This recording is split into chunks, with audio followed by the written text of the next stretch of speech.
and then we'll wait. Hopefully it should come up at some point. But yes, apologies, chat. Technology do be technologying. But yeah, I'm going to be honest. When I did actually start the stream, like I was like paranoid that there was a connection issue, because like whenever you go live, sometimes it feels like it hasn't actually connected. You just can't shake that feeling. And then before you know it, yeah, my OBS was broken. I was like, oh, okay. Right, now the YouTube stream has started as well, so it should be working. Apologies, everybody. If it crashes again, I think there's a problem with the YouTube co-stream thing. But anyway. But yes, so let me just check. Both streams are live, both YouTube and Twitch. My microphone is not muted. The game is working. The audio should be okay in the game. I think we can actually relax and play video games now. I think we can actually do what we're supposed to be doing. So yes, welcome in, everybody. Only took an hour to get my fucking stream to work. But yes, I hope everyone's having a good week so far. And I hope everybody in the UK is managing with this heat. But yeah, the Americans on the internet, 27 isn't even that hot. I remember I took some friends, I was talking about this too, I was explaining this to somebody. It's like, listen, right, my friends from Texas, I took them on the Central line in July, and they were like, they were like, okay, I get it. I'm like, I understand, English heat is different, all right? It's different, there's a humidity to it. Shut up, you. There's a humidity to it. What do you want? What's the matter? What do you want? Huh? What do you want? Is it time for you to be the baby? Feels good. Oh, come here. Is it time for you to be the baby? Is that it? Where's your tail? Is it time for you to be a baby? Is it time for you to be the centre of attention? Am I not allowed to play my video games after work? Is that it? Say hello to everybody, go on. Say hello. Look at these lovely people that come and watch me play video games, eh? And I'm supposed to be playing video games, not looking after you, Ennis. On off you go. Excuse me. See, he'll shout at me. He'll stand there and just stare at me and meow at me. I'm like, okay. And I pick him up. And he's like, well, no. Put me down. And I start scratching his belly. He's like, oh, actually, maybe I could just sit here for a second. And now he'll jump down. He'll wander off to the other end of the room. He'll realise he's not the centre of attention. And he'll come back and start meowing at me again. I'm back from, I hear you now. I can't blame Krill, because I can. Back from London now, and of course my work would organise a work event in London on the hottest day of the year. This is kind of it, dudes. This is kind of it. It's like the office will be like, yeah, we're going to do this, like, we're going for a meal here, and then we're going to, like, some sort of, like, event here, and then we're all going to a pub afterwards here. And I'm like, so what you're saying is I'm going to spend a third of my day underground in a fucking slow cooker full of sadness and tourists. It's going to cost me like £1.20 per stop. But no, I really enjoy going in to see my friends in the office. It's nice to go to London for the day. I don't mind Central for the day, but I don't want to go. I don't think I could live there or fucking go in every day anymore. I used to, but I don't think I could go in every day anymore. There's way too many issues with the trains, way too often. And yeah, people just don't know how to. You can tell people that have lived and worked in London from the people that don't, because the people that live and work in London, they try and take up as little space as possible. They make the most effort to take up the least amount of space. But the tourists, they get onto a fucking train at fucking 7 minutes past 5 with a suitcase. Fuck off. Fuck off. And then they stand, like, right in the middle of the carriage, not near the doors, and then they get off at the next stop. It's like, oh my fucking God. Like, I look down to check if they've got shoelaces, because I can't believe somebody that stupid would be able to tie their own shoelaces. But yeah, but I remember once, it was 17 minutes past 5. They're all lazy, fucking useless cunts, London Underground. Exactly. They're all greedy cunts, I want to shoot them all with a rifle. So he's got one of his fucking cat hairs in my fucking eyelashes now. Oh, excuse me. But yeah, I remember once I was getting a connection through Clapham, and I got off my train and went up the stairs to the big long bridge concourse that connects all fucking 20-something platforms. And there was somebody with a suitcase open, digging through a suitcase, like on the ground. And it's rush hour. It's like being at a gig. You're like this, like pushing past people. And suddenly I noticed a bunch of people, like, because when you've been commuting for a while, you look ahead and you see people's heads. And when people's heads start separating, you start to move over so you don't have to separate. You can just already be on the left of it or whatever. And I saw a bunch of people separating up ahead. So what the fuck's going on? So I moved over, and as I walked past, I looked over someone's shoulder, and there was this person with a fucking hard shell suitcase, and they were digging through it, the middle of the fucking concourse, like 15 minutes into rush hour. I was like, absolutely insane, mate. You're going to get trampled.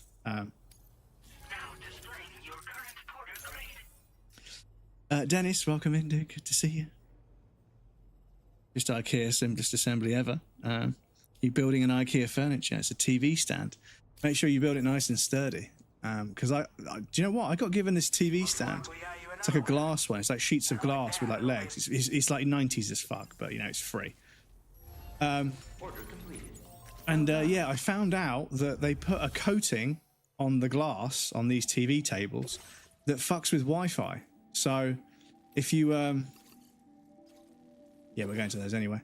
So yeah, if you've got like your Wi-Fi router sitting on top of one of those glass TV stands, try and lift it up off of it and put like a box underneath it to stop it from, like, because the Wi-Fi signal bounces off of it rather than going through it, because it's got this electromagnetic coating or something. I don't quite know why, what it's called.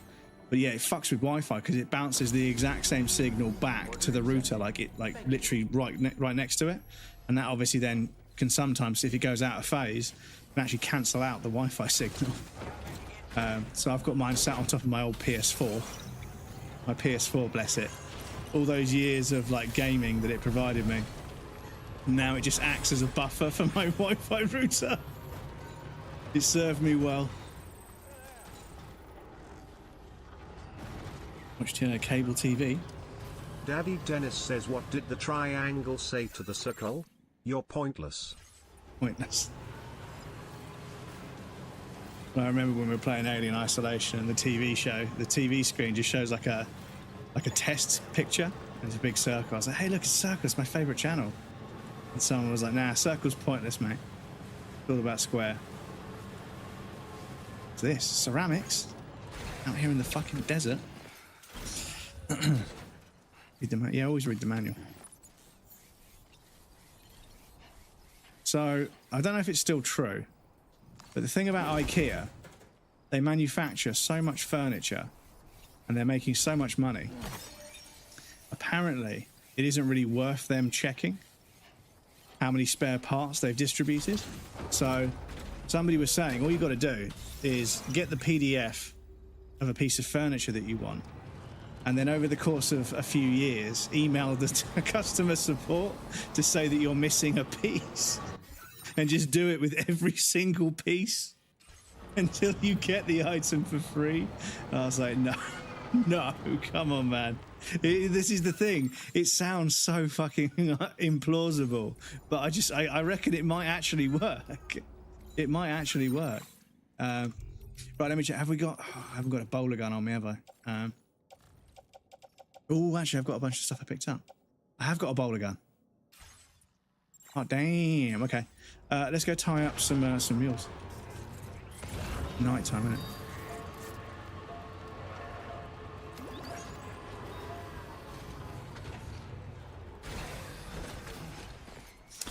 These are the right ones. I'm reading the manual. It may be a Brit, but I ain't a moron. Doesn't use the manual. Because this is kind of the thing, dude, is like they build furniture to these days to like the smallest margins. So the way it's structured and the way it's built, like if you get it slightly, like I've heard of horror stories of like people like putting in a support thing the wrong way round. So I'm fucking brain fog. The wrong way round, and it turns out the actual hole that it screws into has like a metal rod inside the wooden panel, and then they put it around the wrong way. When they screwed it together, it just wasn't supported and just fell apart. And they didn't get a refund because they put it together wrong. Me, sir, welcome me. Sure, I have better chances with polish or Polish. I can never tell the difference between the word Polish and polish when it's written down. So yeah, we'll just go in there with the bow gun. It's fine. Who have we got? We've got a Bowed Star. Welcome in, dude. Do you want to say hi to everyone? I enjoyed your stream so much. I downloaded Death Stranding 1. Now I have to deliver stuff by myself. I'm having a wonderful stream. I'll see you soon. Enjoy the game, dude. I hope you enjoy it. I hope you enjoy it. It's a pretty slow burn, but it's a very satisfying gameplay loop. You just chip away at stuff. You don't stress. You don't worry. I mean, I stress because it's me. But yeah, you just sort of mooch. You just mooch along. You just make deliveries.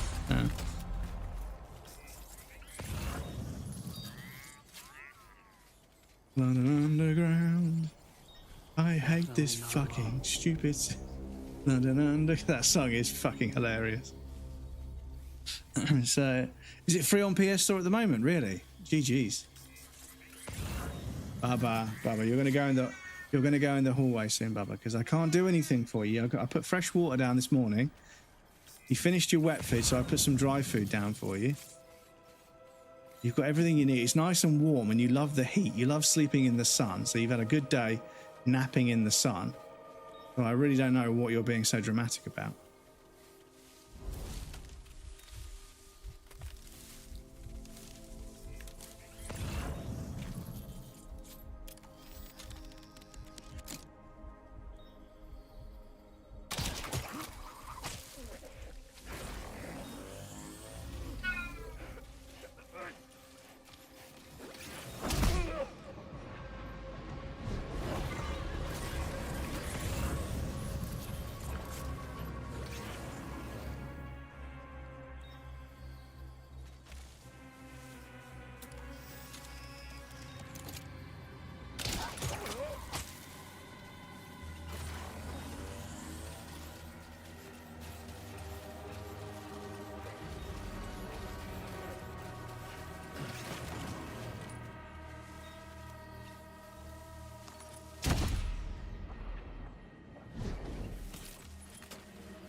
Oh, mate, you can't... Literally, dude, the bowler gun is so nerfed in this. Like, I don't know what it is. I can't seem to use it like I used to. I think they've made it a little bit more awkward to make it less, like, overpowered, but... Yeah, you just, like, you see the line, like, on their face or something. It doesn't actually mean that you're going to get them. You get snagged on things way too easy. But... I just have to stop. I just have to stop fucking abusing it, to be honest, because I do overuse it. But it's just such a good gun. You tie them up and then you knock them out, and then yeah, the place is yours. Yeah, it's fucking.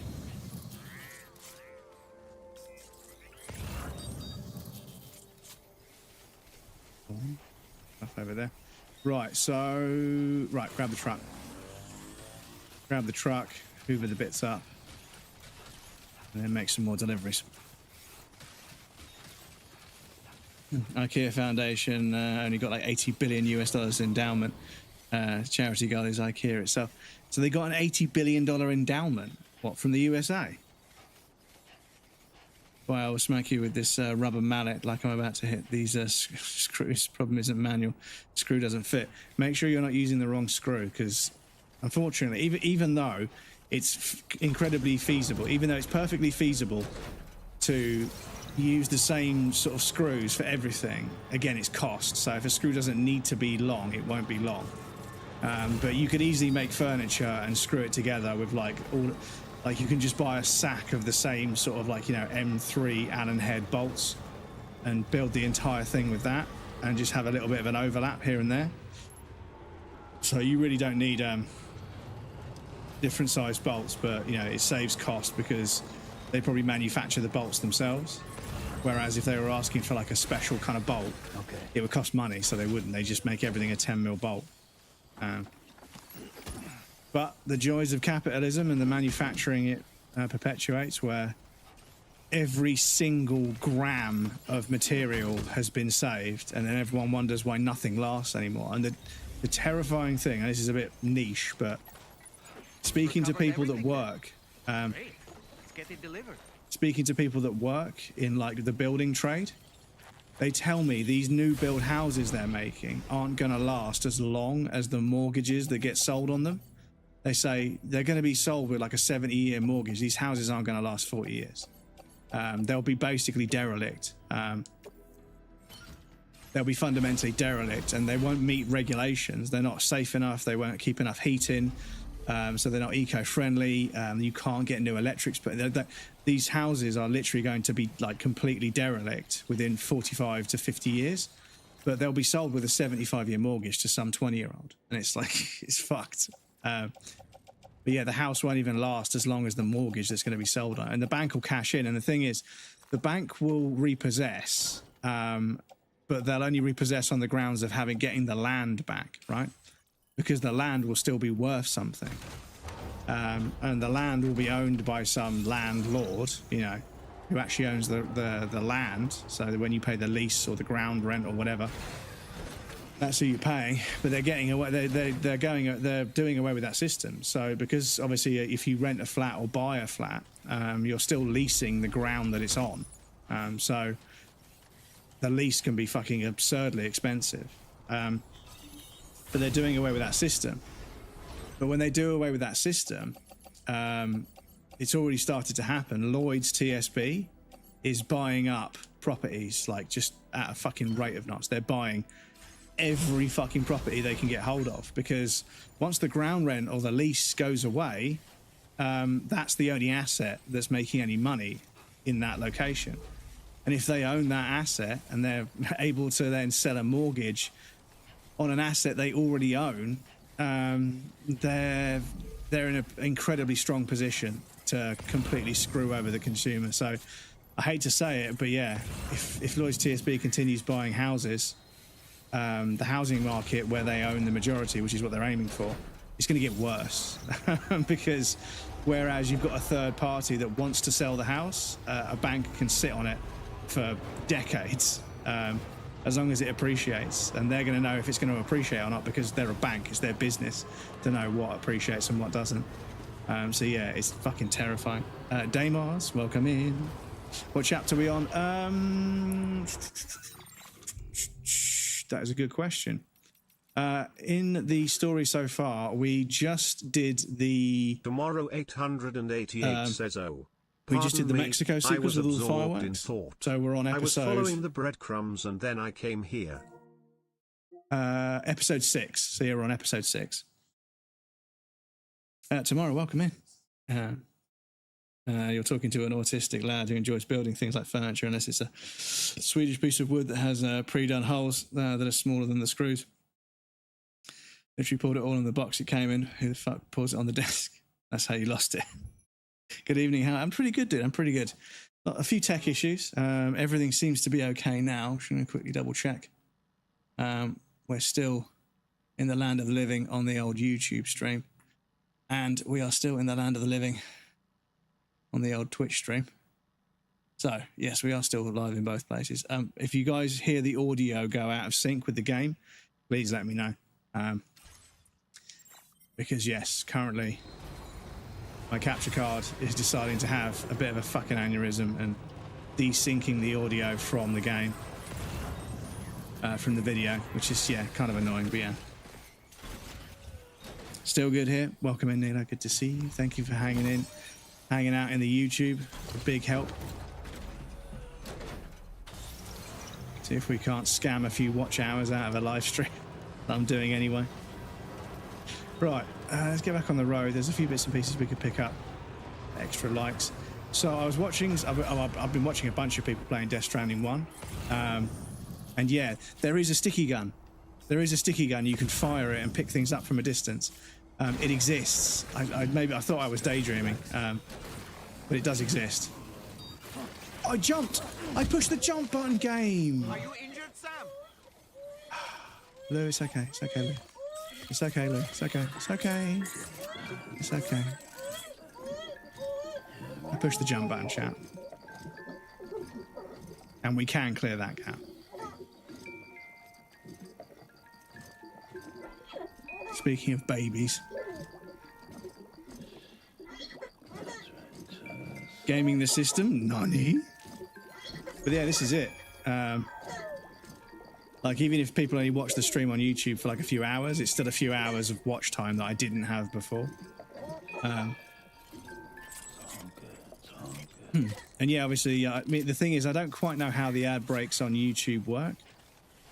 But obviously, one thing that somebody was doing, so Dino Singale was streaming on YouTube and Twitch at the same time a little while back. And they still are, but this was a while back when I was there. And somebody was like, when the ads come up on Twitch, I just watch the YouTube stream. And when the ads come up on YouTube, I just watch the Twitch stream. And everybody in chat was like, fucking Fivehead. That's so good. He just changed the tab to the other fucking stream. I was like, damn, that's actually fucking genius. That's actually fucking genius. Because I imagine the ad schedule is different between Twitch and YouTube.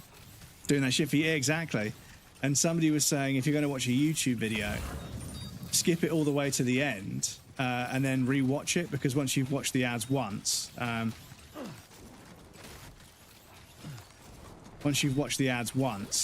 video once, it doesn't serve ads on the second playthrough. So if you just watch the video all the way to the end by fast forwarding to the end and then scroll back to start it, that used to cancel ads. But I don't know if that still works. But the ultimate is just to get a DNS set up. Once you get the right DNS set up,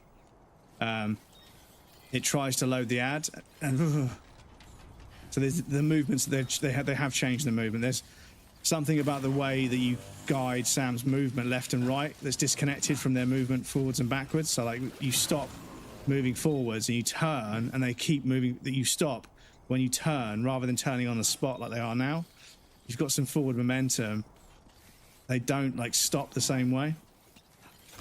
So I keep almost fucking falling off stuff. But anyway, right, let's get the fuck out of it. I've been in this fucking area for ages, doing my absolute sweetest. Right, so we're going up to see the Lone Commander, and then down from the Lone Commander. Actually, we could have ended up going there, but anyway. Going up to see the Lone Commander, and then we'll come back down.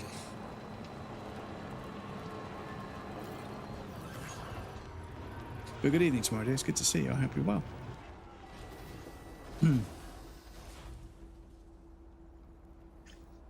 YouTube premiere here. I haven't seen an ad once. Ah, okay.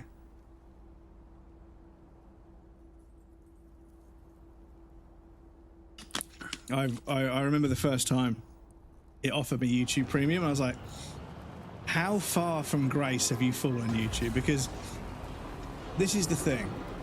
I remember I was talking to somebody who makes content for YouTube, and I was like on a TV, the ad density of YouTube is a joke.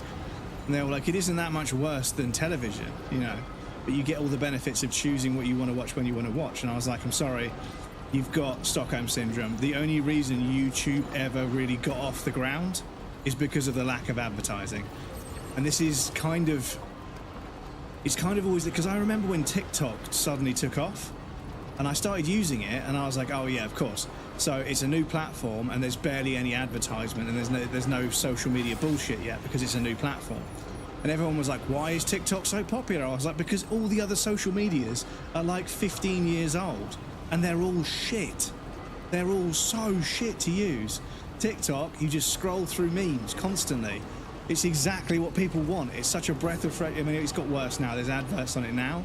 But yeah, original Instagram and original TikTok and original Vine, there's just no ads. And it's just like, nobody wants to admit it. Nobody would admit it out loud that makes these apps. They're like, people really enjoy this app. I'm like, yeah, because the fucking ad density is really fucking low.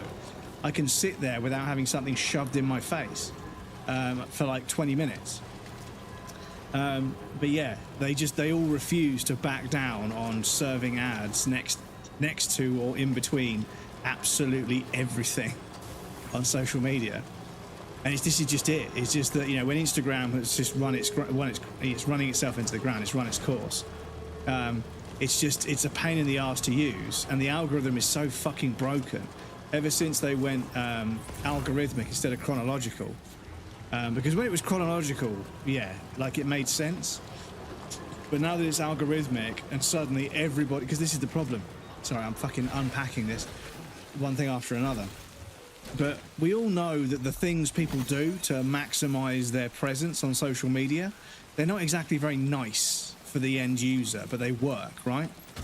But people play the social media game because it is a game, because there's an algorithm that chooses what to push, right? Because it's not chronological anymore.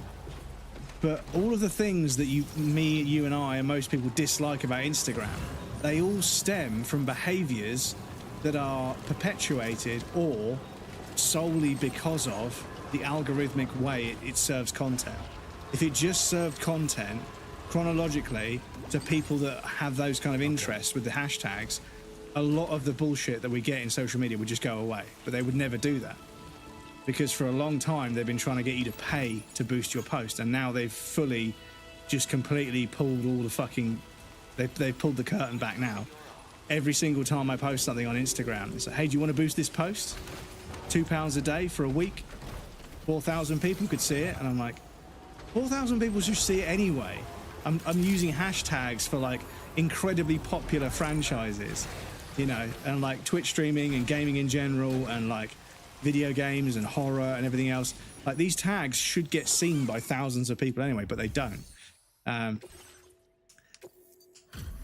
And yeah, when it was just a case of posting stuff with the right tags at the right time of day to catch the right crowd, it was easy. But you could go viral for free, and obviously the platforms don't want that.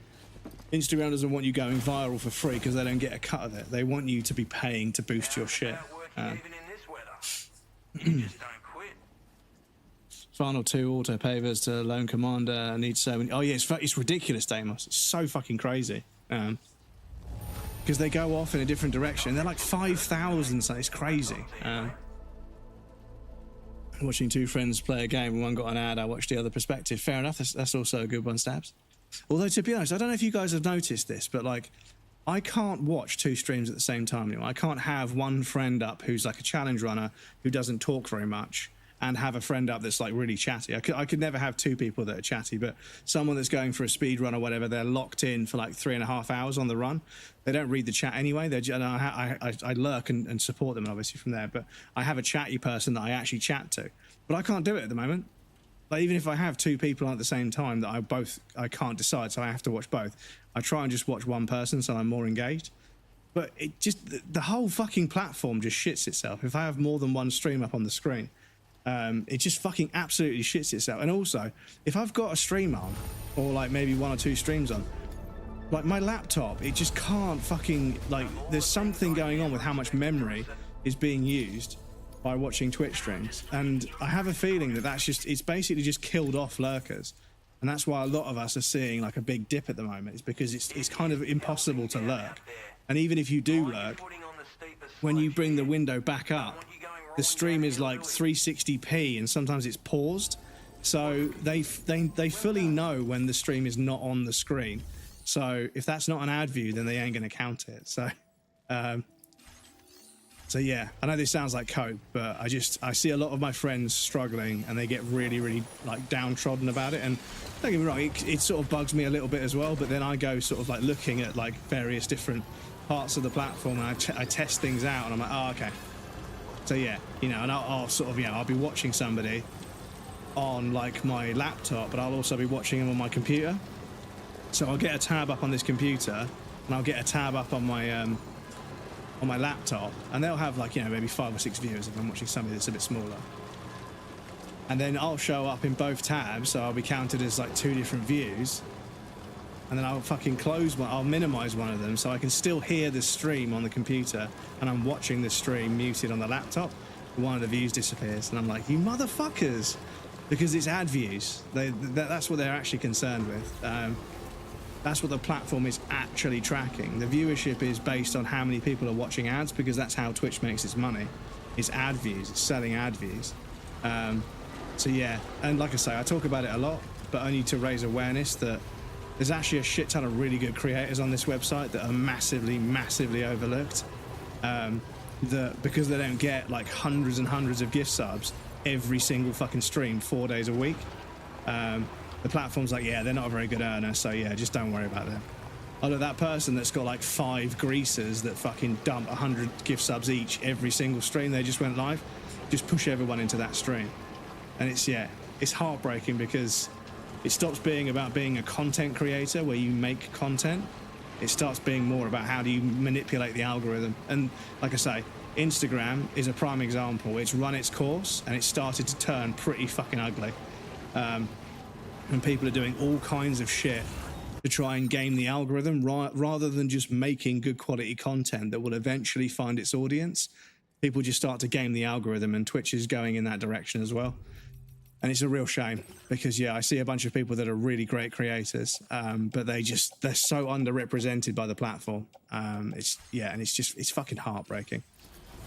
They work their fucking bollocks off, and they're really funny, charming people that like take time, because like me, they'll have a full-time job, but they'll still stream 2 to 3 times a week, and they take time out of their free time to stream and like give other people entertainment. And yeah, they're incredibly charming and funny people, talented at video games, beautiful, good at driving conversation and everything.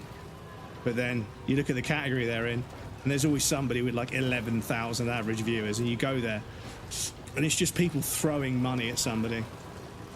And it's obviously, that's Twitch's main earner right there, is getting an 80-20 split on somebody earning $600,000 a month. It's just, how is that not money laundering? Oh, I think somebody's done this apart from the chiral crystals.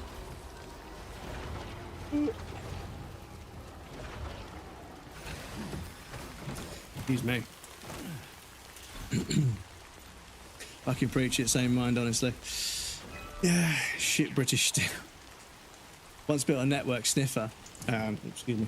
Once built a network sniffer that had a big list of ad providers that would block their requests and payloads that hit my gateway router, so they wouldn't even load from me. Didn't last. Yeah, they changed the server architecture, not for any reason other than to just bypass people's like port block, like you say. But yeah, it's makes me miss the old days. Well, this is it. Everybody, like almost everybody that's been on a platform for a long time, be it YouTube, be it Instagram, be it TikTok, be it Vine, be it, any platform that's been around for a while, people talk about how amazing it was back in the day and how good the vibe was. And then it all just turns to monetization, and that ruins everything. And it's kind of like, I don't want to gatekeep, but at the same time, I'm like it's pretty clear that as soon as you start to aggressively try and monetize a platform, it just makes it feel like shit.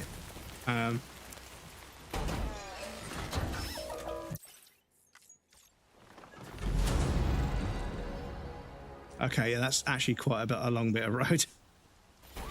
That's quite a long bit of road.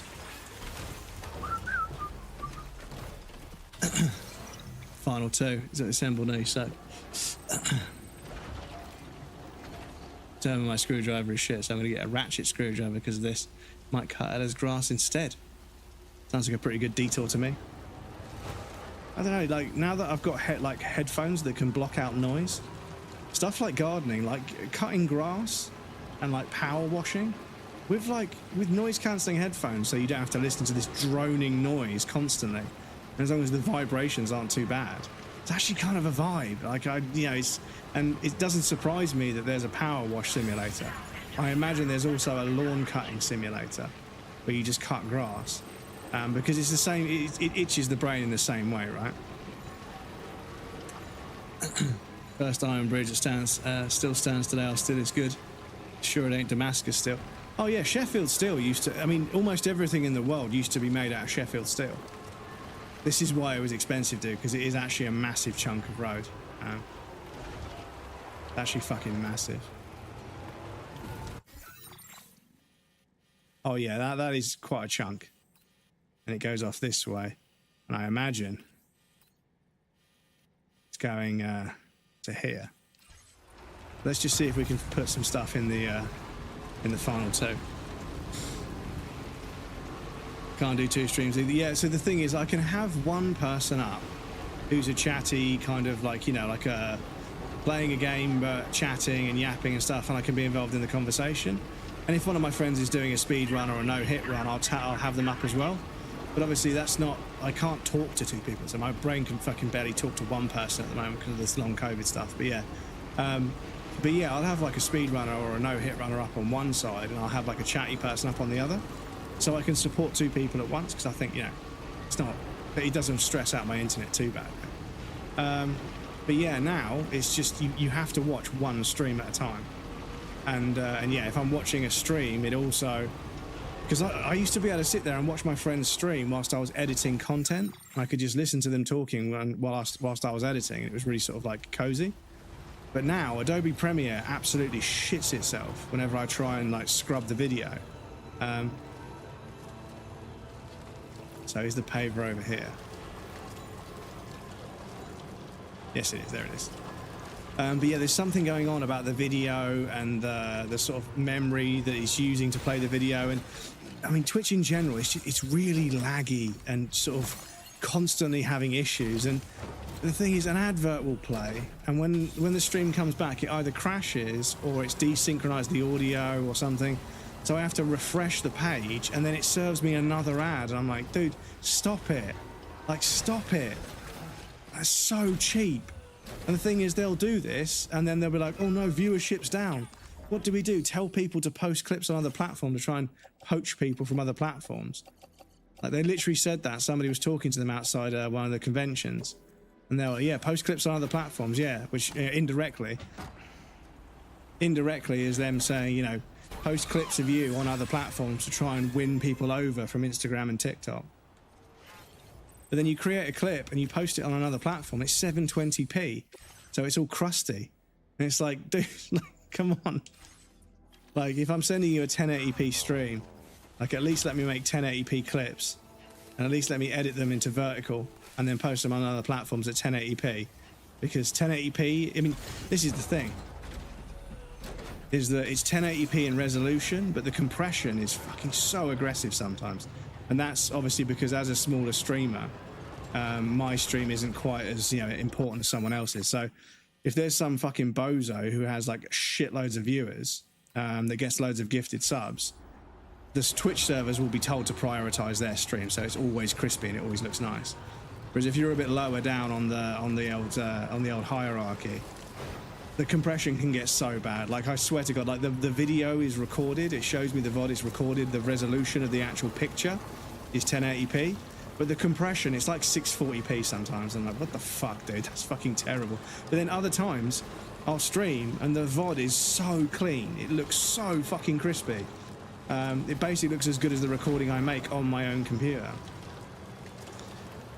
So yeah. But anyway, I'm not going to bitch about it too much. But yeah, the thing that pisses me off is I've got friends that are creators on this platform, and they struggle to develop confidence and to build and to sort of blossom. And I don't know if you guys have ever experienced this when you're watching someone that's been streaming for like 4 or 5 years, but then they kind of get into their groove, they get into like their niche, they get into their community, they get into their groove, and they just blossom. And there's just this kind of energy they have that I don't have. I definitely don't have it myself at the moment, but because I'm so unwell. But yeah, I see people and they start to come out of their shell a little bit more, and they start to be a little bit more energetic and a bit more sort of just, you can just see them vibing with the stream and being live, and it's so beautiful to watch. I fucking love it. It's why you'll see me in lots and lots of smaller streams, because I'm watching them slowly blossom into the streamer they're going to become, and I love watching it. Whoa. I was once that person, but that insecurity get the better of me and walk. Yeah, and this is the thing, you know, you and many other people, like, I 100% know how you feel. You put in all the effort and you just don't see anything back, and there just doesn't seem to be any way forward, and it's so soul destroying. And I get it, I 100% get it. But the platform is just constantly worried about losing, you know, overall users, but then they make it kind of not the most fun experience to be a streamer, and then they make it a really unreliable, laggy, kind of awkward experience as a viewer. And I'm like, dudes, are you actually doing anything well right now? Like, because yeah, like yeah, there's a handful of people I know that are in the sort of, you know, 1,000 to 2,000 average viewer bracket, and yeah, they get ad bounties and they get enough ad views, they earn a full-time living and everything, but they're not growing. They're not like, their growth has stopped. They're just at a very high level already. But like, you know, for the sort of outliers, you know, because after the sort of 1,000 to 2,000 average viewer bracket, there's quite few, and then suddenly there's like 7 people that average 60,000 viewers every time they stream, who are like the fucking, you know, the giants of the platform that don't really. The thing is, when the metrics are done, there's no point including their metrics. You shouldn't look at Twitch based on their metrics as well as everyone else's, because they're a completely like fringe case. And fair play to them. I'm not going to hate. I'm not going to be salty about it. You know, fair play to them. But yeah, for everyone else, the fact that the platform's metrics are massively skewed by them, it does kind of make people think, oh yeah, you know, if I just stream for 4 years, I'll be averaging like, you know, a couple of thousand people and I'll be earning a living. It's like, nah, dude. When you look at the distribution, there's like 70 to 80% of us are like 15 to 20 average viewers at best. And then there's like, you know, maybe 15% that are in like the 100 to 1,000 bracket. And then there's a bunch of them, there's like a handful of people above that, and that's it. And then there's like, you know, because, you know, that's just the people that stream. The platform itself has users that don't stream, and they make up like a huge amount, obviously.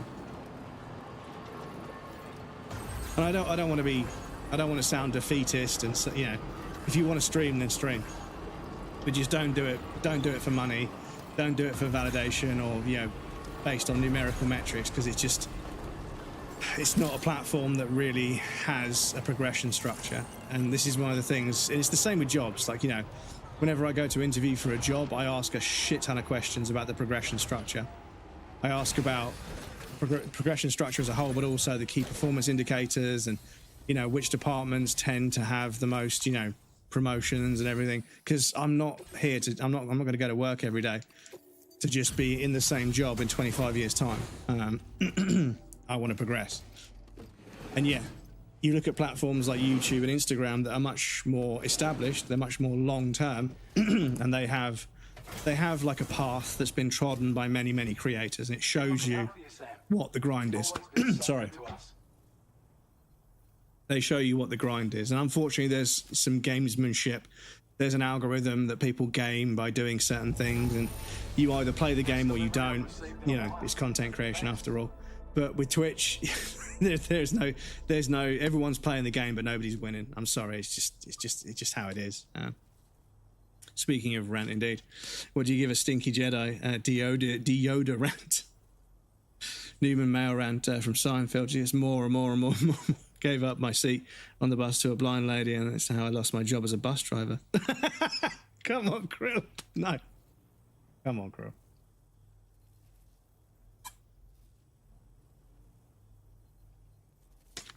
But yeah, stream because you love it. Stream because you want to hang out with your friends.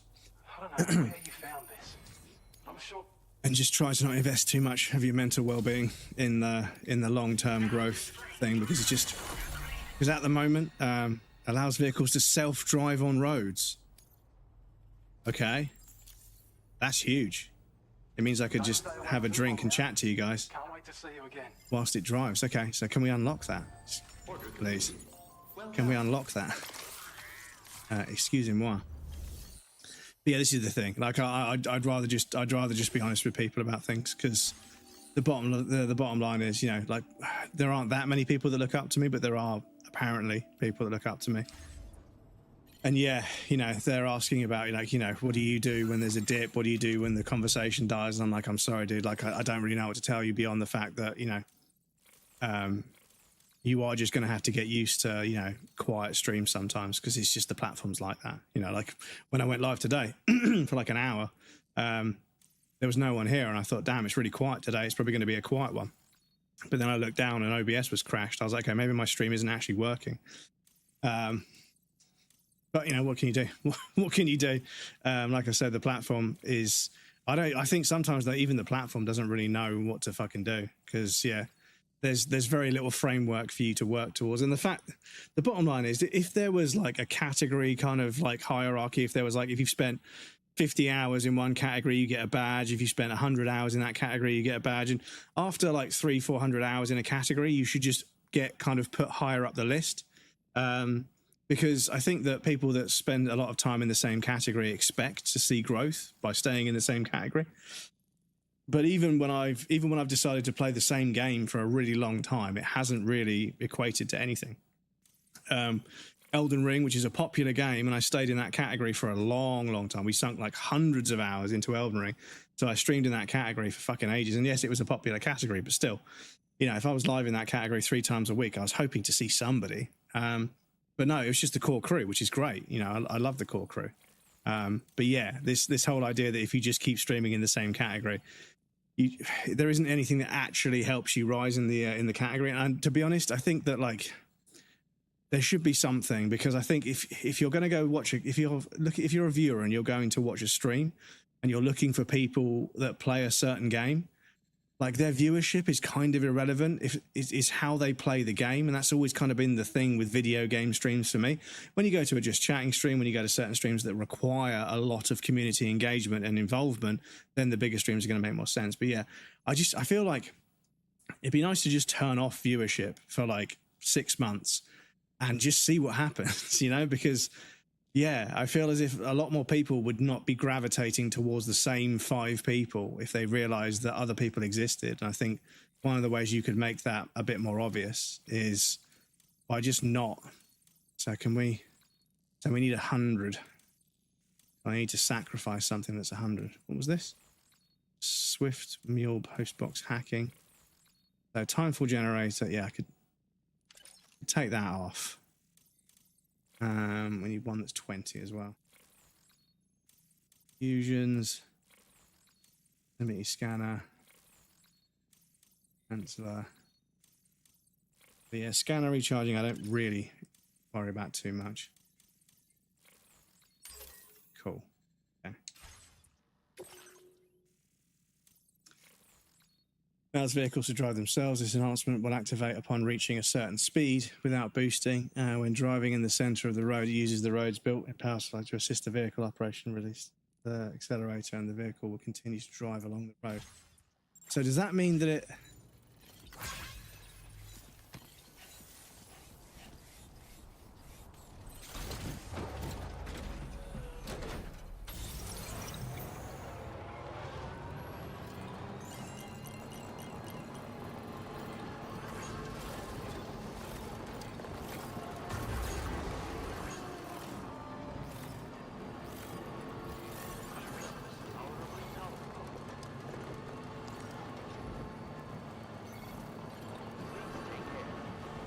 I was going to steer for me as well.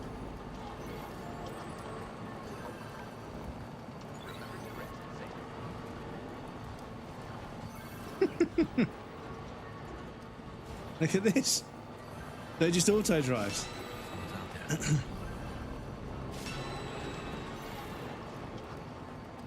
What do you get when you cross a helicopter and a rhino? A helifino? You carry with you the dreams of all of us, along with the support and admiration, friend. I appreciate you, Neil, honestly. But yeah, it's just, if I see one more person start streaming and stream for like, you know, stream for like 3 or 4 years, 2 to 3 years, and then just say, I'm going to take a break, and you just never see them again, I'm going to start fucking I'm going to fucking lose my shit, because it's just... I feel as if there's always going to be that hump you've got to get over. But yeah, the platform just doesn't seem to support people beyond. The platform just doesn't really seem to support people. After you get affiliate, there's just nothing until you hit partner, and it's kind of like, yeah, I feel like there should be at least some structure, you know, like. There should be like achievements you can get, and the thing is, there is an achievements page, but they don't really do much, you know. I feel like there should be stuff you can sort of, you know, work towards that then allows your stream to be better in some way. Because yeah, a lot of people are clearly getting to the point where they've been streaming for 3 or 4 years and they don't really feel like it's working. They just give up. And it's a shame because they're actually really interesting and charming and funny people. But like I say, the platform just doesn't nurture people very well. And that's probably one of the main reasons why the platform has the problems it has. A lot of the creators that have been in that sort of 100 to 200 viewer bracket, a lot of those people that are just not expanding beyond like 100 viewers, they're signing deals with Kick and YouTube, right? Because Kick and YouTube want those people. They want the people that have proven they're good streamers on one platform, and they're signing deals with other platforms. And yeah, from what I hear internally, when a streamer is like, you know, made an offer by another platform and Twitch gets wind of it, they try super hard to keep the streamer on this platform. So it's kind of like, it's pretty clear, you know, those creators that are saying, you know what, all I asked for was like, you know, 70-30 or 80-20 on this much money that I'm earning, and they wouldn't give it to me. So I went to a platform that doesn't know who I am, looked at my streaming performance and said, yeah, we'll give you that split straight away. It's like, I'm sorry, that can't continue to be the case. Because yeah, Twitch has been the main platform to stream on for a while now, but it just seems like it's sort of losing touch with like the sort of grassroots kind of like I say, it doesn't nurture people.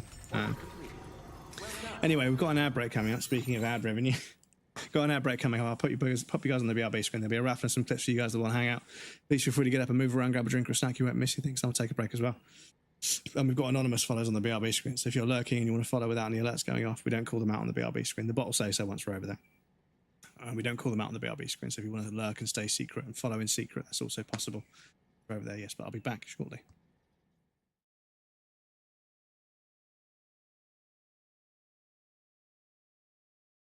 The thing is, I think You! That's the best one we've done.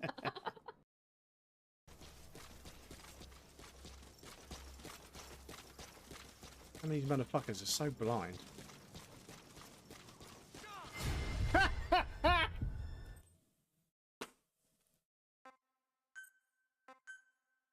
Fuck's sake. Oh, I knew it as soon as I said it.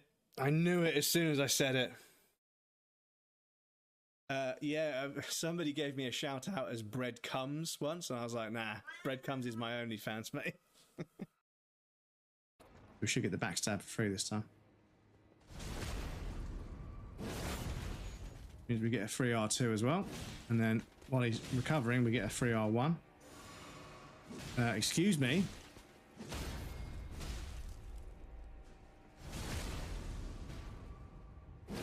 Excuse me. How very dare you? Fucking shit. There isn't a great deal to gain from having a higher bitrate just for the video. No, it's not here, it's not here. Fuck's sake. Fucking twats. Go on. Fall in the hole. Go on. Fall in the hole. Fucking prick. Right.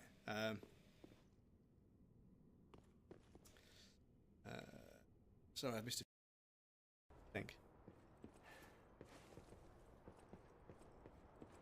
This is a trap.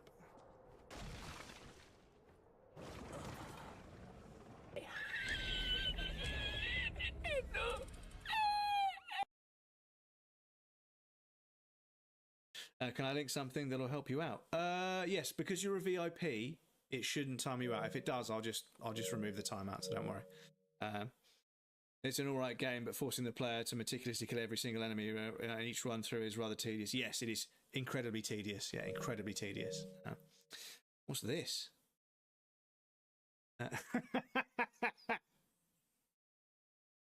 Stop it.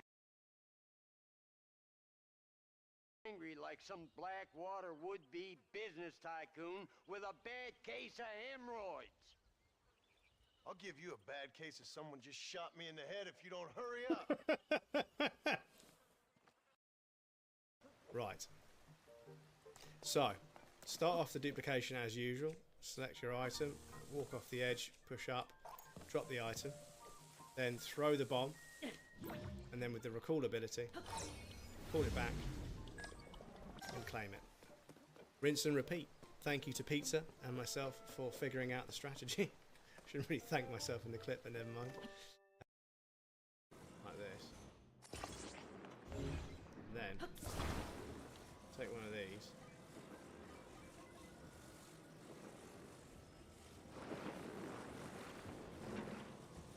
No, no, no, no, no, no, no. Oh, no, it's going on my head. No, don't set fire to fuck's sake. Stop it. Okay. We...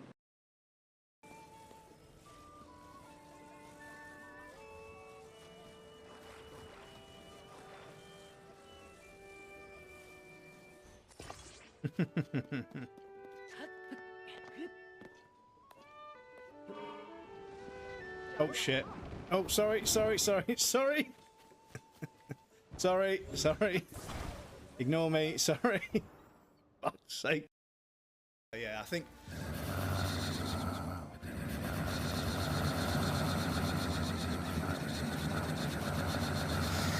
Fucking hell. But yeah, I thought of a terrible French joke the other day. I thought of a really terrible French joke. Hey Siri. Uh-huh. What's 70 in French? 70. How about you 70 nuts?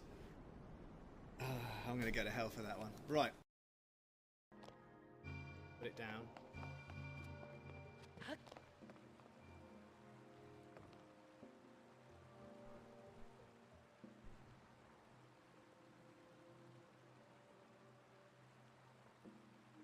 Game. Seriously. Fucking physics in video games. When stuff like that happens, it's like, yes, okay, physics engine, very clever. You're doing all the right calculations to have a Boolean kind of deviation from gravitational center that creates a curvature that the object follows.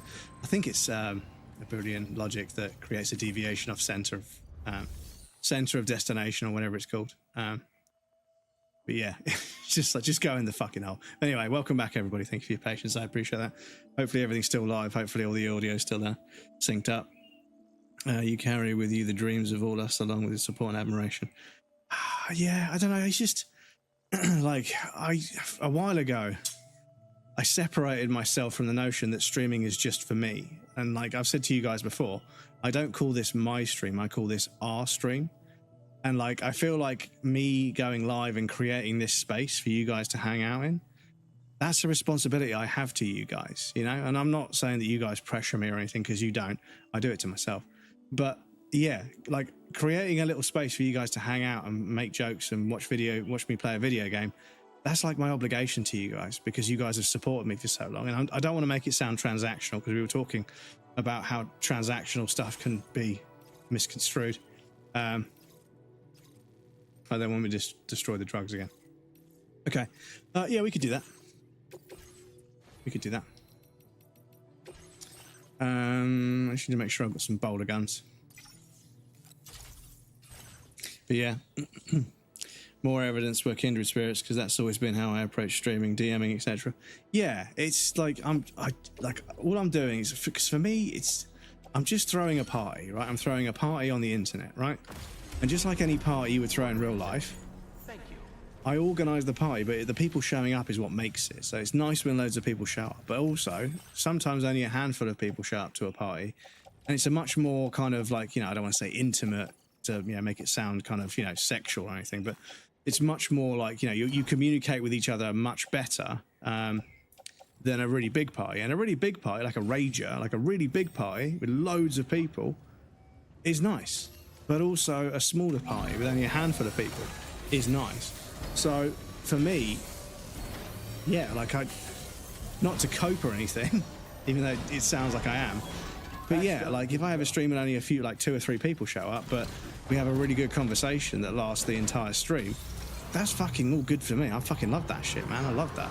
But then if I stream like 100 people get raided in here and there's loads of people to talk to, that's also really cool. But I think I feel this way because I actually just genuinely like streaming. I might not be very good at it, but I just enjoy doing it. I enjoy streaming. I enjoy talking to people about video games, and you know, I'm going to play the games anyway. But along the way, I've been lucky enough to bump into a few of you guys who have been supporting me for like 2 or 3 years now, which is fucking crazy to me. And you have my undying admiration and thanks. Because yeah, I don't think I'm worth it, but that's just how I am. Quality, genuine connections. Well, this is kind of the thing, is that like if I go to a stream and there's like 1,200, 2,000 average viewers, and there's like 900 people trying to chat at the same time, and obviously the streamer is just completely checked out. They can't keep up. Nobody can. But even as a viewer, I can't read what everyone else is saying when I'm trying to be part of the conversation. And I'm like I think to myself, like, would I want to get to that level where I couldn't actually keep up with chat because there's like 900 people all trying to chat at once? I'm not sure I would enjoy it as much. And I know people are like, yeah, but you'd be making so much money, but I don't want the money. Like, I just want to have a community of people to play video games with. You know, like that's it. That's where I draw the line. Like I say, I create this space for people to hang out in. And hopefully over time, more and more people come along and hang out. But it doesn't, you know, Twitch doesn't work that way, obviously. But yeah, it just, like, when I see us chat just constantly scrolling up and just constantly moving, I'm like, damn, dude, like, I just can't I can't read any of this. And then if you scroll to pause the chat, you begin to realize that like out of those 900 people that are all trying to chat at once, like 800 of them are just spamming the same fucking joke over and over again. And it creates so much fucking noise that it's kind of like trying to have a conversation with your friend at a gig when the music's playing. You know, you can't hear a fucking word anyone's saying. Excuse me, gang. I should be able to go there. Right, let's go up here. But yeah, I think to myself, like, there's got to be a sweet spot, like a threshold, where like there's a bunch of people to talk to, but the conversation never gets too much. And I'd much rather aim for that, you know? Not that I need to aim for anything, but, you know, I'd much rather try and maintain a chat where everybody feels seen and heard, and a conversation between multiple people can actually exist without thousands of people just spamming the same fucking joke. Then again, I don't know what that's like. I don't know, you know, because I presume, you know, the handful of people that I watch that have got like 5,000, 6,000 viewers, I highly suspect that they have a very filtered chat where they only see messages from certain people, because that's the only way they can keep up with the people that are actually subbed to them.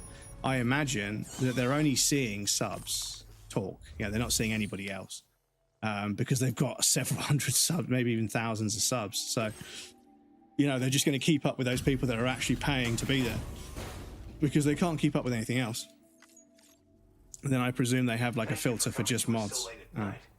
Because yeah, there's, like I say, the conversation is moving so quickly that you just can't moderate it. You can barely read it. You have done a staggering amount of work on our behalf. We can only yeah, for me, as long as we can have a nice chat about video games, hang out, feel a little bit less lonely, enjoy some amazing video games together, that's all good for me. That's all I really need. That's all I really deserve. I appreciate your willingness to come at night. Still pretty... Order completed. Well done. Well done.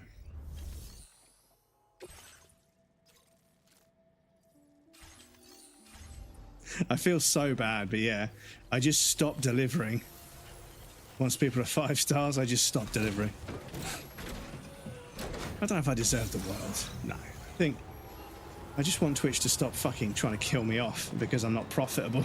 That's all I ask, is just, you know, just let me and my little community just have fun together.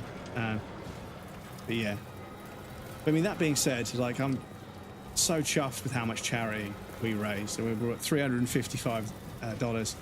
Marina from Games for Love was here the other day saying that if we can raise $2,000, there'll be a giveaway for an Elgato Neo product. So that'd be amazing. But obviously 2,000 is quite a lot. But if we get there, there'll be a giveaway, which would be really cool. But obviously, I'm realistic. I'm not sure if we'll get that far, but I don't really need to. I think raising $355 already is, you know, an absolute achievement. And it's for, yeah, it's such a good cause. Like I wouldn't support a charity and do fundraising for a charity that I don't really believe in. Making sure kids have got access to video games when they're stuck in hospital is such a good cause. Because, like I say, you know, it's unfair that their childhood has been, like, you know, put on hold. But if they're stuck indoors and they're playing video games like you would do in winter when you were a kid anyway, it kind of gets them a little bit closer to some sense of normalcy, or normality, I should say. I think is an admirable cause to support, which is why we chose it. But yes, I can't thank you guys enough. Honestly, the guys that have been here for years and years. It's crazy to say that. In a bad situation, it was games that saved me and made me feel part of something. Exactly, dude. This is it. You know, a lot of us in chat have had those experiences. You know, when I was locked down and decided, I mean, the reason I started streaming was because I was locked down and I wanted to play a video game and socialize with people. That's the entire reason I started streaming, you know, which is why I try and keep my sort of expectations pretty low, is that all I ever really wanted was to play video games and hang out with people, and I do. So, you know, for me, my goals are pretty easy. Go live, try not to have tech issues. And yeah, just fucking enjoy socializing and talking about video games and how fucking wonderful they are. It's true, it's facts, Dennis. Just go live, have fun chatting to people, try not to worry about the rest. I know, obviously, if you're full-time and it's your livelihood, it's a bit of a different situation. I know it's fucking rough. Because like I say, it's fucking difficult for the full-timers out there, dudes. Oh shit. There was a turn off there that I needed to go. Difficult for the full-timers because they've got to go full-time, they've got to try and earn a living. And then when the platform is just having an absolute fucking aneurysm and just not doing a very good job across the board, and users go down, so does their earning potential. And it's a job for them, right? Which is why I always try and support my full-time friends, is because, you know, it's a fucking job. Right, they have to do it every day, all day, every day that they can, to earn a living. And I think it's perfectly reasonable for them to earn a living. But yeah, it's, you know, the platform fucking fumbles the bag on a regular basis, and it hurts them as well. And it's like, dudes, you know, you've got a bunch of talented people that are like willing to put like their livelihood. Oh shit, this is bad.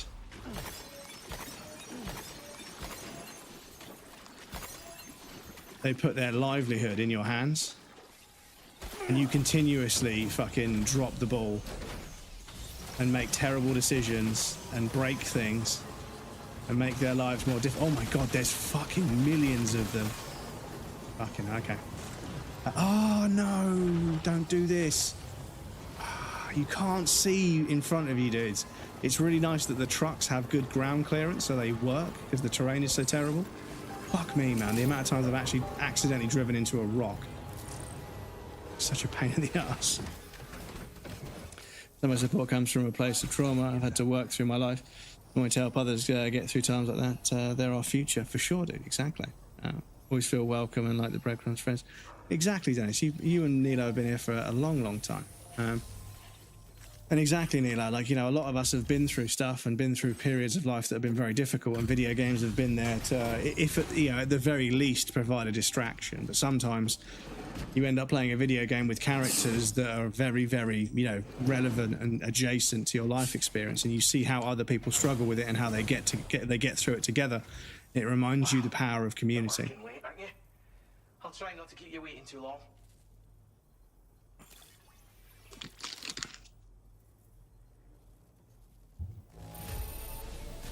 Yeah. Alright, this looks good. Well done. Now displaying your current porter grade. Order completed. Well done. Well done. Right, what do we got? So, oh yeah, that's an easy one.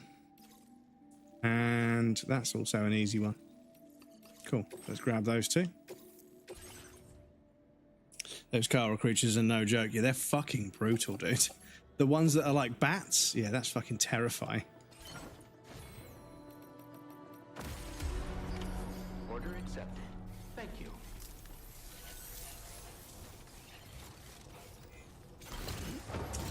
But yes, I see. The thing is, I can see how Facebook sort of fell from grace and is now kind of just boomers sharing racist memes, and like young people have all just fucking just slow. I mean, I got fed up with because believe it or not, I used to post a hell of a lot on Facebook, and I used to do fairly well. I used to have quite a good reach on Facebook. But for 5 or 6 months in a row, I was getting like a report, and it was showing me, like numerically, it was showing me like how many posts had reached how many people, and you know how many interactions they got. And I thought, this is strange kind of MI to be sending to an end user. You know, why is my sort of, you know, performance, because I'm just sharing memes on Facebook, right? But it's like, why am I getting a performance review? And then I realized they're not gathering that data to feed back to me.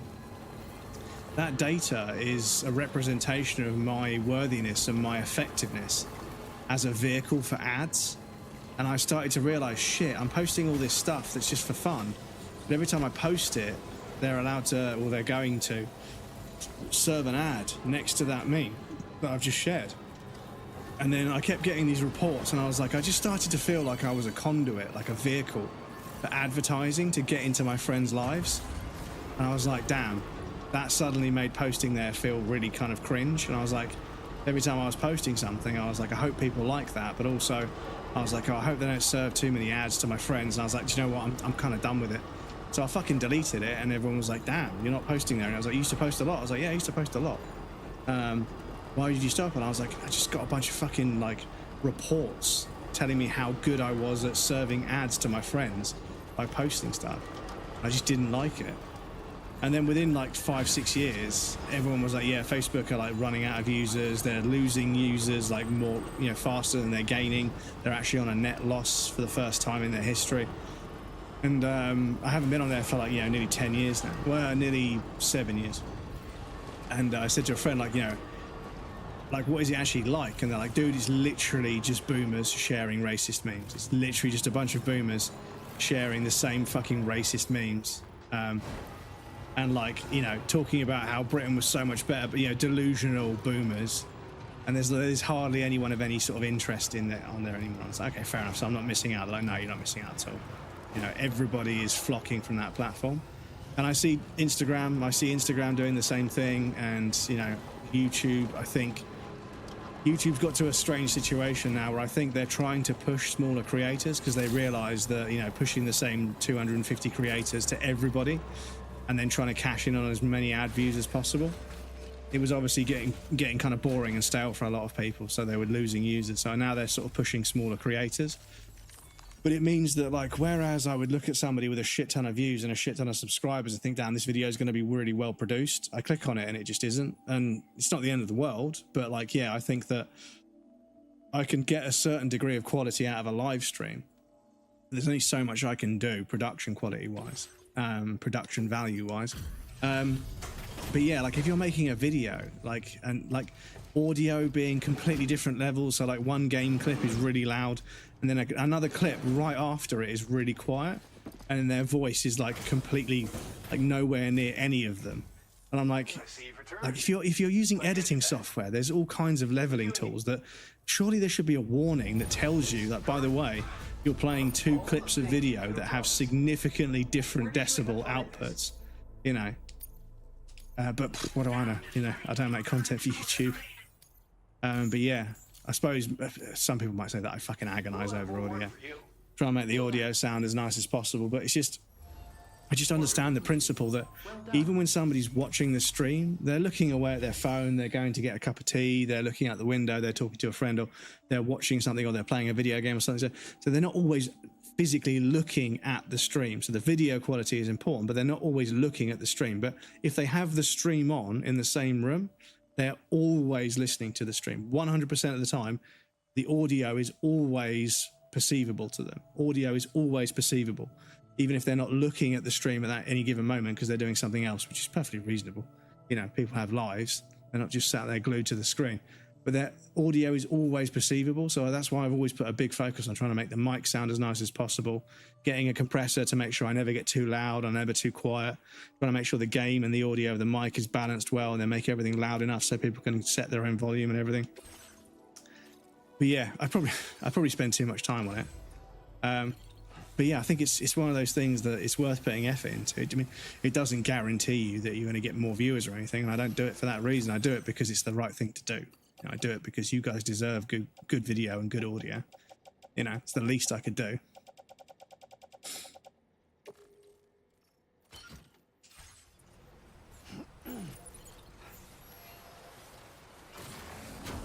As we all know, I ain't bringing you guys top-level gameplay. Bridge is actually reasonably well placed. Does allow you to sort of jump and skip a little bit there. I mean, we're not against the clock, but you know, I like to pretend I'm a speedrunner for short bursts of time because I'm clearly not a speedrunner. I usually make numerous mistakes in the process of making a delivery.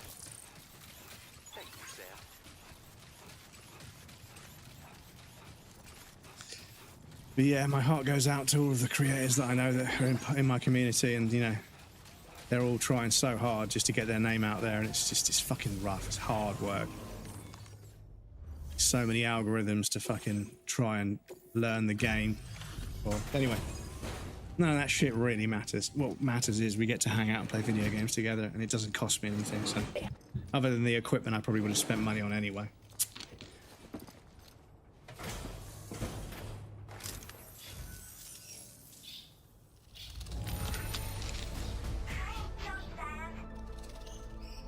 Thank you, birds. Oh, are we going to get a goodie? APAS enhancement memory upgrade. No, okay, so no upgrade for 5-starring them. Oh, hang on. Hey Sam, thanks for being so kind to my friends here. I'm pretty sure you're their new favorite person. I was hoping to repay the favor with a small gift, if that's all right. Result, you've received the following hologram data. Okay, so I can use Rainy as a hologram. And I can use the bird as a hologram. Okay. Oh, we get a rainbow backpack patch. Look at this. Hell yeah. And we can rest at the shelter. Cool. And if you ever need a place to stay, Let's my go. door's always open. I know for a fact my lorikeets would appreciate your company. Okay, so I actually want to check because... Well done. because there's Feels good. there's like a garden room in there. And you get to walk through it in the cutscene, but that's it. Okay. Never mind. Yes, I don't know. I think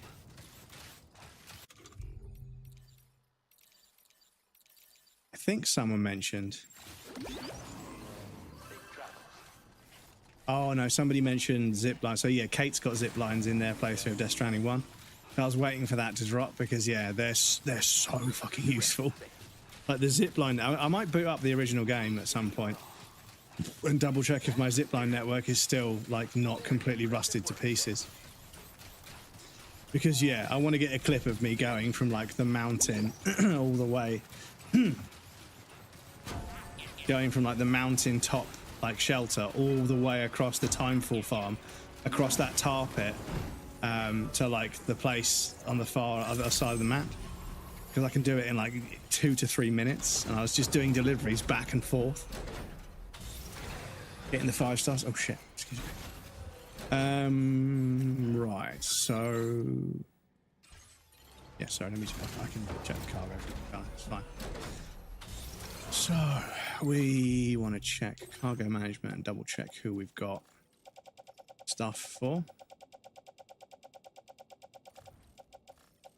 We've got some lost cargo for that guy, which is, it's kind of all the way back at the beginning of the damn thing, but We do need to get 5 stars with that guy, I think. That might be worth it, actually, a long run.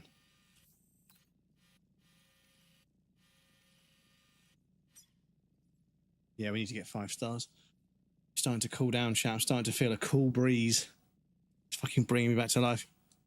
I have yet to make use of zip lines in Death Stranding 2. There's so much to do. Proper choice paralysis. Yes, yes. And I'm still not... Don't tell me. But I'm not even sure they exist or not. So, yeah, I think I've got a delivery for Mexico, I think.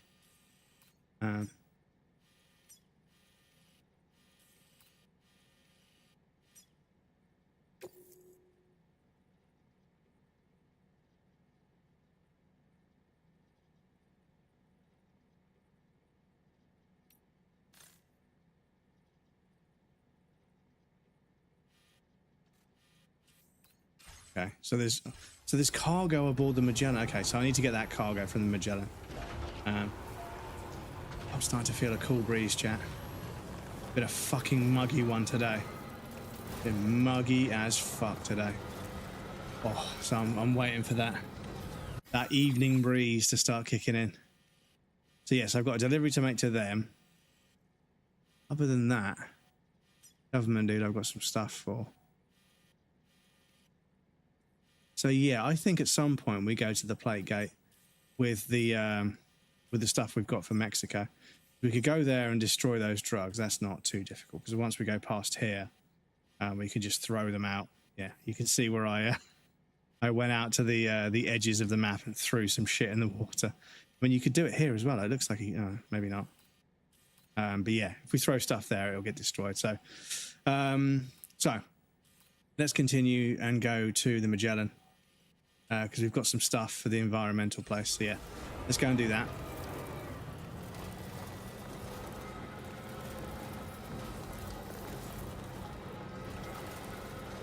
But yeah, it's been a bit of an eye-opener streaming to YouTube because I go live on YouTube and there's no like obligations or pressures, right? I just chuck a stream up on YouTube and I don't really have any goals with it, and that felt kind of nice. And it reminded me of how I shouldn't set too many goals with Twitch either, because even though I feel like it's a platform that I've been on for a while and I know a fair amount about, at the moment the way it is, it's just, yeah, a lot of people are sort of, struggling to make sense of it, and as a result, just getting a bit downtrodden. But yeah, going live on YouTube and realizing that, yeah, just because there's, only 1 or 2 people watching on YouTube actually doesn't really matter. Still somebody to chat to, still somebody to hang out with, so it's kind of like, that's kind of nice. And I'm like, damn, it feels nicer to stream on YouTube than it does on Twitch, because yeah, there's less obligation, there's less sort of like there's less presumption around what should and shouldn't be happening. It's kind of like, yeah, I just stream on YouTube, and I mean, we had a bunch of nice people show up the other day from YouTube. They came over to Twitch and they were super generous, super friendly and super generous, which is crazy for for someone that's only been streaming on YouTube for what, a couple of weeks, if that. It's crazy. There's no way they don't bring zip lines back. I spotted snowy mountains on the map. Yes. It is kind of interesting to me that this is supposed to be Australia, and yet there's a giant snowy mountain. And I'm like, Kojima, have you ever been to Australia? Like, the first area we were in, this area definitely felt like Australia. And to a point, this as well. But this, I'm not so sure, dude. I mean, are there mountains in, are there snowy mountains in Australia?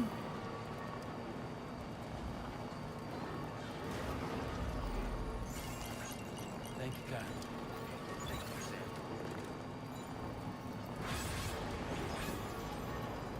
I wonder what happens when it gets to a junction.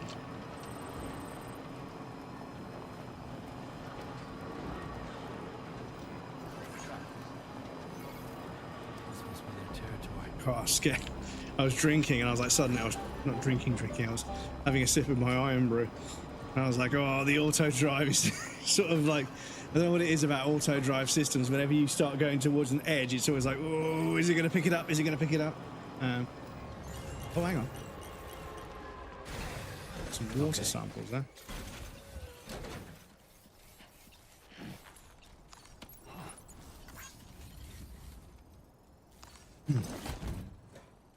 And they're called the Snowies. Of course they are. Of course the Australian mountain range is called the Snowies. I love it. I love that they call McDonald's Mackies, like Macca's over there. They just call it Macca's, M-A-C-C-A-S. And literally the signs say Macca's. I absolutely love that.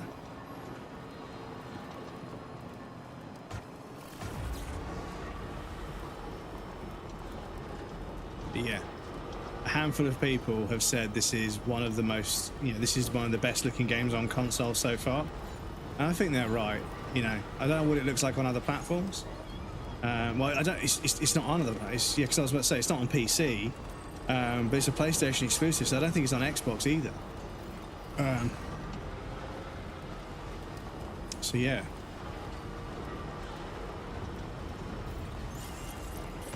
So I bet there's a bunch of Xbox faithfuls, Xbox shills, fanboys who are like, it doesn't look that good.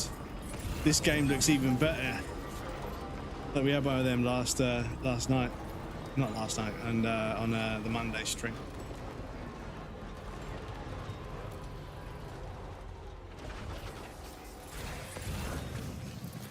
There are people in that truck.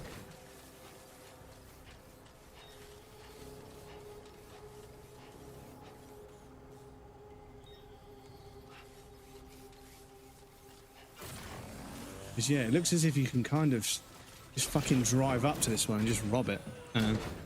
Starting out in this game was so beautiful. Oh my god, honestly, that clip I made of me, because of the music, Twitch was being really funny about making the clip, so I had to manually make the clip to upload it to Twitch, to upload it to Instagram and everything else. But annoyingly, I made that clip and I was going to share it that night.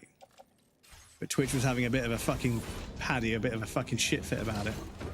Because it had some copyright music in it, and obviously it's licensed for the game, so it should be fine, but, they still they didn't tell me, but the clip just wouldn't complete, and I couldn't create a vertical version, so I just found the fucking section in my fucking recording and fucking downloaded that, and then fucking made a much bigger clip that, allowed it to fucking downloaded it from either the YouTube stream or maybe I just used the recording or whatever, and I had to put it into CapCut, create the section where my webcam is, create the section of the game and everything. And obviously that took a few days to find the time to sit down and do it, but annoyingly after that stream, a couple of days afterwards, somebody else posted a clip of like the exact same fucking response, and it had fucking blown up, and they were a small creator as well. It had blown up, and the thing that fucking really stings, Hideo Kojima liked it, and I was like, that can't be the real Hideo Kojima. I clicked on the profile, 4 million followers. I was like, fuck.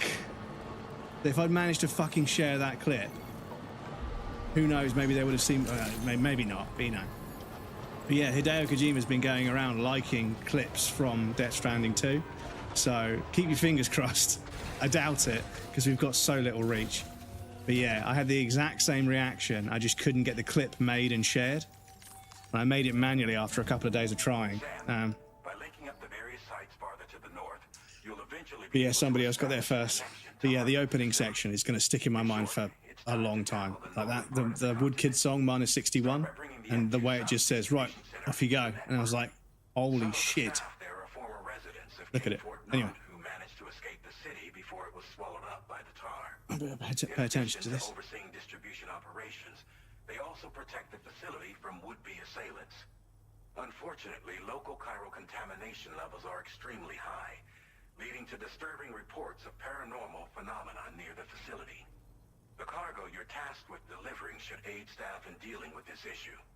Accept the main order from this delivery terminal to proceed. So, there is a place nearby, Mike Northcote. Northern Environment, yeah, so that will be okay. Yeah, there we go.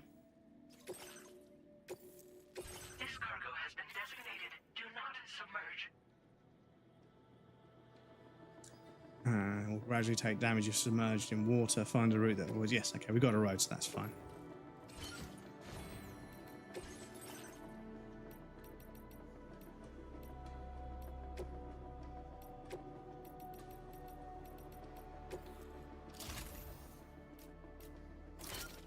Oh.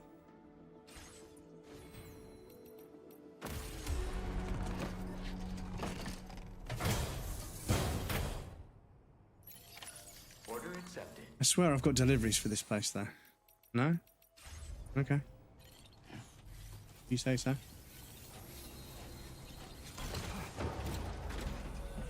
But yeah, that intro section, I was like, God damn.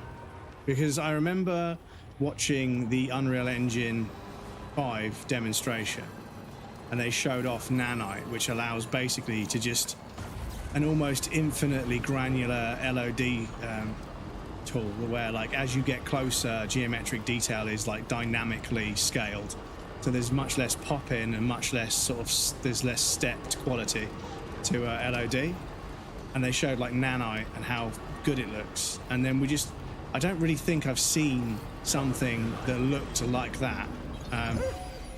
Oh, can I knock him out? Yes.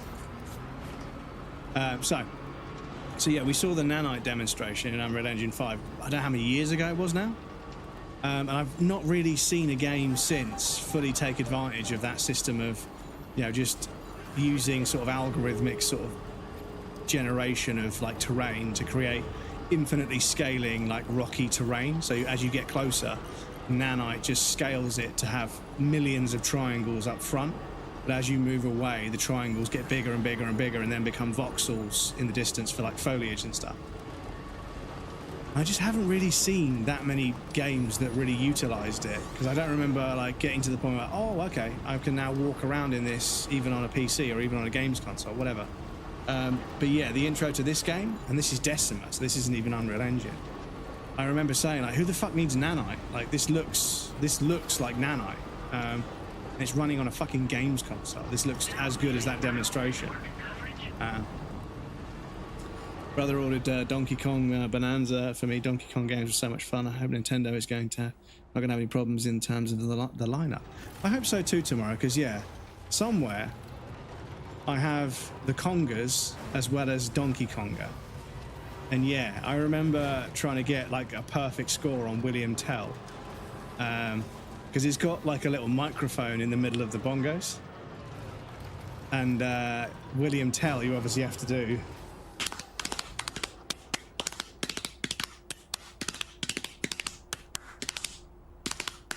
and to get the timing, I was like, damn, it's actually really fucking difficult. I don't think I ever pulled it off, unfortunately, but yeah. But yeah, the Donkey Kong franchise has had some ups and downs. I mean, Donkey Kong, like the Super Nintendo Donkey Kongs, the pixel art, the sprite work was just so fucking beautiful. Achingly beautiful sprite art for the time. God, I don't know what happens to. One of his cat hairs gets up in the air, and then it gets so wedged in my fucking eyelashes, and when I start pulling out eyelashes, the fucking fur is still there. It's so annoying, but I think if you're a streamer and you get anything in your eye, that's it, you're screwed. It's just going to continue to tickle your eye for the rest of stream. But yeah, and I hope that oh, look at this, a dynamic flood. This chat. Dynamic flooding. Just happened in front of us. I mean, it looked like I could see a seam where like it was like squared off, but I'm going to pretend I didn't see it. But yeah, like we just got a dynamic sort of like rush of water out of nowhere.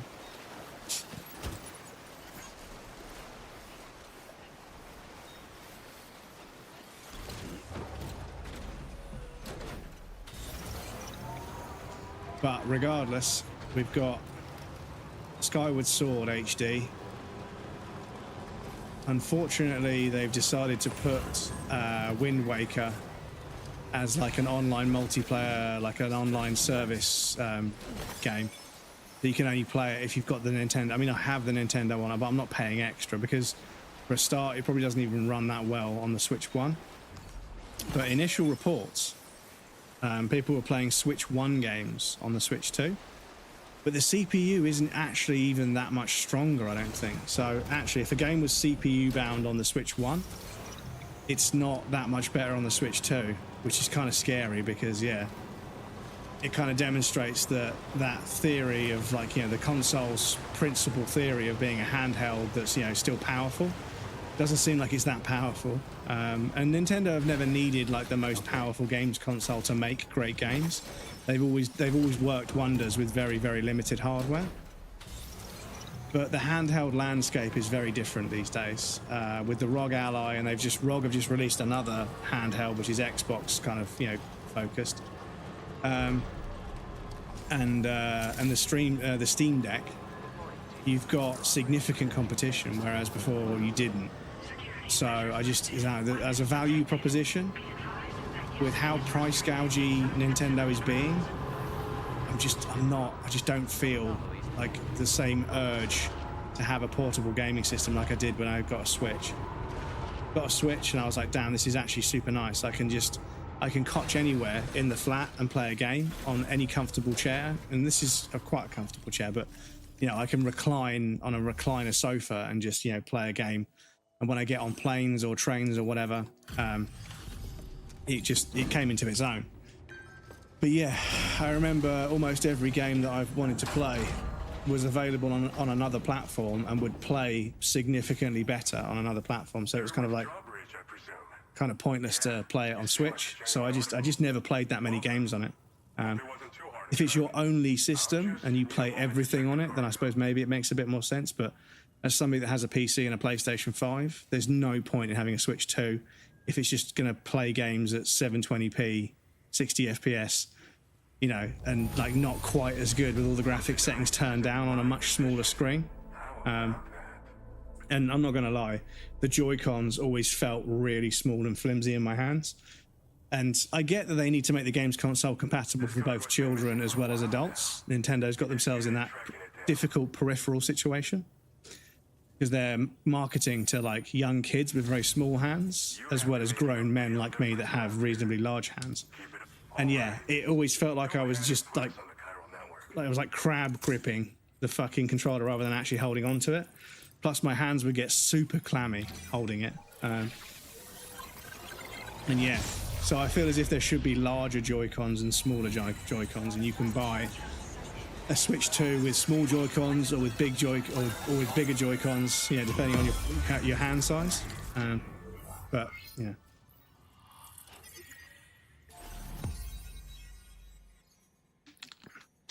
Right, chap.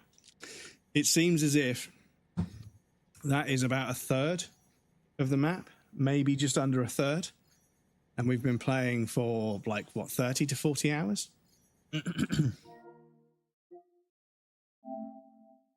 We've been playing for 40 hours, apparently. It says right there. About 40 hours. I think that might update, but it says we're 38% through.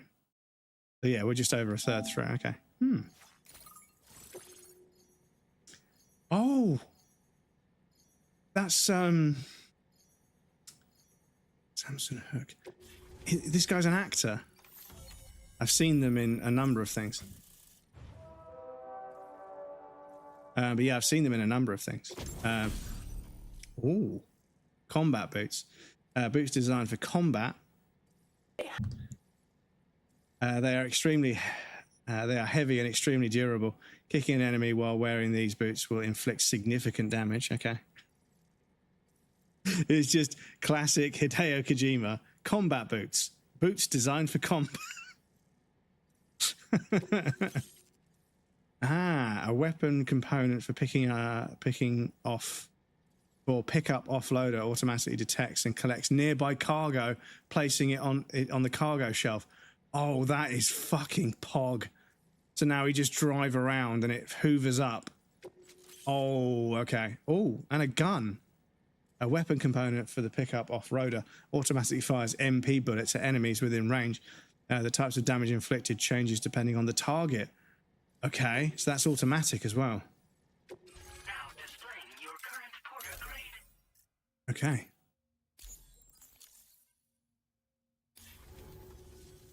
So we've been linked up at last. This guy's an actor. I've seen him in a bunch of stuff. Feels like we finally turned a corner. For our part, we've shared data for some custom vehicle components as well as some sturdy combat boots. I'm sure the vehicle parts in particular will come in handy for combat and cargo retrieval. You need all the help you can get, because those armed survivalists waiting for you out east are far more dangerous foes than the brigands. They're a bunch of fools who won't hesitate to kill people, with no shortage of lethal weaponry. Though I'll be damned if I know where they got it. Make sure you're prepared before you head their way. Speaking of which, those combat boots ought to add some serious power to your kicks. You might want to equip a pair if you intend on getting up close and personal. We've uploaded some schematics for pickup off-roader parts. One of them is a heavy machine gun. It automatically acquires and fires at targets in range. It uses MP bullets for added versatility. It's effective not only against human enemies like armed survivalists, but BTs as well. Damn, the okay. other part is a sticky cannon. When mounted, it independently scans for cargo in the vehicle's vicinity and collects it.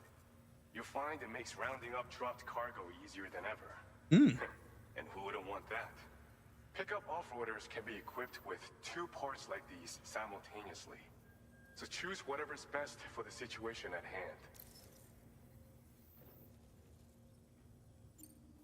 They're not something just anyone should be messing with. Their affinity with the dead makes them dangerous. But that's also why we can use them to prevent the dead from attacking us. With that kind of power at our disposal, we can put people's minds at ease. Could solve all kinds of problems, I'm sure. Some people have called me that. A while back, we had a situation with this group that went around looting whatever supplies they felt like. And I was the boxing champ who went up against these guys and sent them all packing with nothing but his bare fists. That's the story they tell, but it sure as hell ain't the truth. I didn't charge gallantly into battle and beat the shit out of him. I approached them in peace so we could work it out. I asked why they were stealing from other people, and they said it was because they didn't have the skills to live any other way. So I taught them other ways to survive, trained them a bit. Nothing more than that, really. In the end, all we had to do was talk to each other. They weren't like the other riffraff you find around here. And they're still here. In fact, working in this facility. If anyone around here deserves to be called a hero, it's you, Sam. Well, yeah, it sounds to me like you found a bunch of people that were struggling to survive, and you turned them into slaves. But no, they probably get paid and everything. Yeah. Develop equipment tailored to close combat specialists. If we succeed, anyone will be capable of fighting as well as the so-called Golden Fist. Feel free to lend a hand if our project interests you. Cool. Thanks again. We're glad to have you in our corner. With your support, we'll be able to do so much more for others. Stay strong and keep doing your thing. We're in this fight together. Sam, you're the best. Now get yourself back to the DHV Magellan and take a load off. Just so you know, tomorrow's been doing much better. Pay her a visit when you can, okay? Order completed. Well done. Well done. Right. Give me your fucking materials.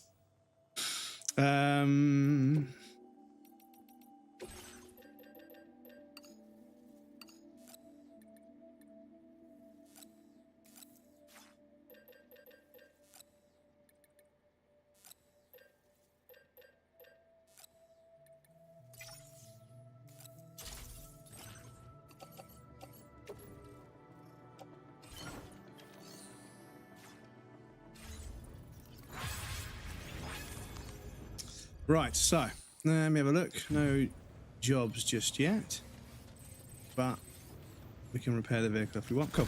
So we've got some deliveries to make, but yeah, if I could get that road going, that'd be good. But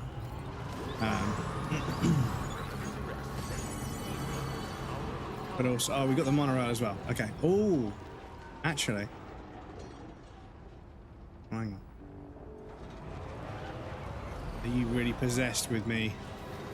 Yeah, I mean, I know you are, but at the same time, I've got deliveries to make, so.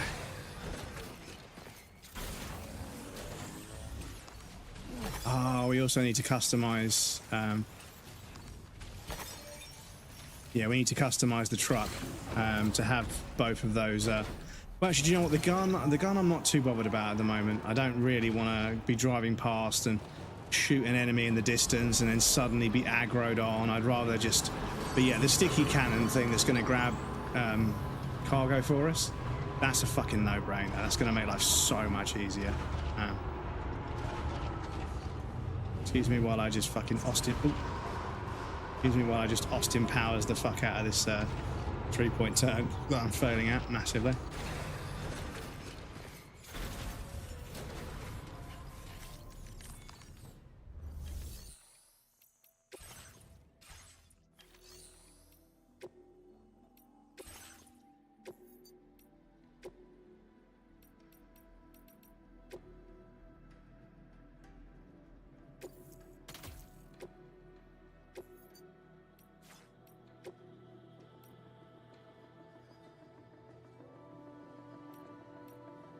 Yeah, I'm not sure if I want that just yet.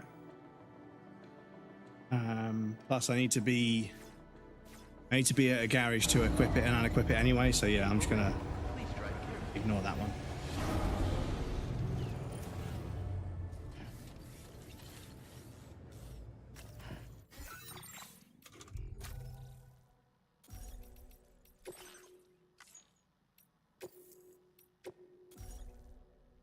Cool. Right. I'll get a save over the top of that. So we've got a few deliveries to make, but now when we go past, this thing is going to hoover up cargo for us.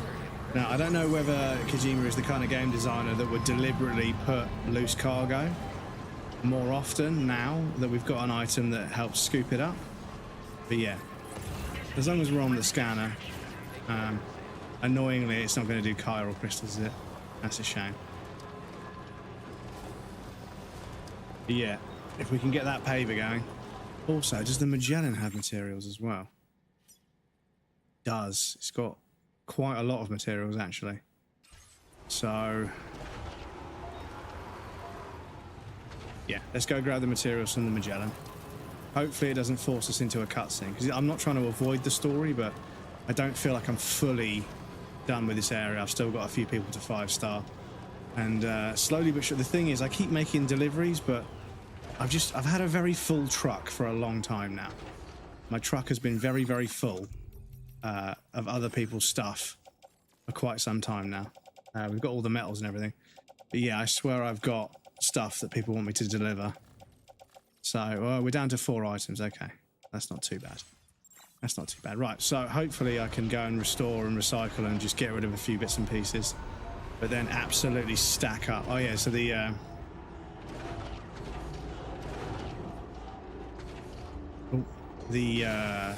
HUD icon for like the story is going to there. So as long as I use the terminal, I should be okay. Sam, head downstairs now. Cutscene. So I would like to recycle some bits that I've got in my truck. Namely, anything that doesn't build roads can go away.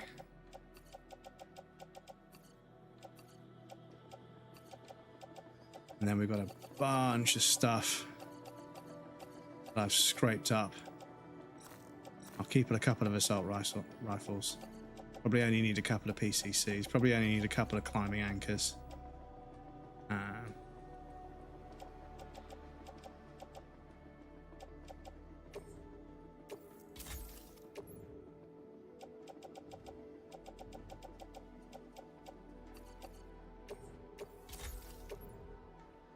Okay. That should free up some space in the back of the truck.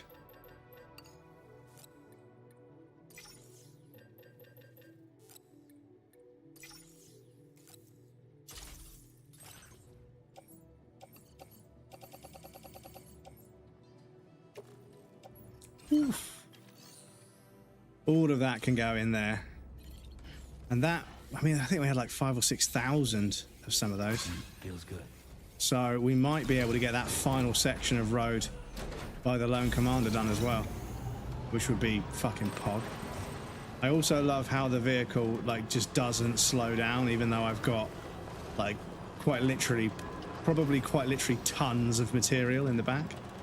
That's a really nice touch that the vehicle doesn't slow right down to like this speed, like all the time.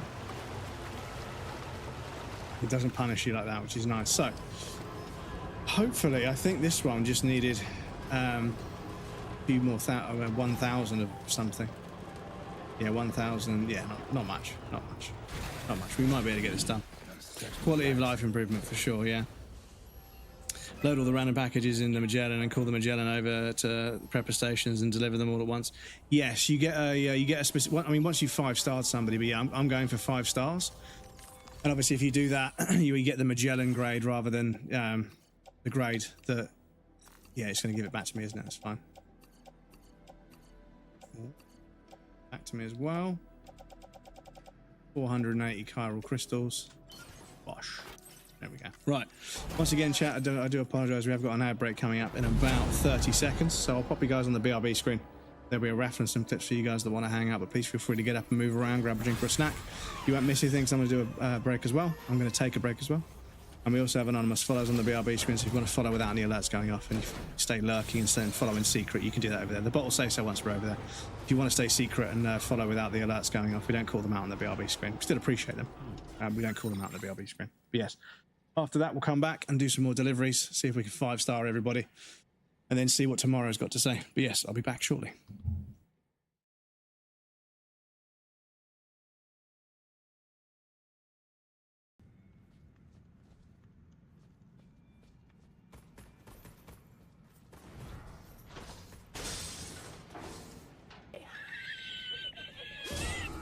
Stop it. That's why he's a spear type enemy. Get real.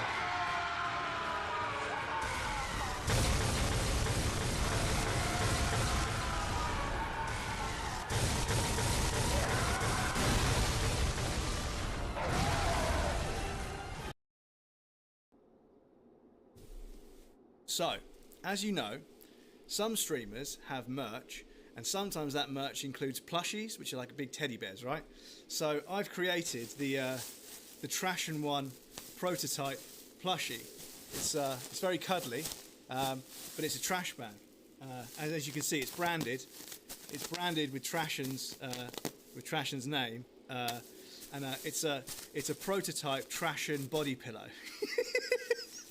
Exactly. So yes, Trash and One. I've designed this wonderful body pillow, Trash and One merch, as a prototype for you. So yes, that can live over there now. Yes. So yes, I've been waiting to show you that for.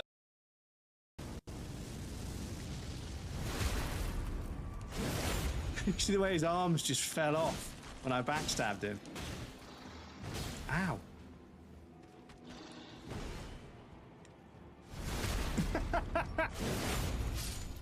I love the fact that their arms just pop off.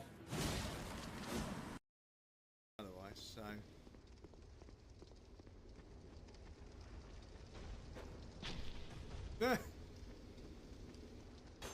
Oh, come on, Dark Souls. Are you kidding me?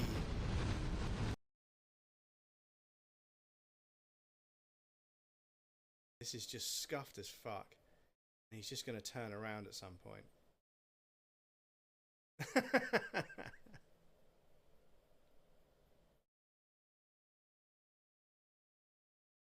Oh my god, chat. Oh my god.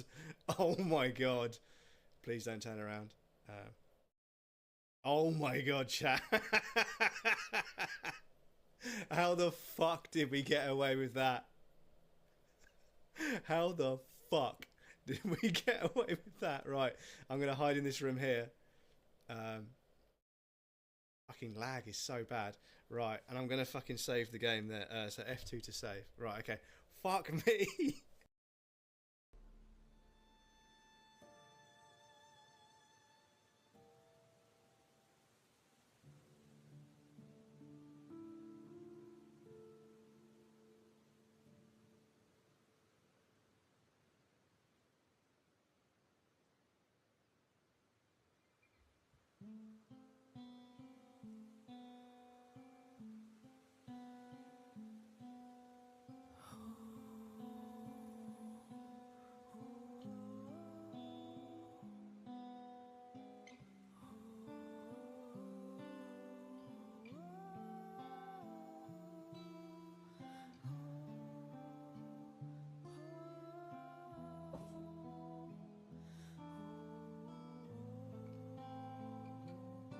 What it means to be a mother. You give everything. Everything.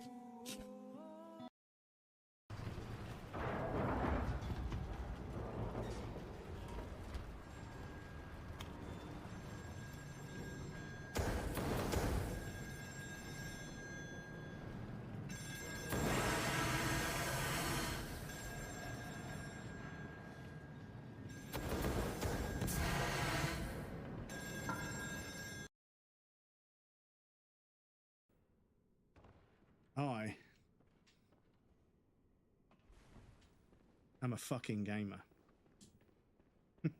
Sorry. Welcome back, everybody. Thank you for your patience. I appreciate that. Oof. Yes, some quality of life upgrades here and there. It's definitely improved on a few things. And yeah, it is visually. Yeah, I might. Do you know what? I might turn it up onto quality mode rather than the performance mode, just for a little bit, just to see what it looks like. Just as a little taste.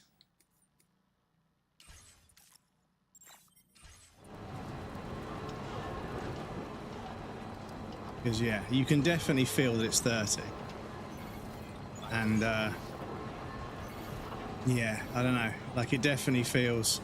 It's strange because, like, once you've seen it at 60, you can't go back. You can't go back to 30. Yeah, it is a bit choppy.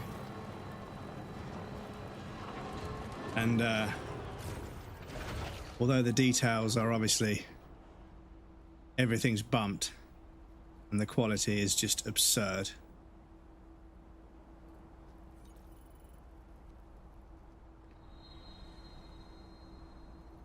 Hello!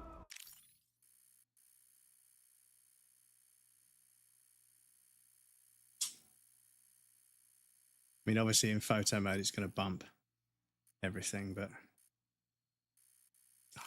the photo mode, the movement in the photo mode is weird.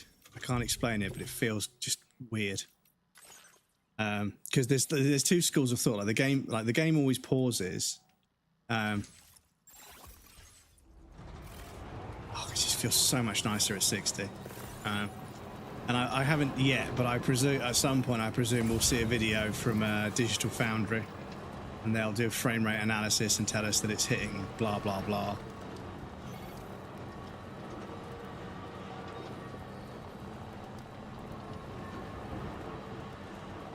But yes, one thing I might also do, I might start a playthrough of Death Stranding 1 on my PC, because I want to see what a 13700K and a 4080, an overclocked 4080.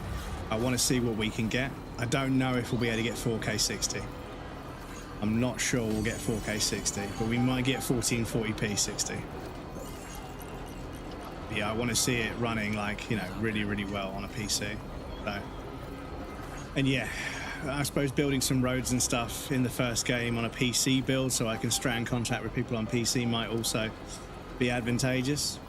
But yeah, there's a couple of people playing Death Stranding 1 on PC at the moment, and I hope they end up playing the sequel, because if they get it on PlayStation, they can use all my roads and everything, and that would feel even more special, because I build the roads because it helps everybody, right? Almost everybody that plays the game, that logged in, you know, a year or two after release, it was just a different game. There were roads everywhere, there was ladders and ropes and zip lines everywhere, and it just, yeah, it was a different game. I remember when the first 70% of the game, when I played it on release, I was on foot, like dragging stuff and having to like baby step with like massively overloaded weight, like for ages. It was such a slog. But yeah, we got it done. And yeah, once we built a few roads, things got a bit quicker, a bit easier. I got more materials, and we built a few more roads. What is that? Oh, I thought that was an animal I needed to catch, but it just fucking exploded. Motherfucker, Kojima, like you've created this fucking this thing that scoops up cargo, and I've barely seen any cargo anywhere. But there's something over there, so let me just see what it does. We've got to test it for science, chat.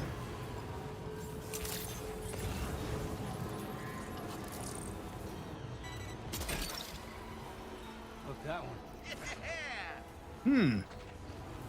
That is fucking cool.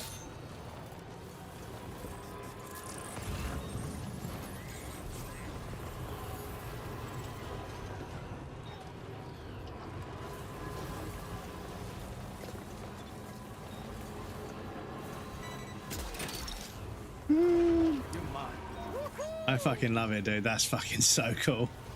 That's such a QOL. That is such a quality of life upgrade.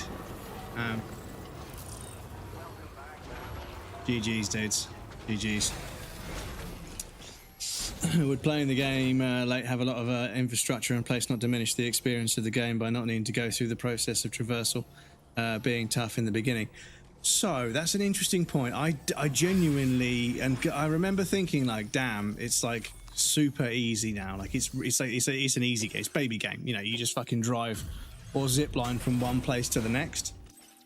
And I thought, yeah, this is easier for new players, but at the same time, yeah, you're not getting the full experience. And I feel kind of bad that we've been using the truck quite as much as we have.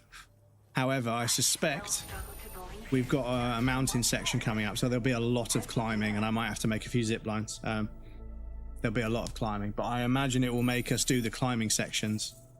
Still not 5 stars, fuck's sake. I imagine it will make us do the climbing sections to do deliveries without the zip lines, and then we'll get the zip line at the end. You know, that's usually what they do. So, Well done. yes, I presume we'll be doing some stuff on foot fairly soon. Right, so let me grab what's left of their metals.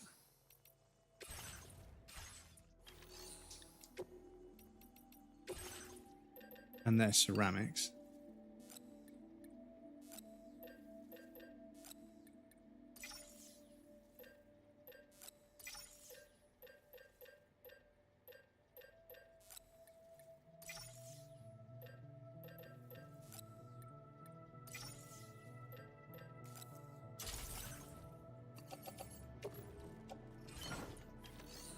Cool. So that means when we go back to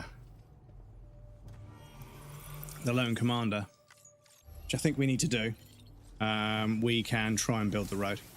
So if we're going to the Lone Commander, you didn't have any jobs for us, did you? Any jobs for us, mister? No. Cool. So the orders are starting to slow down. We're not getting an order at every single place anymore. Usually there's always an order, so I think we're slowly starting to get, like, you know, most of the orders done. So I've got one for the Rainbow Shelter, and yeah, they're almost at 5 stars, so hopefully this might be it. And then we can do this and go. There's something at the Magellan. That guy's all right, so we could go down this way and then continue down to this way. Nimbus, welcome in. Congratulations on 3rd, dude. Good to see you. Like, for real. So yeah, like this fucking thing that just grabs cargo for me is quite literally the definition of a game changer. We've got 3 level 2 batteries, or 6 level 2 batteries, and an arm that grabs cargo for us. It's just fucking Baby Town frolics. I don't know how that wasn't redeemed, but hi. Yes, it's been quite quiet tonight. It's been very quiet, and they don't always get redeemed, you know. But it's been quite quiet tonight. It's been a nice chilled one. Nice, cozy, chilled out one. Not too strenuous. Just a bunch of fucking tech issues. In OBS just completely crashing and just, you know, not working.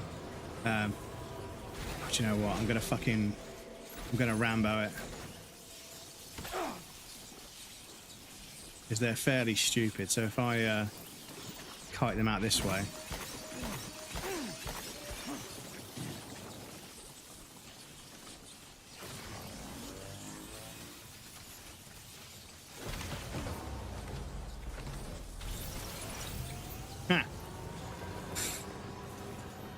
Tiny little guys, yeah.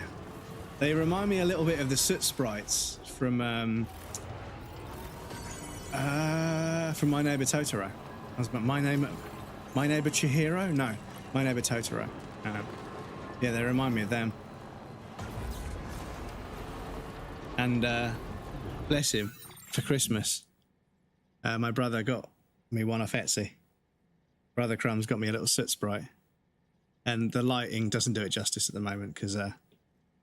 But yeah, it's really cool. It's like they're little felt circles, and like they're like solid, like a bead that's been sewn into the middle. So they've got like a nice shiny round eye. So yeah, it's hanging off my Totoro. Is it Totoro and Spirited Away? Okay. Spirited Away as well as Totoro. Ah, okay. Yeah, oh yeah, maybe they're in that one as well. Because yeah, loads of people are like, I wonder where they get all the ideas for. It's a lot of it is Japanese folklore, I think. You know, there's a lot of it that's Japanese folklore, but obviously to Western audiences, it's completely new, so it's very novel. But a bunch of it is just Japanese folklore, which is interesting. It's really interesting folklore, really interesting culture, especially over the hundreds of years they've existed. Little Sister Sprites holding star bits on my Animal Crossing island. Can you get them in Animal Crossing as well? That's amazing. Because yeah, I've seen people's islands on Animal Crossing. I'm like, and like this is kind of. Do you know what's weird? You know what's weird? Death Stranding 2. They've put me on a big island full of weird creatures, and I have to make a bunch of stuff. It's kind of like a pretentious art house Animal Crossing. But it's not pretentious. It's genuinely quite well put together and charming. So it's not pretentious, but yeah, I'm going around an island building stuff and making my own little island better. And there's a bunch of weird trinkets and animals to meet. So it's kind of like a little bit like Animal Crossing. Oh. Snag. Wowzer! Oh, it grabbed that tar cannon. Okay.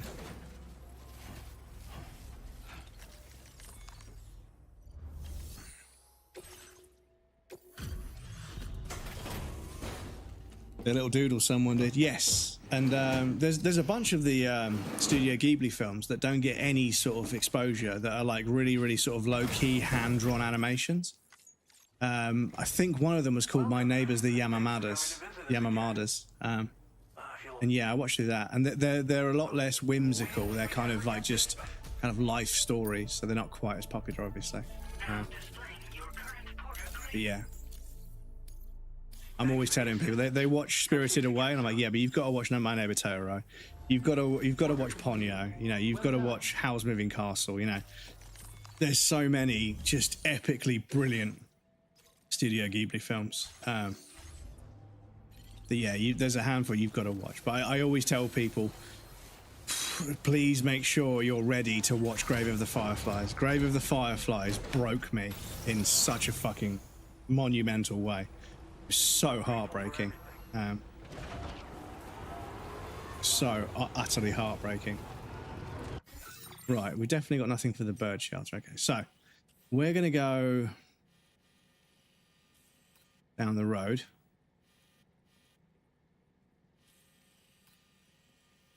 Because yeah, that last section of road, I imagine we're gonna need a bunch of materials, but cargo wise, we've got over 1,000 ceramics and well over 1,000 metals.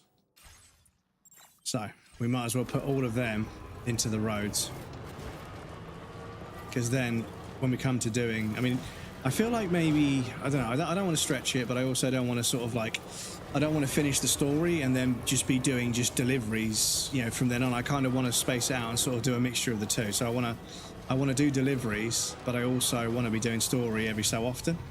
And I'm sure I'll get the balance eventually. I haven't done super well so far. I've kind of, you know, spent entire streams just doing deliveries and building roads, and I'm like, damn, I didn't really do much story. So we will do some story in a minute, because I'm conscious of the fact we are 3 hours into a stream and all I've done is build roads and make a few deliveries. But yeah, one of the like ground tile things you can make. I own like the majority of them. The ground tile things you can make. Or Studio Ghibli, or in the game, sorry. Or in this game. Because yeah, I don't remember anything about ground tiles.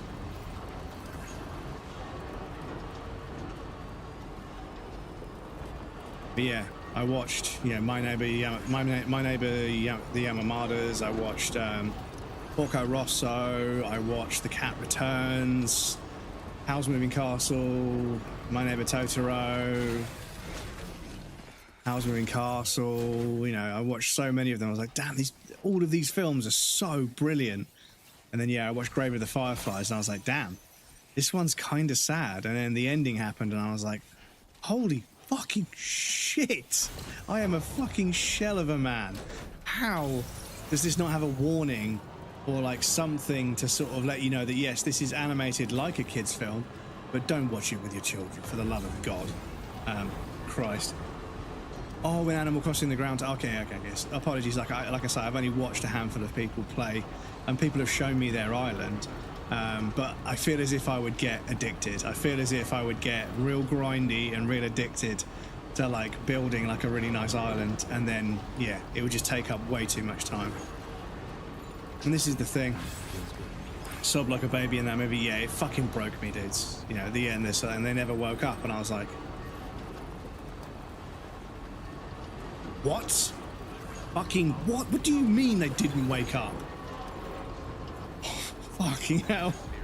I was just sat there, and the credits is... Because aren't the credits like completely silent or something?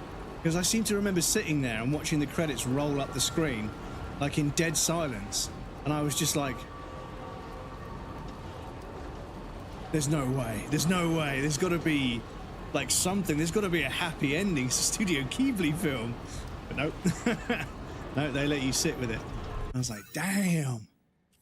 Fucking brutal. Have you got any metals? You got a little bit. Do you know what? You got a little bit, and while I'm here, I may as well. But yeah, I might rewatch it, but I will make sure to prepare myself emotionally. People put so many fucking signs on these ramps. A couple of times in the first game, there was a porter walking down the ramp, and I run into them because I couldn't see their like overview, like a overlay of their name and their cargo, because there were so many signs on the ramp, and I was like, guys, it's getting a little bit stupid now, you know. I know you're farming likes for whatever reason, but still, you're getting a little bit fucking silly with it. Let's be honest. Do you want to? Yeah, I'm not bothered. Sorry, the musician. We've delivered. We've delivered to them.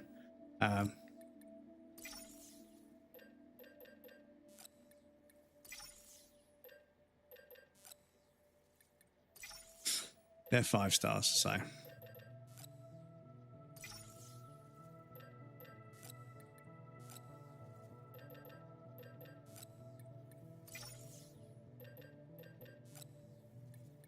Okay, what a really awkward amount of materials.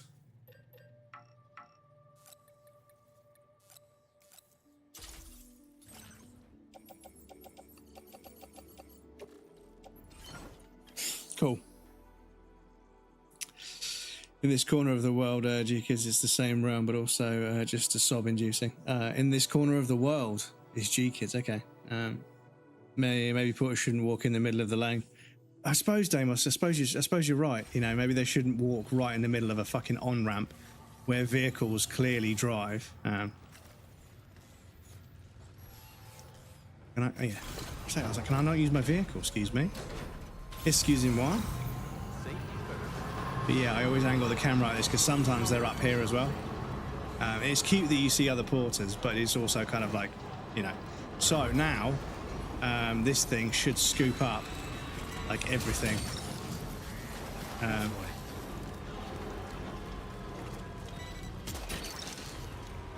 Gotcha.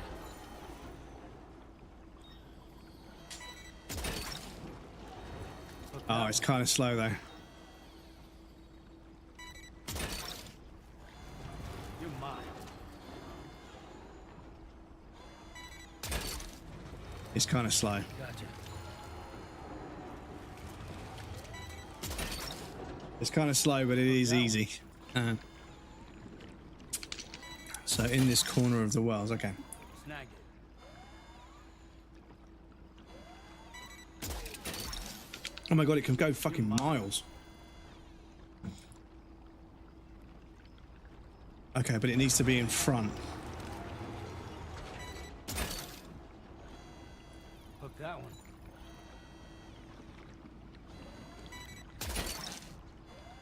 Oh my goodness. Hideo, this is the best invention in this video game. This is so good. This is just the best invention. Look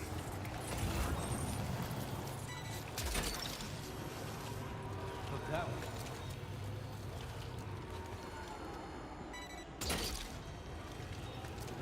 Gotcha.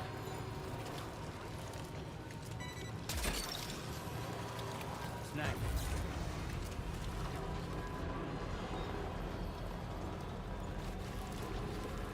But yeah, it goes for fucking ages. So, I mean, to be honest, like if I just get on the road and just let it auto drive.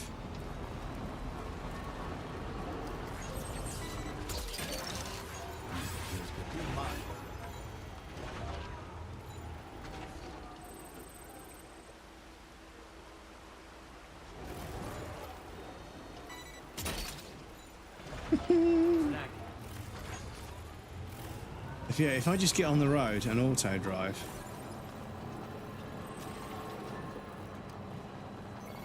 like this will just pick up any cargo. So, dude, this creates an entire meta. Like, if you want to leave stuff for other people, or if we wanted to leave something behind, we could just leave it on at the side of the road in clear view. I'm just going to see how quickly it can pick stuff up. But yeah, I feel as if we could just leave the car doing laps and just picking up all the stuff that's just floating next to the roads. It's fucking pog. It's so fucking pog. Right, we're going this way, which is back to here. Okay, cool. We've got some deliveries. Yeah, we've got a delivery for this bozo. And then we're going to go see how much this road costs at the paver over here somewhere. Because we may still not have enough. And then the Lone Commander, we've got a delivery. And then I think this is BT territory. But yeah, getting back to the plate gate and going back to to Mexico. And making the delivery we've got. Because I think I've still got that on board. I think. Oh no, is it in the Magellan? Shit, I think it might be in the Magellan. I think it's in the Magellan. Okay, so if I call the Magellan to the... I call the Magellan to... the Lone Commander, if it's possible.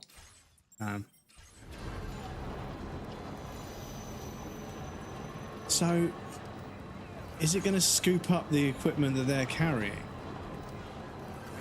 No, okay. But could you imagine if it just robbed somebody's fucking, like, PCC off their shoulder?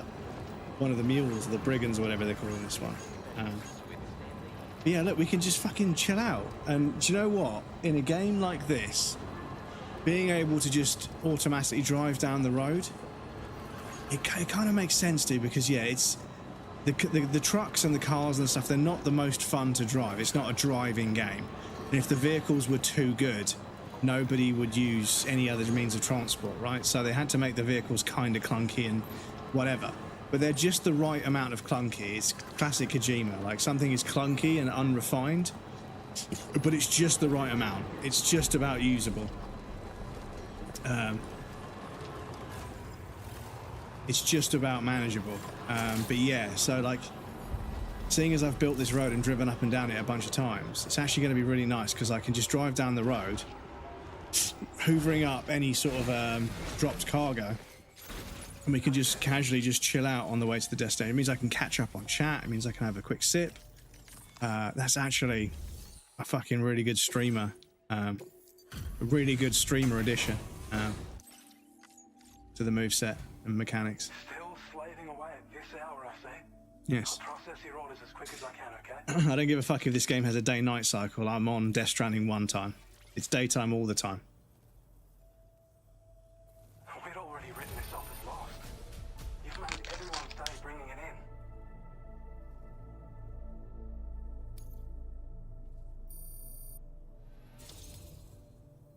Cool. Now displaying your current porter grade. Gets pretty dark out here, so be sure to watch your step. Because you could hold down R1 to skip like all of the menus and dialogue after doing a delivery, and you can't do that in this one. I don't think you can hold down X to skip, but I don't think it skips everything. Yeah, that's a Legend of Legends one. But we don't need to at the moment.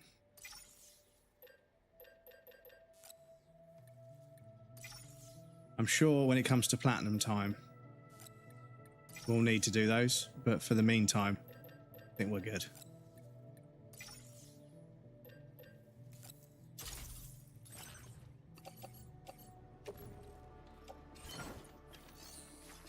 But yeah, obviously driving down the road is not the most exciting. So yeah, the auto drive, because it, like I say, like we were saying, it feels like obviously you're taking away, like just driving down the road, you're even taking that away. It's obviously, you know, you're not delivering anything on foot, you're doing it by truck, which is pretty easy.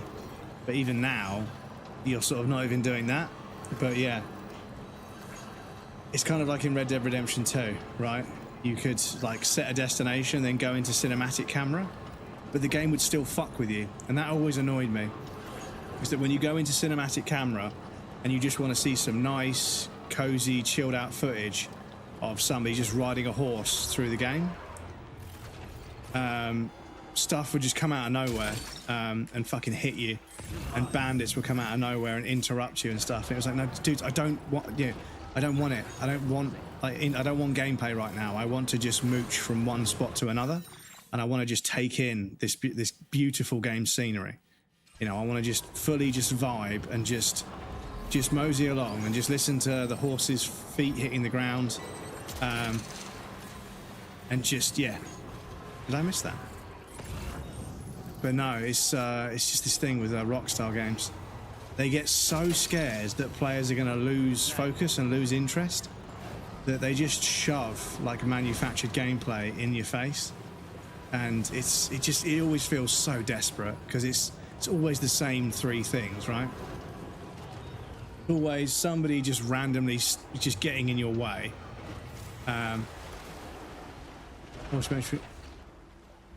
Yeah. So there's something right there. Does it not work over lakes?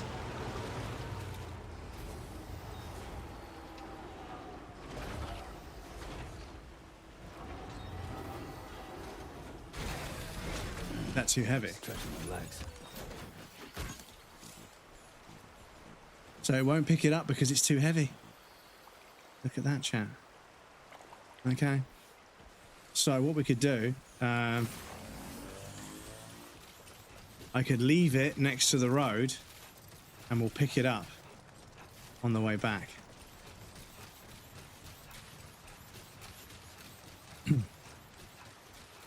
Ultimate male fantasy, this. Just hoovering up cargo. And it's been kind of crazy. Like, there's been a few people, and like I say, Hideo Kojima's been cruising around liking people's reels and stuff. And there was one that's somebody like struggling, like over encumbered, like struggling over a bridge, and there's a distro center in the distance. It says like, people won't like it, but this is what peak gameplay looks like. And Kojima liked it, and I was like, damn, like I love how like they're clearly kind of like, they clearly see like the memes of things, and they're not like, why are they making fun of our game? They're actually into it. But yeah, that would be quite the moment for me if I was to get a like from him on one of my Death Stranding clips. I mean, I was going to post them anyway. I'm not fishing for it. But yeah, it's kind of, I've seen them like, you know, because I follow them and everything. It shows people that you follow that have liked stuff. And yeah, I've seen a few smaller creators with a like from him. I'm like, damn, that would fucking freak me out. Like, I'd be psyched, but yeah, it would be like, you know, that would be it. You know, every now and again, you know, a massive creator will like a comment of mine or something on their post. I'm like, it's nice to know that you do exist and that people can actually see your comments. But this is the other thing, chat. If you get good at like making like a nice comment that can't be misconstrued, that people aren't going to get upset with, and you just get a few likes on it, you get reach just for comments. So you don't even need to post like stuff. You get reach and discoverability. Because there's some weeks when I open my Instagram and I haven't really had anything that I've posted take off at all. But it will say that you've got this many interactions and this much reach this week. And I'm like, but I haven't done anything. Like I've posted, but none of it's really taken off. But it's the comments. There's a blue light in the center that goes off. Yeah, okay. It's comments. I've commented on something and it's got a bunch of likes. And obviously, I ignore likes on comments because it's pointless. I thought it was pointless, but no, it actually does give you a kind of reach. So yeah, for any creators out there, don't sleep on commenting like nice things that people might like. You know, if you've got a comment and people might like it, go for it. Don't hold back. If you're going to be shitty, then don't. You know. But yeah, luckily I don't think everybody's got access to it, but I can post GIF responses. It was a test at first, and only a few of us were allowed to use it. But I think they may have rolled it out across the board now. But I can respond with GIFs, and yeah, if you can get the right GIF on a really popular post pretty early on, you can farm a lot of likes on that. And I know this all sounds kind of cringe, but it is just how it works. But I'm teaching you guys how to do this stuff for free. I'm not gonna try and sell you some 12-step course on how to farm engagement on social media. But yeah, it's crazy. Like one comment can get more likes than any clip I've posted. Just a comment, you know. And sometimes the comment isn't even that good, and I look back at it, I'm like, damn, that isn't even that funny. But yeah, if it takes off, it takes off. And it's one of those things with social media. Like if you post something and it does well in the first 2 to 3 hours, that's usually a good sign. But if it doesn't do very much in the first 2 hours, it's pretty much dead. Everything moves so quickly. Right, so I think we've got... Oh, the auto drive doesn't like it.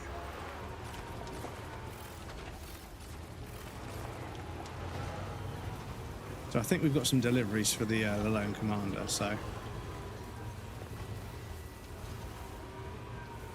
Let's go over there. Lana darling, I apologise. You just smoothie checked just now.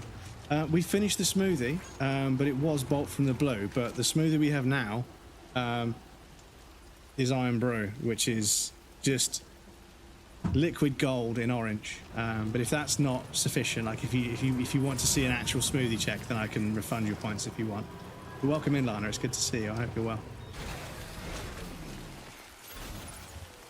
How have you been? That will do. Okay, thank you. I appreciate your generosity. But yes, how have you been? What have you been up to? Right, don't hit a tree or an animal.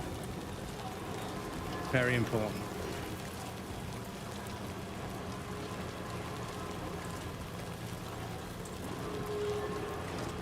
Great, thanks. What about you? Yeah, really good. Really good.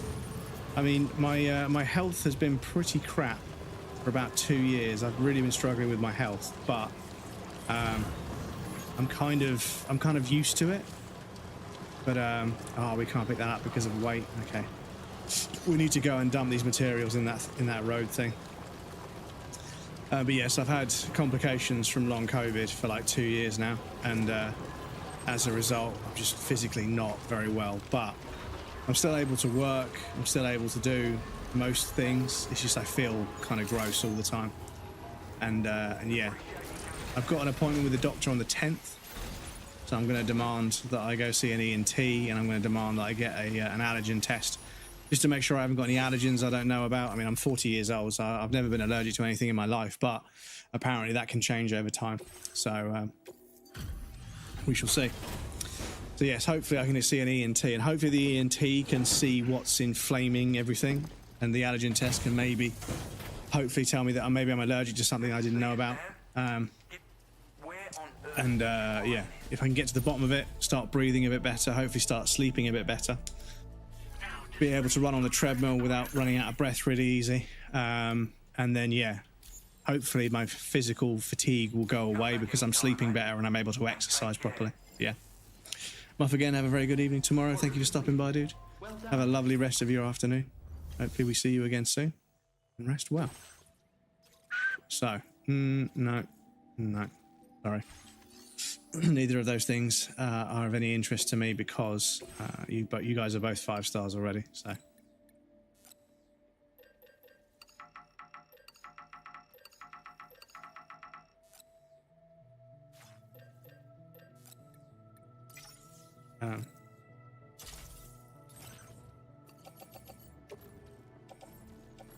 Oh no. Can't.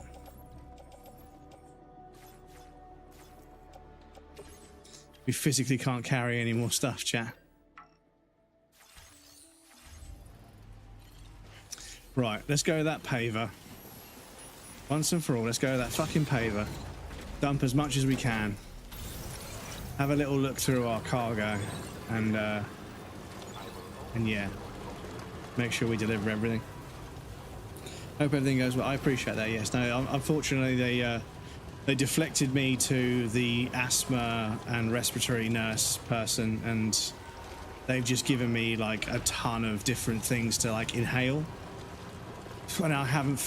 Nothing has helped. And if anything, I'm worse now than what I was. So I'm slowly still getting worse. And after 2 years, it grinds you down. Like at first I was like, okay, it kind of sucks that I'm not feeling very well, but if I just keep trying to get enough sleep, if I keep trying to sort of, you know, eat the right foods, multivitamins and stuff to make sure my body's got what it needs, hopefully over a time things will slowly improve. But it's been 2 years now, and I'm at that sort of stage where I'm sick and tired of being sick and tired. I'm so fatigued and so irritable all the time, and yeah, I have no patience. And well, sometimes I have patience, but not often enough.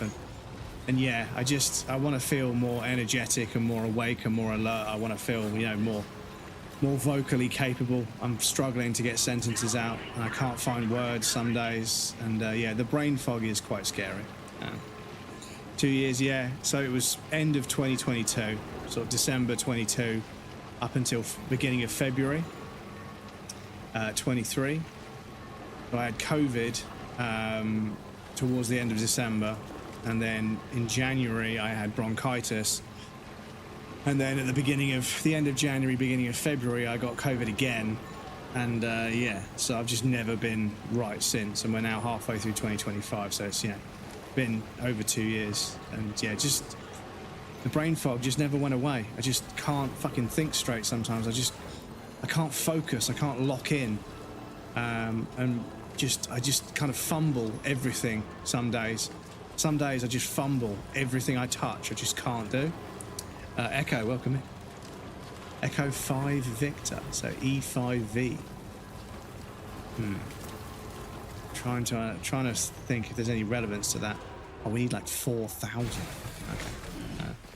Yes, welcome in, Victor. It's me. Or Echo, whichever one you prefer. Yeah, the long COVID is not a fucking joke, dudes. It fucking sucks. Okay, we've got the metals. Damn, dude, we need a lot more ceramics. Damn. There is relevance. So, Echo 5 Victor. Been a bit since I've been in. I was going to say, I vaguely remember your name from somewhere. E5V. Been busy as fuck. Well, I hope it's good busy. I hope it's good busy and not bad busy. Because good busy is good, obviously. That's a lot. That's a lot, chat. Okay, so I think we might hold back on that. So we need 1,670 ceramics, which is fucking bonkers, dudes. I'll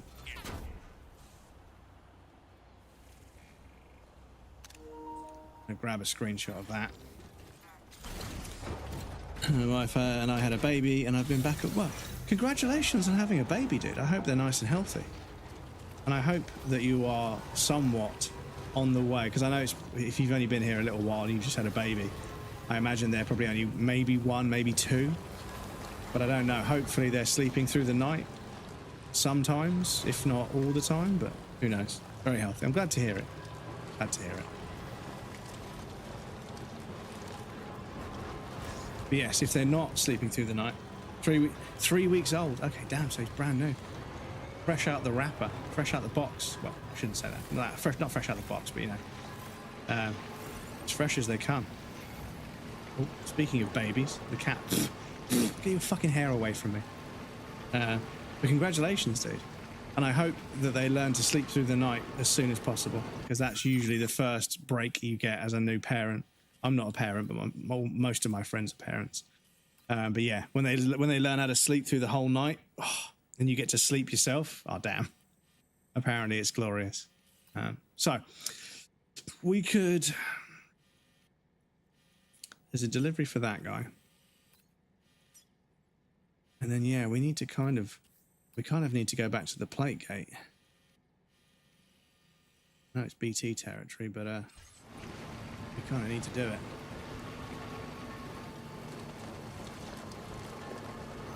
But we need to call the Magellan. Actually, if I just travel back to Mexico, the Magellan should follow me, surely, because it followed me here, so we'll try that.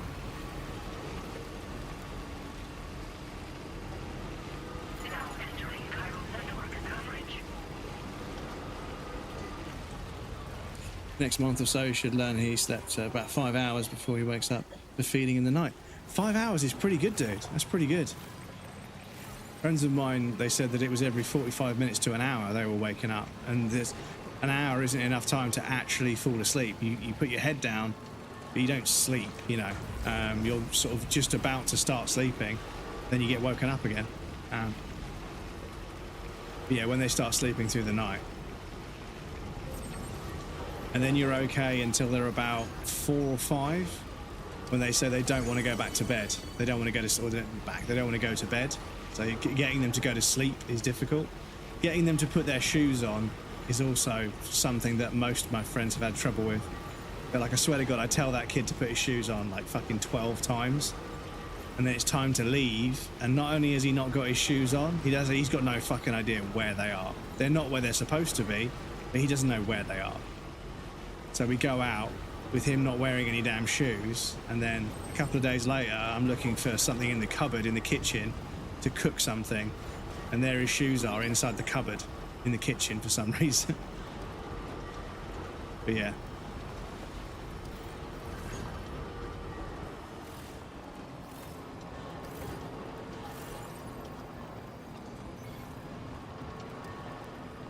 This chap.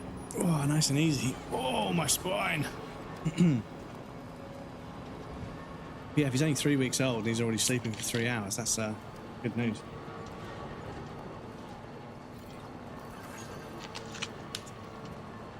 Right.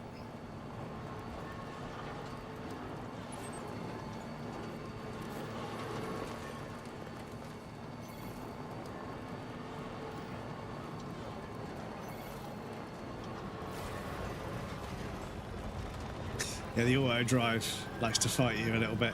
Oh no, shit, there's fucking mules down there. I keep calling them mules. They're not even mules in this one. They're brigands. Oh, brigands.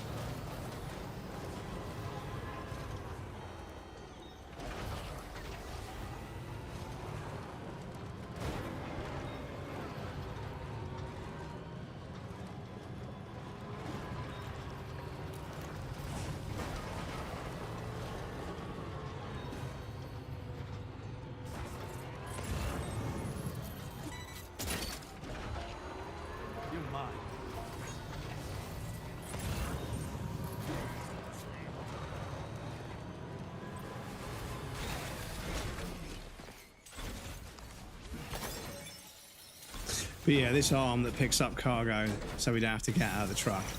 But we still have to get out of the truck for the chiral crystals, but yeah, that's still a step forward. Can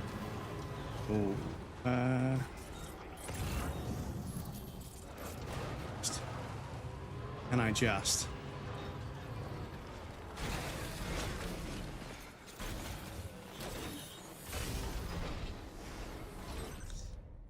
And then we'll steal all their shit.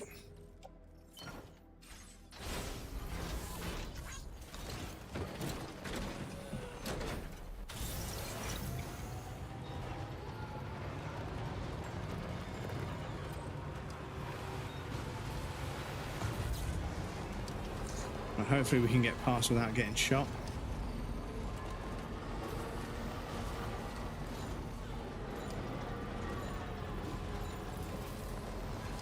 There we go. Right, so I think I can probably go up here.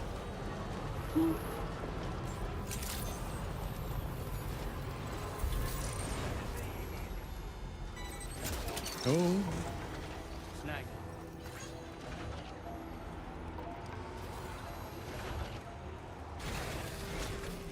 Yeah, I do feel like we got the truck a little bit early, but at the same time, I suppose, like I say, because we used the truck so much in the last game, it's kind of like a given that we'd use it in this one. So I suppose they just give it to you, don't they? So. But as you say, it does sometimes feel like I'm kind of cheating a little bit, but it's part of the game. Yeah. Let me just take a look at our active order. Like I say, I presume once we get to that mountainous section, it'll get way worse. We'll be doing a lot more climbing on foot.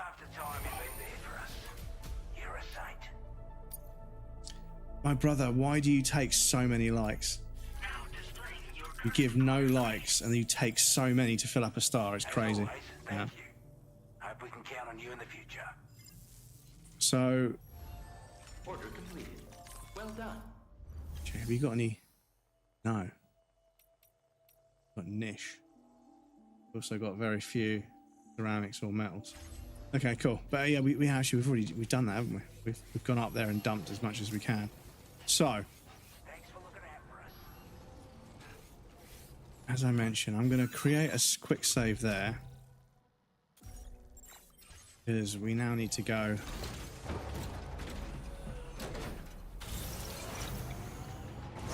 kind of through BT territory, and I'm not sure from here. If I go to the map, yeah, we're not near.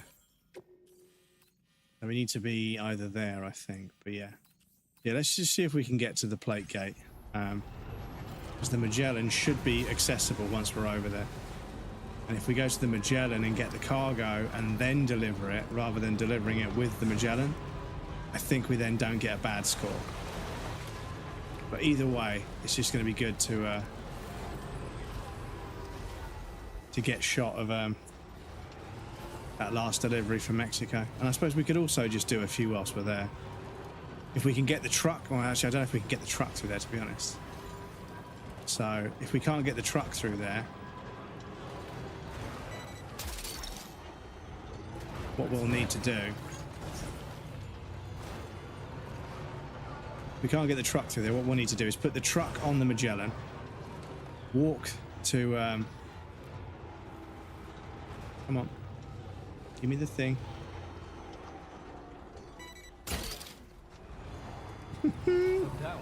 I love it. It's so much fun. I'm sure I'll get used to exactly how it works. That's quite a big one.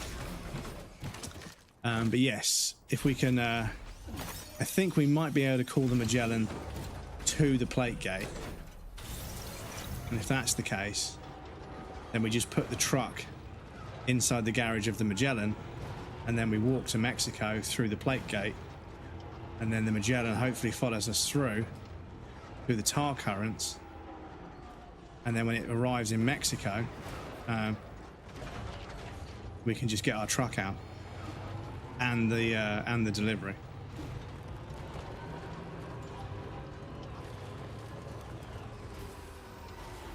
Yeah, it has to be in front of you.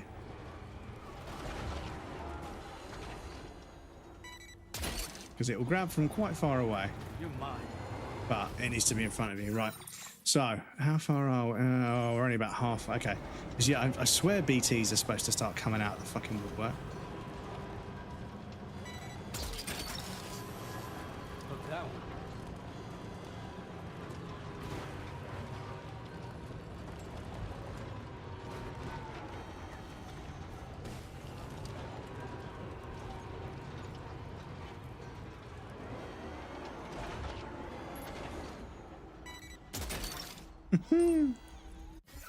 I love it.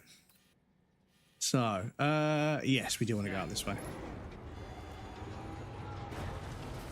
We want to go this way. Now, as you can see, the vehicles are jank, but not too jank. Like, they're kind of the perfect amount of jank. And if they were more jank, they would be, like, annoying. But if they were less jank, they'd be too much, and you'd be able to do everything with them. But they've got just enough, like, scrambling ability so that you can kind of, like, get away with scrambling up a path like this, which in a normal game with a vehicle, this would be a death sentence. You'd never get through it. But, yeah, this game, it knows that the vehicles need to be like useful but not too useful, and they've got that really well balanced. Definitely got the balance.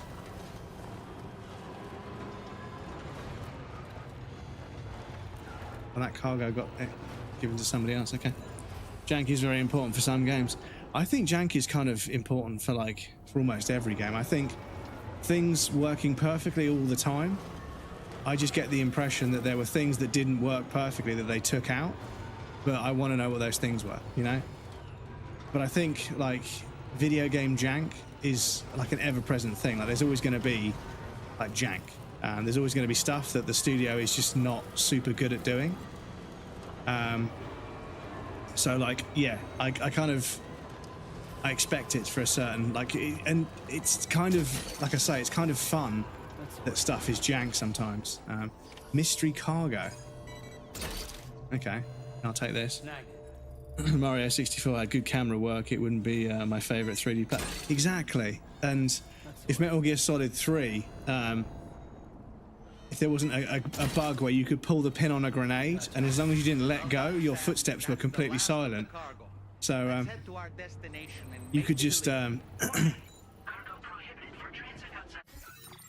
so can I? No, I don't think so. Following items cannot be taken with you when traveling between continents using the play gates. Cargo designated for delivery, including lost cargo, animals, people and corpses, enemy vehicles. If you want to attempt to travel through the gate with any of these items in tow, they will be left behind and may be found in the vicinity of the plate gate terminal or stored inside it. Okay, so let me do a quick save. Because this is not an enemy vehicle, and I think I've got all of this stuff. I think hopefully I can take it with me.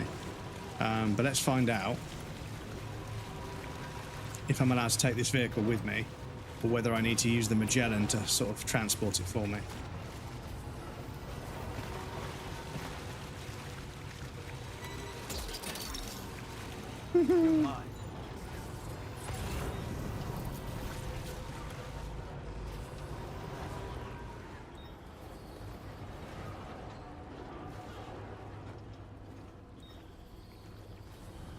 Are you going to allow it? I think it's going to allow it, chat. But we're getting a whale loading screen. It allows it. Oh, chat. Chat, the game has been changed. We can take vehicles through the plate gate. The game has been changed. Altered. Amended, if you will. God damn. Okay, so we can take vehicles that, not enemy vehicles, but our vehicles. And all of our cargo is still in there. Oh, okay. That's pretty huge. But yes, so I need somewhere where we can call the Magellan from.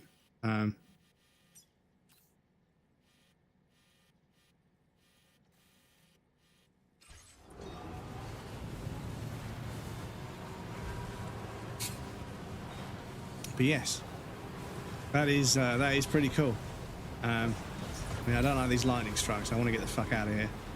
I have a feeling. Oh no, it's red. Oh no. So I can take vehicles through, but you're not going to let me through here? Oh no, okay. Okay. There's the Cupid terminal.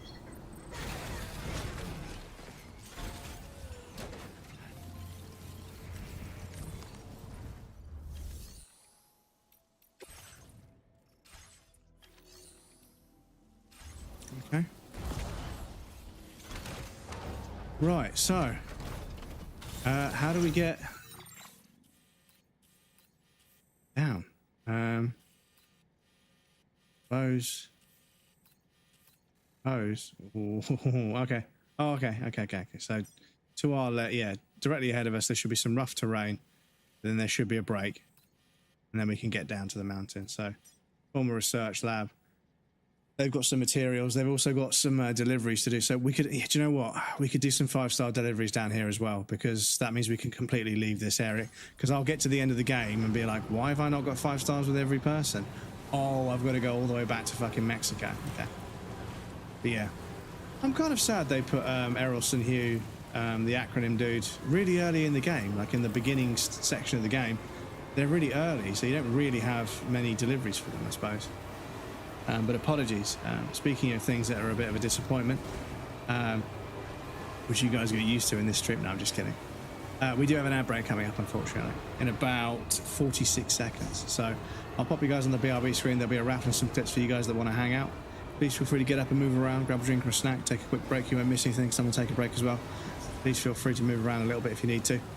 And we also have anonymous follows on the BRB screen, so if you want to follow without any alerts going off and stay secretly lurking, that's also perfectly valid. Once we're over on the BRB screen, the bot will say so. And if you follow on the BRB screen, there's no alerts. We don't call them out. We still appreciate them, of course. But we don't call them out. You can stay secretive and stay secretly hidden in the shadows and follow without being called out if you want. But yes, there'll be a 3-minute ad break. We do a 3-minute ad break, gets rid of pre-rolls on the channel. It means that when people first get here, they aren't immediately hit with an ad, which is kind of gross. Because sometimes when people click on a stream and they watch an ad, they just get bored and go somewhere else. And also, they might not like the stream, you know, so if they have to watch an ad before they can figure out if they like the stream, then they got to go to another stream and watch another ad before they can figure out if they like it or not. It's not a very nice gameplay loop for them. Or gameplay loop. It's not a very nice loop to be stuck in.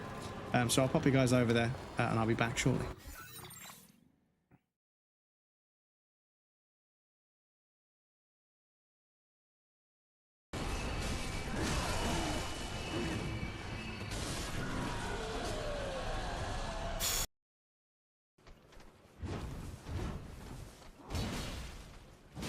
Okay, your poise is shit. Oh.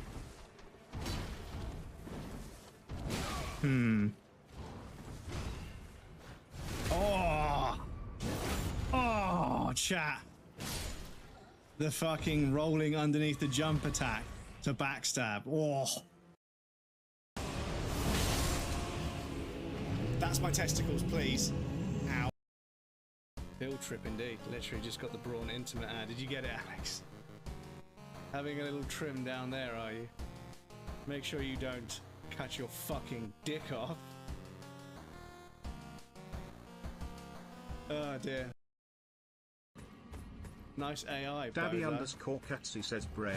Would you rather have a calzone or a matter baby? Would you rather have a calzone or a matter baby? What's a matter baby? What's the matter? No! Stop it.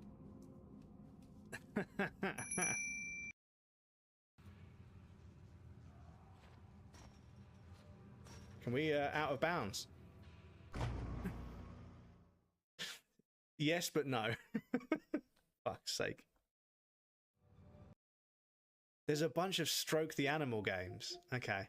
And they're all separate. They should all be the same game, but you know, we all know how this works, right? Everybody wants to have as many different games out there. Stroke the tortoise, stroke the snake, stroke the dog, stroke the horse. That's Mirabelle. That's fucking Mirabelle. That's Nico's horse.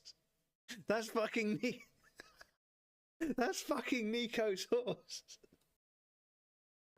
There may be smaller points in between, but those are too far. Why are you shouting at me? You want to say hello to the Raiders? Come here. Oh. Look at all these cute Raiders that came to say hello. They were doing PvP in Dark Souls 3. Very good Dark Souls game. It's the baby. The baby boy. So regal. Yes, he's very, very... he looks very professional and handsome, but he's actually a little goblin. Oh, wait. Excuse me with the tail. Excuse me. Excuse me. Able to do anything. So yeah, I think I might just oh yeah, I want to jump off. Why what?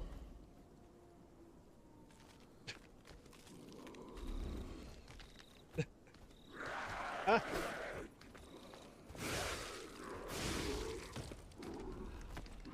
Okay then, game. What's up, I feed birds. I don't have any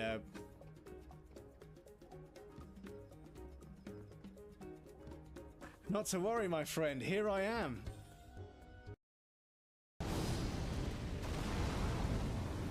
Shit. did I get away with that?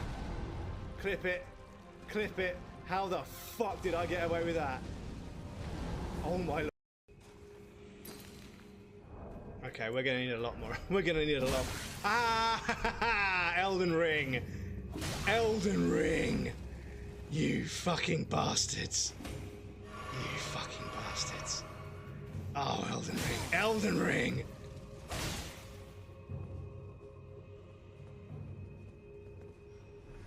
You motherfuckers! You motherfuckers! Okay, this is what we want for exploring.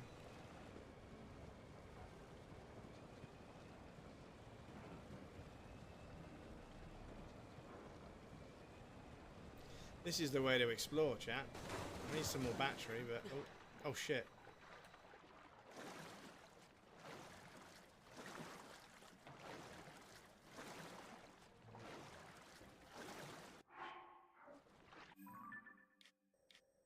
Okay, maybe this isn't how we explore. We're reasonable people. I'm sure we can work something out. What is it you want? Finally. There were still moments in Elden Ring where I was like, holy shit, this is concept art. Look at that fucking castle on top of that mountain with the clouds and the fog around it. It's fucking concept art, and then you can go there and actually go inside that castle and then get your ass absolutely fucking clapped by some horrible boss that does this and then follows you around while you try and run away, and then the second you roll it's like, ha, wrong, and then fucking hits you. Welcome back, everybody. Thank you for your patience. I appreciate that. But yes, you missed the raffle. Sorry about that, dude. But yes, like the jank defining, like jank being a defining characteristic of a game. It's been like there are numerous games that are like really highly regarded. They're kind of jank, you know, but they're kind of jank in a good way. And I think good jank and bad jank is definitely a thing. Do you know what? I also feel like we've got some ladders that we haven't used just yet. So there's fucking cat hair everywhere. I literally just brushed all of the cat hair off of my face. Yes, you. We've got a couple of ladders, haven't we? So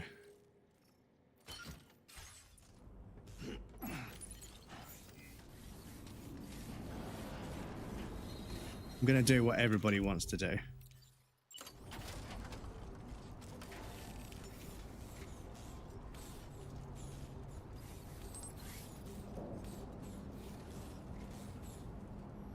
No, keep doing that.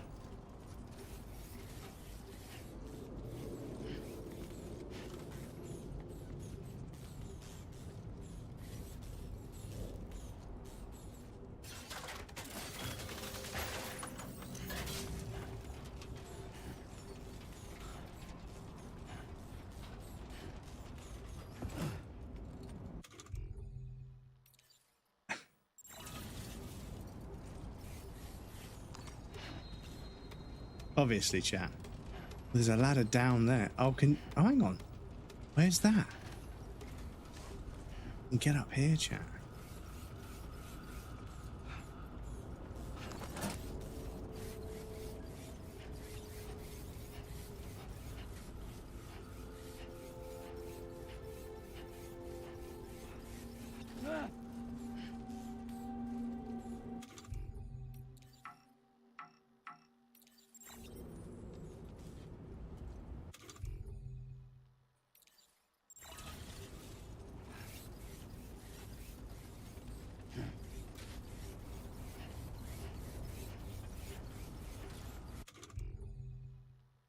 Oh, okay, we've got no more. I was going to say, like, I kind of feel like putting ladders up to get to all sorts of different areas, because I think people would, like, find that and be, like, really intrigued by it. But yeah, so there's a ladder back there. Where does that go?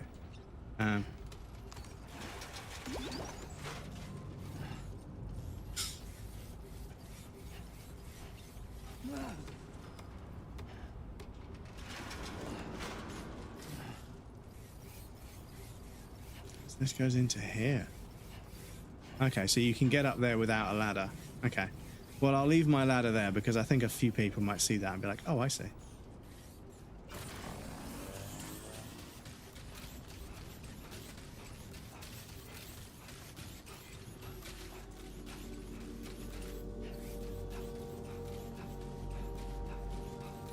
Right, let me just check.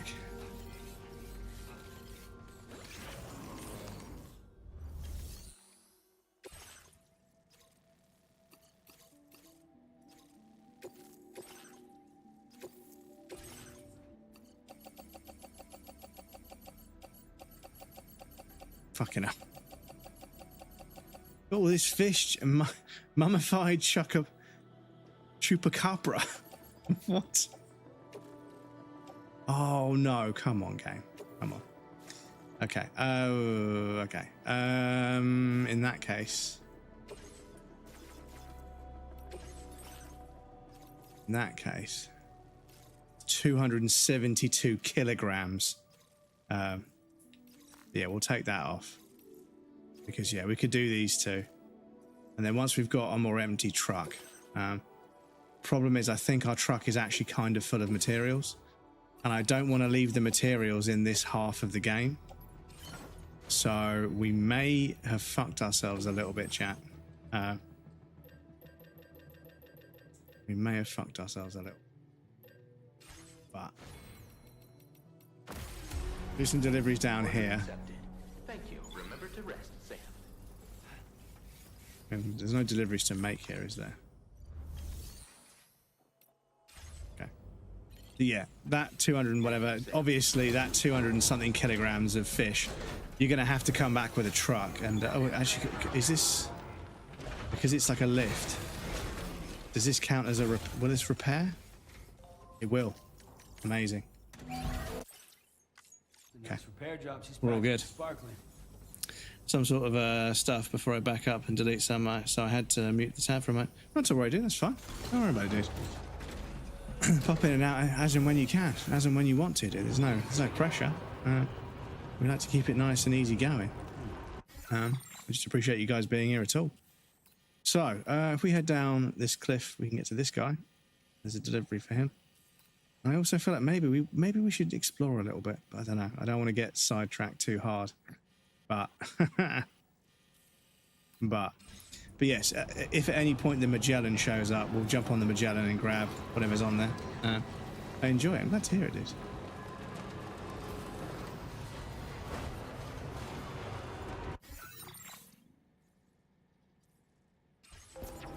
Just hear music outside. Strange.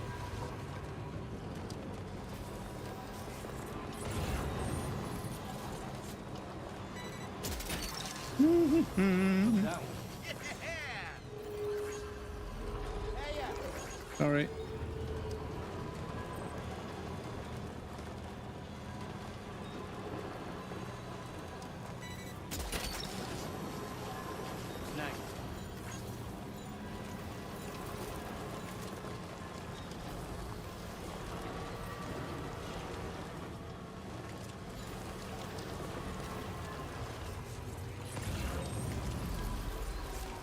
Hey, mine's heavier. Yo! Oops, sorry.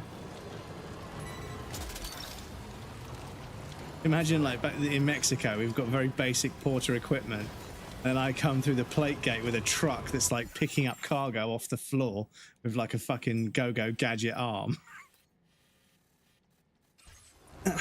Imagine the looks on everyone's faces, like, who's this motherfucker that left like 6 weeks ago? They've come back with this truck that's like grabbing stuff out of the air. So I'm not sure, but I think this one might bring the Magellan in, I think. But then again, I don't know if the Magellan even works in this part of the game. I feel like it maybe could, but...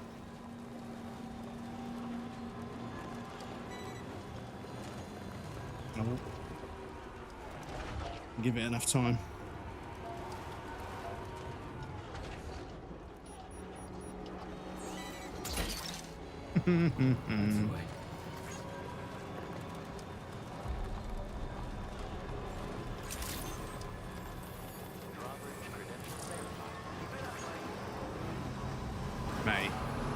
Imagine making a bunch of vehicles and then leaving them at the very beginning of the game for people. That would be kind of breaking the game for others. I think that would make me feel bad. Other people would be like just using vehicles instead.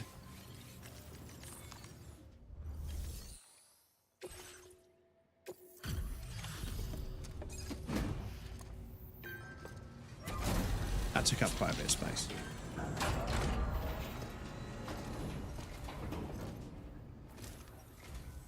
Bienvenido, Sam.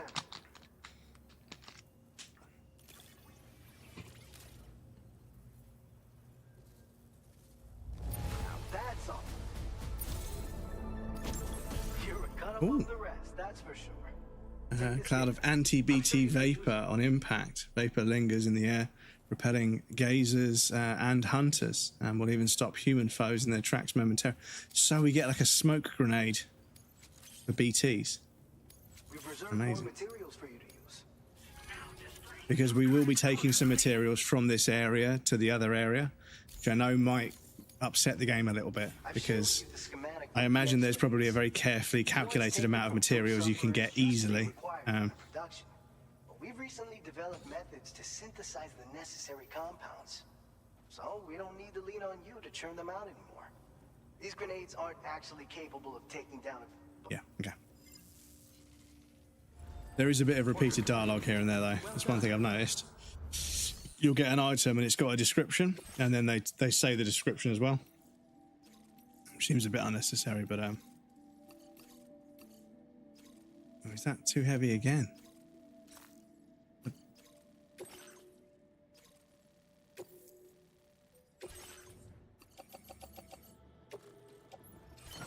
Okay, we'll go. Order accepted. Thank you.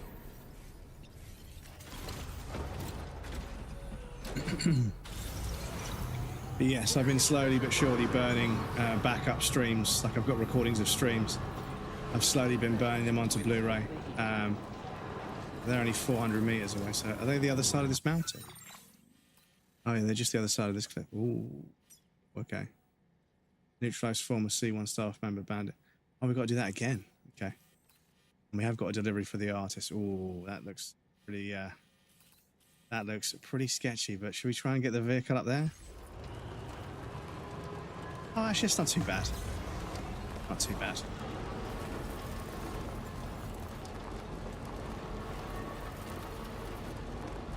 But yeah, I genuinely feel like what I might do, I might come back here with, like, once I'm done with the next area, like all the roads are built and everything, and there's materials left over, I might just make a shit ton of climbing anchors and ladders and bring them back here and leave them near the near all the shelters and the distro centers, just for other people to pick up. Because once I've got all the materials for an area and I've got all the roads and everything built, then I've kind of built everything I need to build. And once I've done the deliveries to get 5 stars with everybody, then I'm kind of like, cool. The area can now become like, how easy can I make it for the next porter? But yeah, are we full? Yeah, I think we're full. Okay. Because yes, someone mentioned earlier, I think it might have been Deimos. It's kind of like, if I make it too easy, people that come after me are like not going to get the same experience, which is an interesting problem for the game to have. But one thing I will say, it has been really, really heartwarming. Oh, been really heartwarming to watch a bunch of people that have heard the sequel, heard about the sequel, so they've jumped into the first game, and like they're playing through it, and there's like a moment where like the music fades in when they're walking down a hill towards somewhere, and they're like, damn, that was a vibe. And it's like, they're starting to feel it, they're starting to get it. And then before you know it, they're like, holy shit, this is one of the best games I've ever played. I'm like, I know.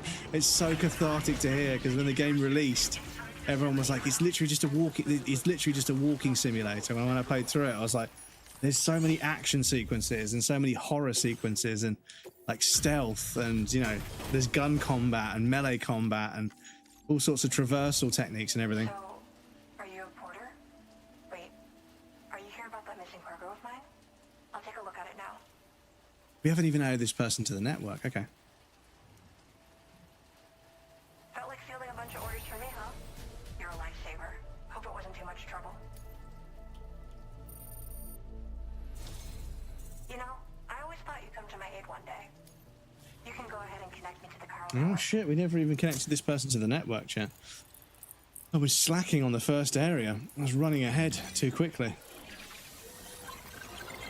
I swear to God, if we get zip lines from one of these characters, I'm gonna be fucking fuming. Like, if we could have had zip lines way earlier. Like, if I get a really good item from one of these guys.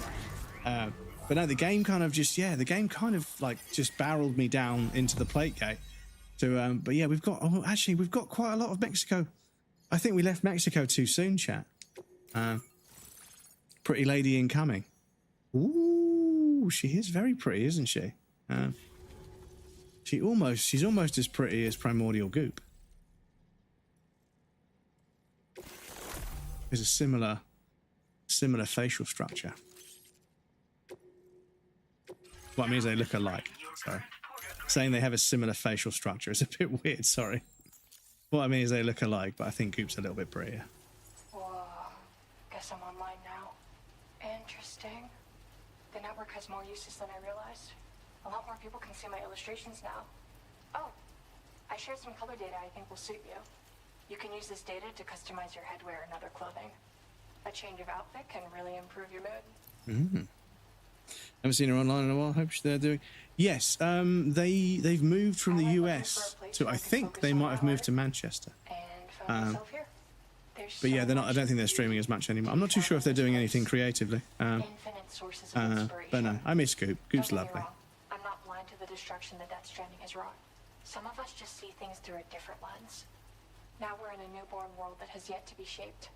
A blank canvas. But yes, they still post bits and pieces on Instagram, but quite infrequently. It's quite rare. I think they're just sort of enjoying other pursuits. But they've always been an artist and a creative person, so they're probably pursuing some creative endeavor. I hope we get to see it. Hopefully they post about it. But yeah, if not, so be it. As long as they're happy. When it's finished. Till then, take care. Order completed. Well done.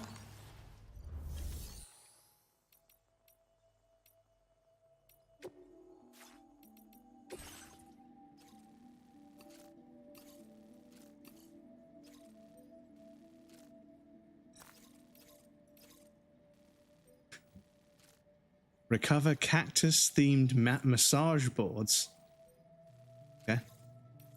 So we've got a couple of deliveries that are not. Yeah, we're going back down this hill anyway, so that's fine. Let's do those two.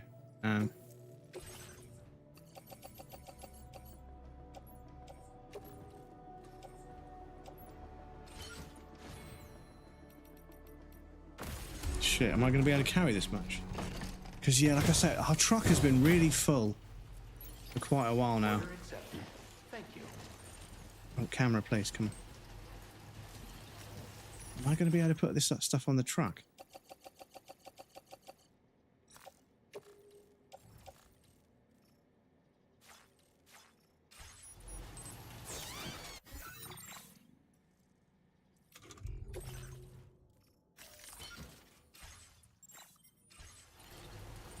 Right, can I get on the truck? Am I allowed to? Oh no, this is not good. This is not good. So, unfortunately, we've just taken on an order that we don't actually have enough space for. So, what I'm going to do is I'm going to see if there's anything in the truck that we can recycle. That doesn't. Oh yeah, hang on. We've got a bunch of weaponry.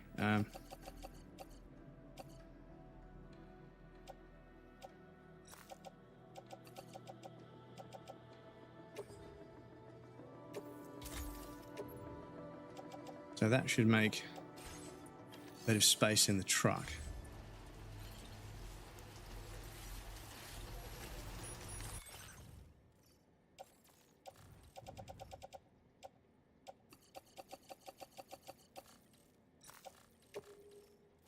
There we go. Right. Cool. So we just need to remember when we leave to go and scrape all the materials. for our road behind the Lone Commander. It's good to hear New Goop wanted to go there. Yes, yes. Goop laughed with my puns often. Yes, Goop loved a good pun. They were a great laugh. I genuinely missed them. It was so nice having somebody else on Twitch who was, oh my god, it's wet, and the fucking car is just not enjoying it. But having somebody else that was very, very sort of, you know, into art in general, and also sort of really appreciated discussing artwork from like a creator's point of view, not just as a content creator, but as an artist in general. It was so nice to chat to them about, like, you know, creative endeavors of various sorts and many other things and in between. And yeah, they had a fucking great sense of humor. And yes, their voice was just so, they had such a nice voice. Their accent, but also their voice, oh, it was so nice. But yes, another person we've sadly lost from streaming. But hopefully they're off enjoying other endeavors and feeling fulfilled and validated, because that's what they deserve. They're a lovely person.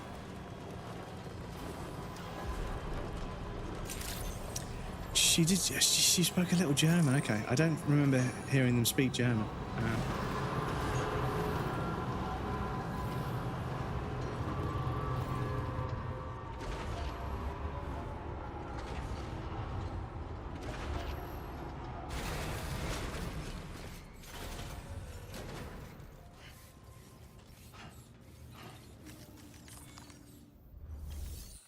Last time we shared some music when we chat on Twitch.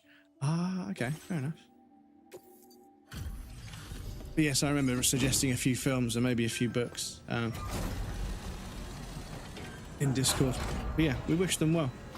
But another lovely, lovely human being with a beautiful voice. Another beautiful human being that has drifted away from streaming. Like I say, dudes, it's just, yeah, it's maybe it's just always been this way, but yeah, it's real rough. I've got some data I'd like to share with you. It's real rough. Like, you know, the people that you, like, you know, enjoy spending time with, they just get fed up with the platform, and you know, they don't have to stay on the platform for our benefit, but you know, it's just a shame the platform doesn't nurture people a bit more. But I get when they are, yes, in real life, yeah, stuff IRL can happen and stuff, but I think that Twitch just doesn't really nurture either viewers or smaller streamers, and as a result, they're in this situation where nobody's really stepping up from being a small streamer to being a bigger streamer, and eventually they're going to run out of bigger streamers because the bigger streamers are getting fed up and deciding to fuck off to other platforms, and viewers are also getting fed up and moving to other platforms, going back to YouTube. Just not watching live content or watching, you know, TikTok live instead. It's kind of like, it's not a great situation to be in, dudes. So I don't think we're going back there just yet. So we could probably just ignore that for now. But yeah, after the lockdowns, you know, if Twitch had just made sure the servers were really, really dialed in, and made sure to keep notifying people that streams were happening, and made sure that viewers felt, you know, a bit more respected and everything, they might have stayed. A few more streamers may have stayed around, and a few more viewers may have stayed around. The platform wouldn't be sort of in decline like it is now, because it is. Yeah, a bunch of people have you know, come clean to me and said, listen, I'm going to be honest with you, dude, I haven't, you know, I've completely stalled out. I've stopped growing and everything. I'm like, yeah, me too, dude. And it's like, I think everybody is just kind of stuck in the position where they are. And me personally, it's been a bit of a downward trend, and it sucks. It hurts. You know, I'm not going to pretend like it doesn't. It's not the reason why I stream, but that doesn't mean it doesn't hurt. It does. It does kick you in the pride. It does kick you in the fucking teeth a little bit. But then again, you know, I look at what I've built, and I look at all the moments we've shared, and I'm fucking proud. I'm happy, you know, and I don't think I could do much more, you know. Obviously, I'd love to be more attractive, and I'd love to be more charismatic and more funny and more skilled at video games, but that's not going to happen, unfortunately. It's just not. So there's no point even worrying about it. What I can do is continue streaming and playing video games that I love, talking to people about the games that I love and about the games that they love, and enjoy the sense of community that brings. Everything else, never mind. Would have been nice, but never mind. Is that a bridge that we built at the very beginning of the game? I swear we built a... That might be a bridge that we built, chat. I'm starting to get flashbacks.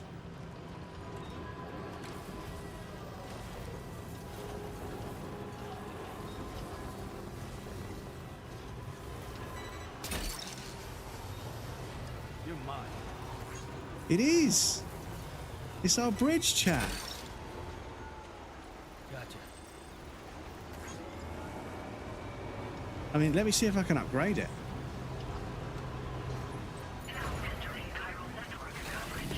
Because I've got a bunch of materials.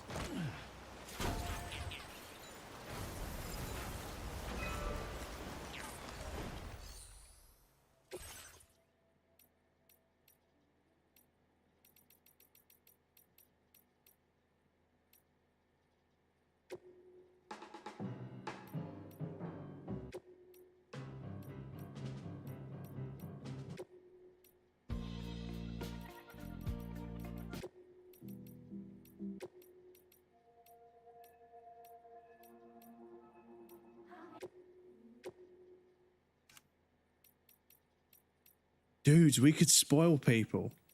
We could choose a hologram that's technically a spoiler. But no, I won't do that. I won't do that. Also, repair, upgrade, material contributors. There's me, and there's so a couple of other people have contributed to repairing it. Okay, cool. I'm really chuffed, dude. I'm really chuffed, dudes, to see my bridge is still here, and it's still helping people. That's actually such a nice feeling to come back and find something that we built that helped a bunch of people. It's actually such a nice feeling. I know it might seem a bit cheesy, but yeah, it's just actually kind of nice that... Oh, dude. This first area was so pretty. I don't know what possessed us to fucking rush off to the plate gate and go to America. To Australia, sorry. Because, yeah. I mean, I was just saying how nice it looks, but it's just started fucking raining, but you know.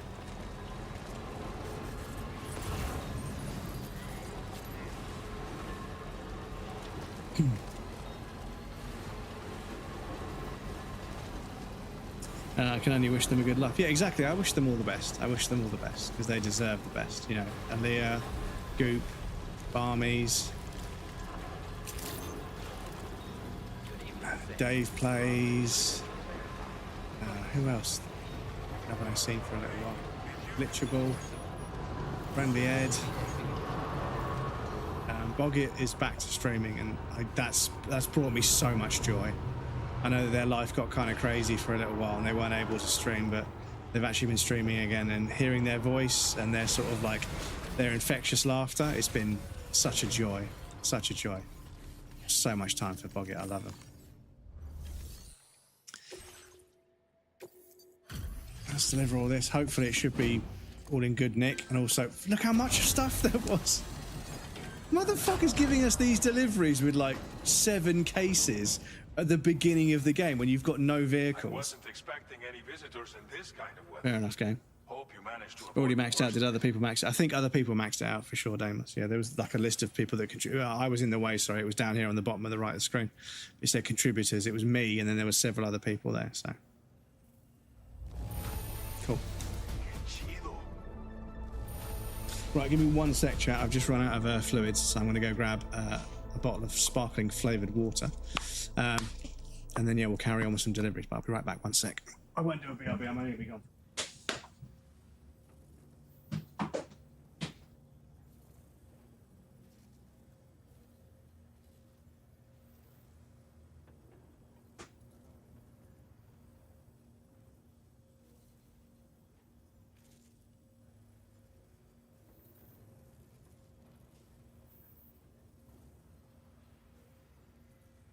Oh, excuse me, Jack. Oh, I got some new lounge trousers delivered today. I'm such a middle-aged man, but I got some sort of like, you know, cotton lounge trousers. They're like just a thin, very thin piece of like high thread count cotton, 100% cotton. But they're super comfy. You've got some seriously impressive skills. I'll bet something like this would be right up your alley. You could use some extra materials so as well. what I'm going to remember is when other people start playing this game and they get the mission, the access to the mission to go to the plate gate. Don't do it until you've 5-starred everybody here first. This weapon is capable of full auto fire and can be stowed securely in a holster. Okay. It may be compact, but it has plenty of stopping power. I hope it. Cool. Order completed. Well done. Bow, bow, bow, bow. Bow, bow, bow. Yeah, we're going all of those places already.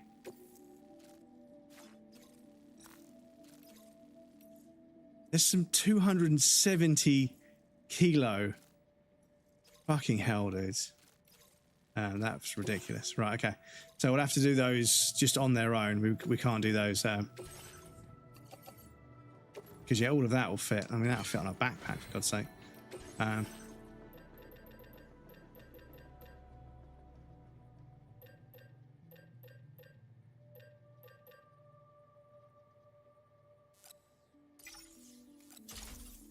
I might fabricate one just for just in case.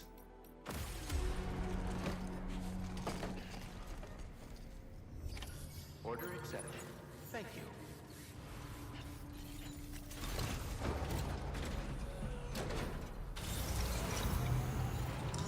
But yes, like I say, it's definitely a problem Twitch as a platform has. It just doesn't nurture people. And I know, you know, everyone's going to say, well, you shouldn't hold people's hands. They need to be like, you know, able to, you need to prove that you're a good streamer on your own. But it's clear at the moment that they're not really doing enough to even keep people invested in the idea of streaming. Yeah. So where did we started here? This was the start of the game, wasn't it? Do you know what? I might go back at some point, maybe off stream. But I might go back and yeah, just stand there again. Oh, but it depends if we go there without Lou. I mean, if we go there now and we fall asleep up there, Lou will start flying around us, and that would be a very cool photograph. But this terrain is pretty fucking awful. So we're making deliveries to this guy over there, this person here. So we could come up here and turn left.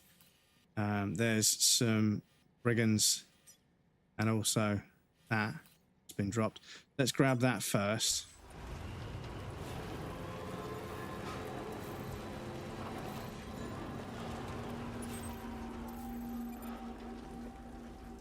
Let's go and grab that first. I'm sure those guys will... You can shoot from the vehicles. Okay. I'm sure those dudes will be pretty easy.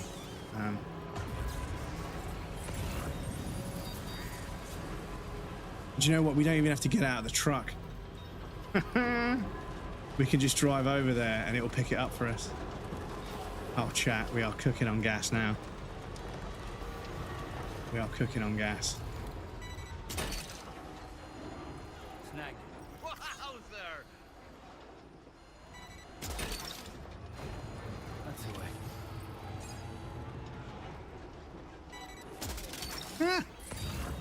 Don't even need to go down there. Oh, I said we don't need to go down there. I said we don't need to go down there. Look at this chat. Chat, this is so fucking cool. This is one of the best upgrades in the entire fucking game. Excuse me. Trouble nearby.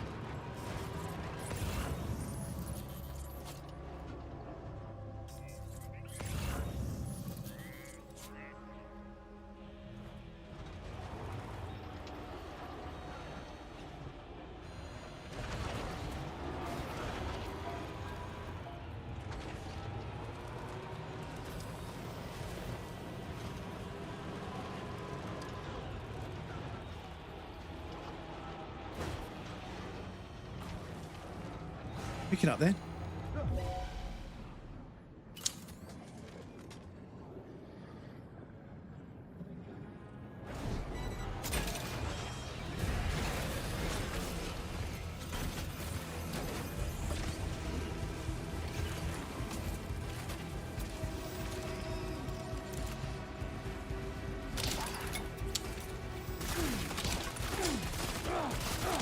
Oh my god, the boulder gun's broken, dudes.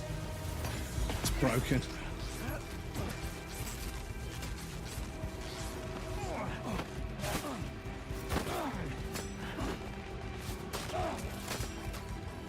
Oh, they're destroying this cargo. Hang on.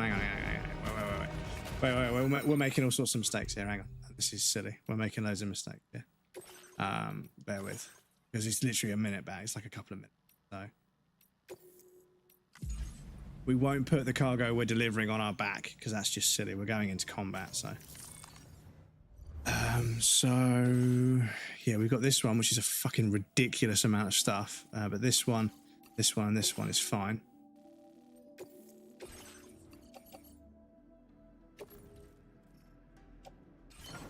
All of that can go in there. Fabricate a pistol just because I want to see what it's like. Whack that in the holster. Head out.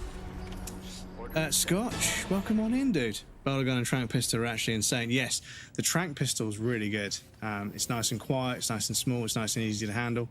So yeah, it's fucking top tier. Scotch, welcome in, dude. How was the stream? What were you playing today? What have you been playing? You've raided a few times and I've asked you. I'm trying to remember, but I always forget. I'm so sorry. I always forget where everyone's playing. But no more, welcome in. Good to see you. And excuse me. Oh, Vithica. Is it Vithica?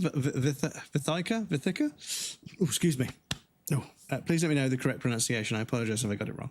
But welcome in, Raiders. How's it going? Doing Doom Dark Ages today. Clip, okay, wonderful. Do that. And one of them. Non-Raiders, please feel free to swing by and say hello to our lovely friend Scott, who just raided. Playing Day Everything, of course.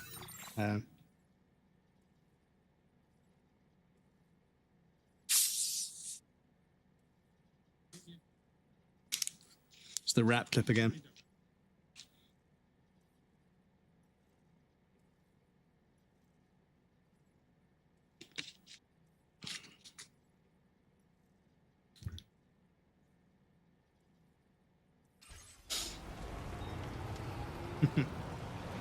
Yes, thank you so much for the raid, dude. I appreciate that.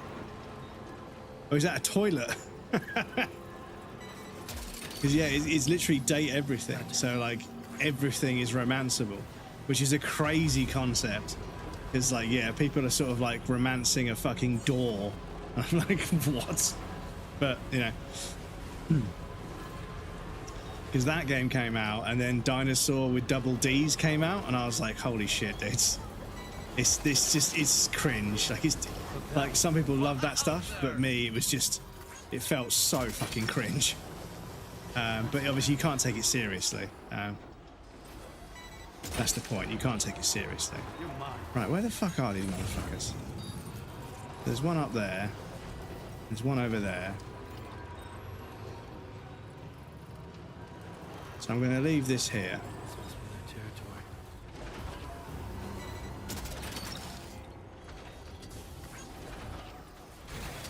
And then we'll get the bowler gun out.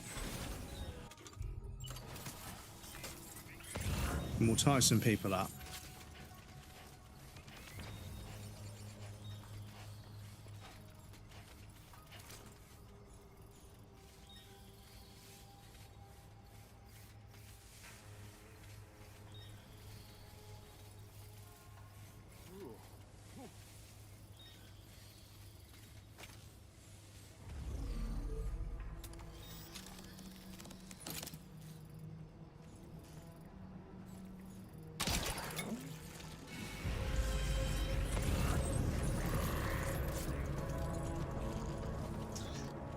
Yeah, the beam on the bowler gun doesn't quite work properly.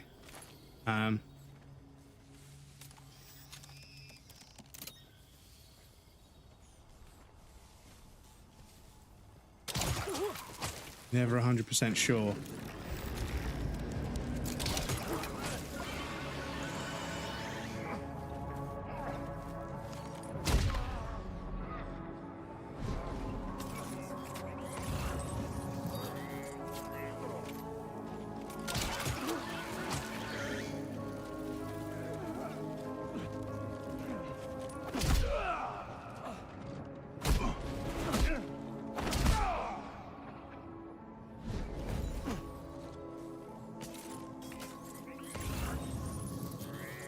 Okay, so there's more of them down there, but I don't really need to go down there just yet.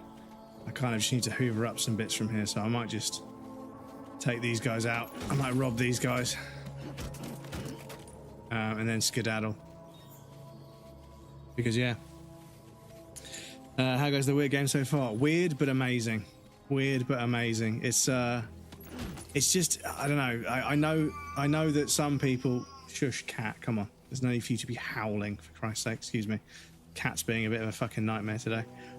Yeah, I know that most people aren't going to appreciate the gameplay loop of just looting and building roads and sneaking and putting ladders and ropes in places and, you know, trying to find the most optimized route and the safest route to get from point A to point B. But there's just something about it that itches my brain. I just enjoy the gameplay loop of just slowly but surely figuring out, you know, the best way of getting from A to B and building roads and bridges that make it easier. And there's just something about it. And then, you know, you've got this absolutely batshit insane Kojima story with some of the craziest characters you'll ever come across. And as crazy as the names are, like the actual character designs, like Yoji Shinkawa's artwork is, you know, instantly recognizable from Metal Gear Solid 2 and everything else. You know, Yoji Shinkawa is incredibly distinct as an artist. They're incredibly good at what they do. It's a lifetime's worth of honing their craft. But yeah, on top of that, you know, there's like a character that's a fucking doll, you know? It's like a puppet, it's like a marionette. And yeah, it's like a marionette that I can use to sort of scout areas. I can throw him up in the air to scout the areas ahead of me.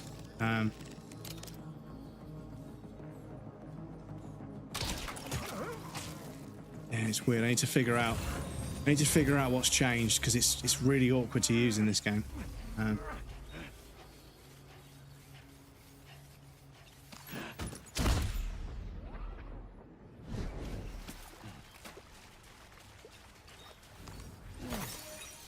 But yeah, it's got all of the component parts that, you know, provide an experience for me that's fucking brilliant. I love it.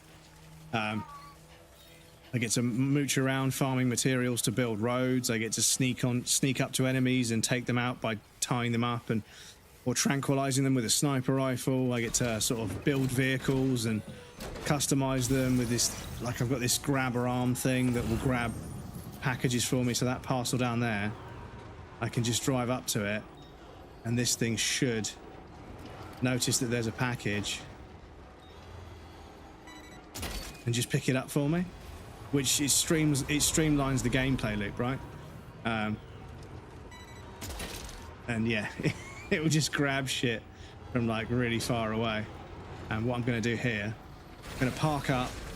We're going to hack this post box, and because our truck is right next to it, we should be able to move stuff directly from the post box directly into our truck, and then we return those materials to people.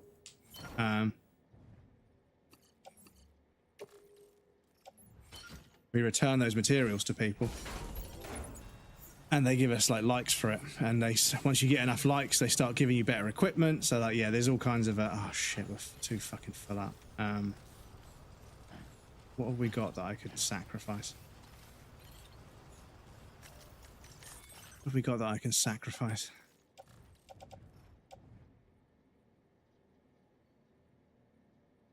Empty or full? I'm not sure. So bandit boots we could sacrifice, repair spray we could sacrifice. I don't use the electric rods, so I'm gonna offload those. Put stuff on the floor if we want. Leave it behind. Right, so our vehicle's pretty full. So deliveries. We're now back on deliveries. So we are gonna go. Oh, there's still something there. There's still something there. Oh, okay. But we're headed over there in a moment, but first, need to go into that. I think I'm going to have to bite the bullet and just go into that fucking ravine. To grab all the goods that are down here.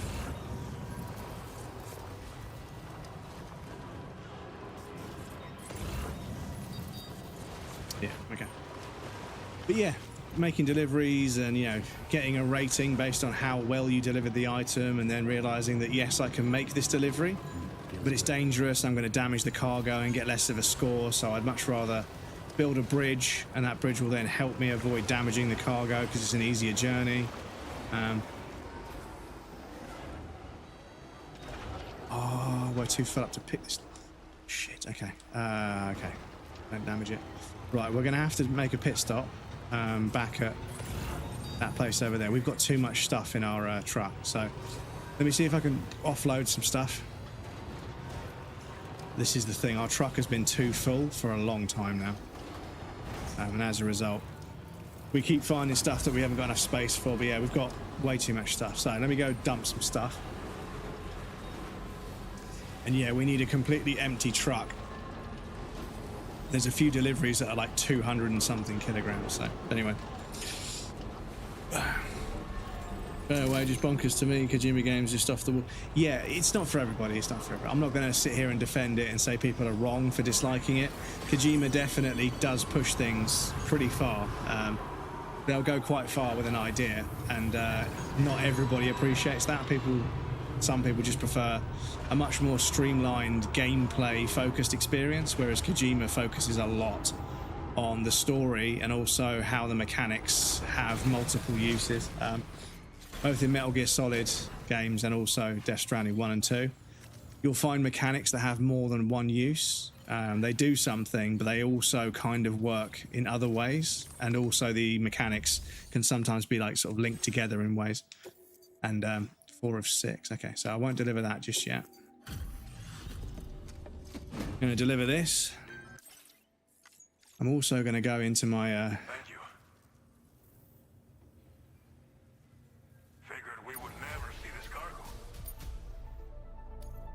Now displaying your current porter grade. Thanks for lending. Order completed. Well done. Right, so what have we got in here that we can sacrifice? So, got a bunch of blood bags, bunch of ladders. So, do you know what I might do? Can I share that stuff with other porters?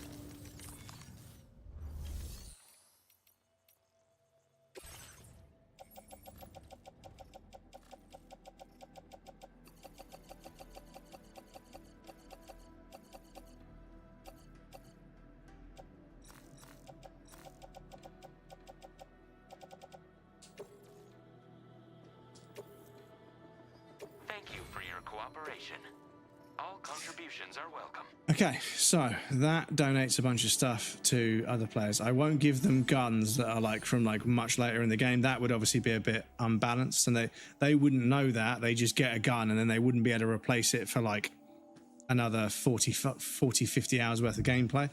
So that wouldn't be a great experience for them. So I won't do that just yet. What I'll check if I can recycle some bits as well.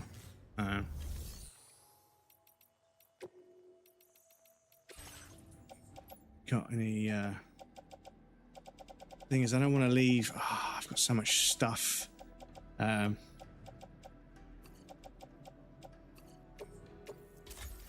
So much materials for like making roads and stuff. Okay, so we should now have enough space to go and grab those last 2 bits of cargo. Make this delivery, make that other delivery. And then, yeah, I forgot, I've come over here with loads and loads of metal, and there's no roads in this area, so I don't actually need the metal for this area. What I should have done is put the metal back. But in my mind, I had it that I was going to go to the Magellan, and that's not how it works. So I need to go back through the plate gate at some point to dump off all these materials. Because there's some deliveries in this area. I didn't know, but apparently there's deliveries here that are like over 200 kilos, which is fucking crazy for this beginning area. But it's obviously to get the player to walk backwards and forwards. But we won't be doing that. We've got way too much technology to be doing that.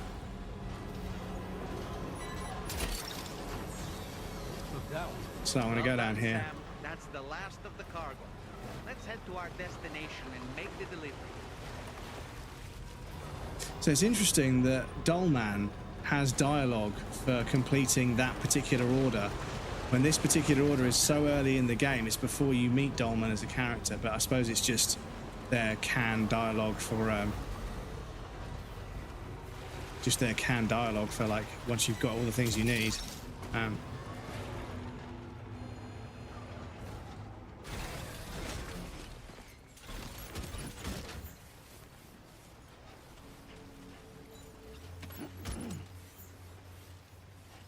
Right, did we empty this out? I think we did. No, we didn't.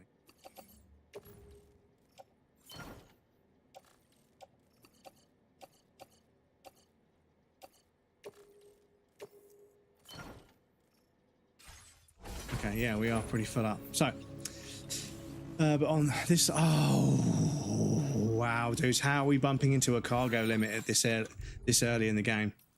This is crazy. This is fucking crazy. So I'm gonna offload that. Please tell me that's enough to do it. Oh, thank God. Right, let's go and make some actual fucking deliveries, because yeah, we are fucking maxing the capacity of a truck even in this early part of the game. So we're gonna go down there. I think it's a Villa Libra. Okay, so yeah, pretty much this direction. And there might be some more brigands or mules or whatever they're called, but we're just going to drive past them because even if we take them out, we haven't got enough space to take the equipment anyway. So, oh, please don't aggro on me from over there. I'm quite happy to let you live. I'm perfectly capable of making you unconscious, but I don't actually want to or need to. It's actually perfectly fine for me to just creep past. Okay.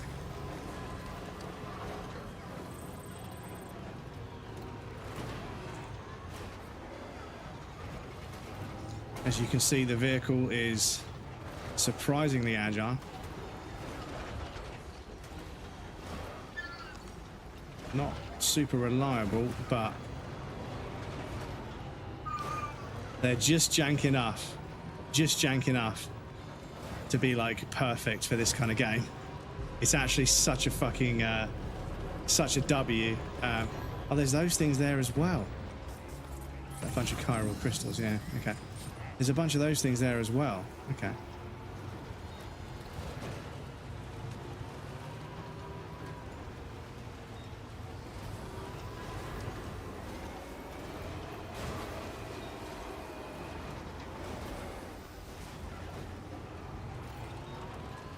But yeah, the addition of a jump button for the vehicle, so goated, so fucking goated. It makes the vehicles get stuck so much less. You get stuck so much less often. Sorry, I can't speak. Being able to jump out of trouble, it's something that some games do, where like they know vehicles get stuck in games, so they give you a nudge button. And the nudge is usually fairly powerful. Like, you know, in Far Cry, like the nudge has actually killed my player because the vehicle spun round and hit me. But yeah, it just means that the vehicle doesn't get stuck. You don't have to despawn it and create a new vehicle. You can just, you know, move on. I'm sorry if you guys can hear my cat. He's fucking howling like mad today.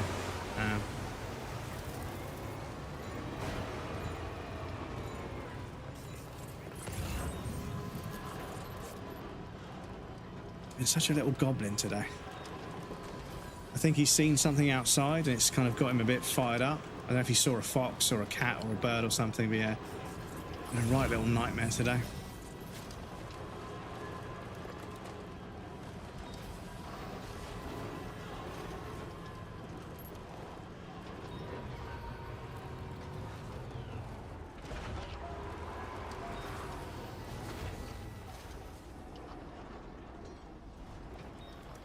We are completely full up, for fuck's sake. Damn, dude, it's crazy. I come back to the beginning of the game and I thought there'd be nice, easy orders because it's the beginning of the game. But no, not at all.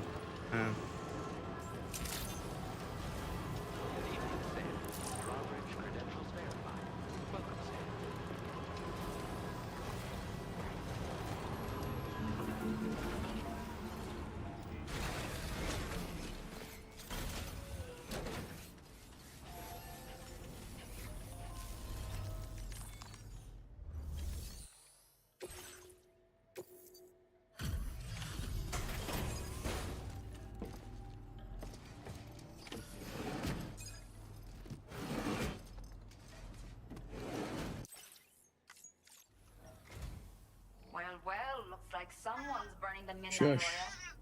Stop shouting. Stop shouting. Stop it. Sorry. Está perfecta. It's rare to see cargo in such amazing condition. Yeah, something's definitely got him spooked today. Don't know what it is, but don't worry, chat. After stream, I pick him up like a baby, like this, and I scratch his belly, and he sort of purrs like crazy, and then he goes to bed. I will never know how you managed to track me. Don't you, little man? See, now you just wander off without saying a word. Oh, we could have got this rod ages ago. Okay. Maybe you'll find something of it. We have allocated more Thank you. Well, this design. So we already know most of how most of the stuff works. So, have you got any deliveries that aren't ridiculous? There's quite a lot of big deliveries. I'm not going to lie, chat. There's quite a lot of big deliveries. So, we've got space in our truck, I believe. So I think we should be able to take on these. This would do it. Yeah, this would push us over the edge. So we'll do that. Whoa. Do that.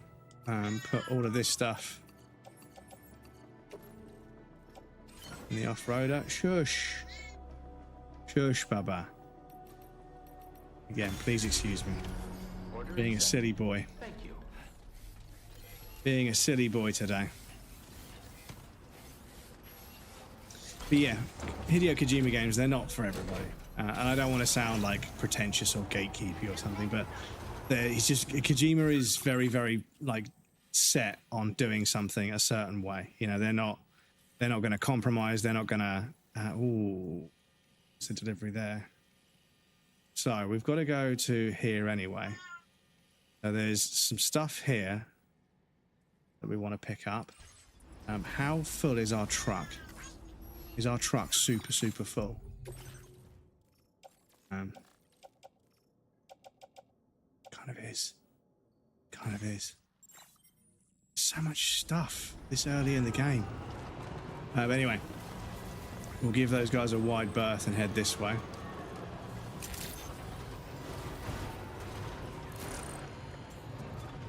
But yes, there's just something about the way Kojima doesn't compromise on storytelling that I just appreciate. They come up with a bunch of really interesting characters, they come up with a bunch of interesting situations, and then they don't soften it up. They don't take the edge off to make it digestible and palatable, and, you know, to make it more, you know, fuck's sake. They don't make it more, like, you know, palatable and more sort of focused on critical acclaim or appeal, mass appeal. They don't really give a fuck about if a game appeals to, like, the most people. They're more in it for the story that they want to tell. And yeah, and I really respect them for that. I think there's a hell of a lot of studios out there in the AAA space that create a story and then it goes through like multiple revisions, and the story that you end up with, it doesn't quite hit the same. You learn, you know, in the making of documentary, if there ever is one, you learn about what they were going to do and how they cut this because they didn't have time, or they didn't think that would work or whatever. And you realize that the game you got was like a lot less than. Damn, my battery's fucking draining really quickly. Wait, this area is actually really hard, chat. Didn't realize this area was difficult. I suppose we left it too quickly. But yeah, I suppose, we haven't been using roads, have we? That's why. We've been driving around, heavy load. But we haven't been using roads. Is that a generator? I think it might be, so I want to get down there. But yes, apologies, chat. We've got our last hour break of the stream coming up in about 40 seconds. So what we'll do is we'll pop you guys over on the BRB screen. There'll be a raffle and some clips if you guys want to hang out. But please feel free to take a break yourselves. You won't miss anything. Someone take a break also, so you won't miss anything. If you want to get up and move around, grab a drink or a snack, please feel free. And we also have anonymous follows on the BRB screen, so if you're lurking and you want to follow in secret, that's also perfectly valid. We don't mind those at all. We have anonymous follows on the BRB screen, so once we're over on the BRB screen, the bot will say so. If you want to follow, there's no alerts. We don't call them out on the BRB screen. We still appreciate them, of course, but obviously we don't call them out. But yes, I'm going to leave that charging for the ad break. But yes, I'll be right back. And please feel free to take a break yourself, because there's a bush full of beautiful flowers. Got them. This is Colquitza ambilis. Ambilis. My Latin is terrible, dudes. But yes, I'll be right back.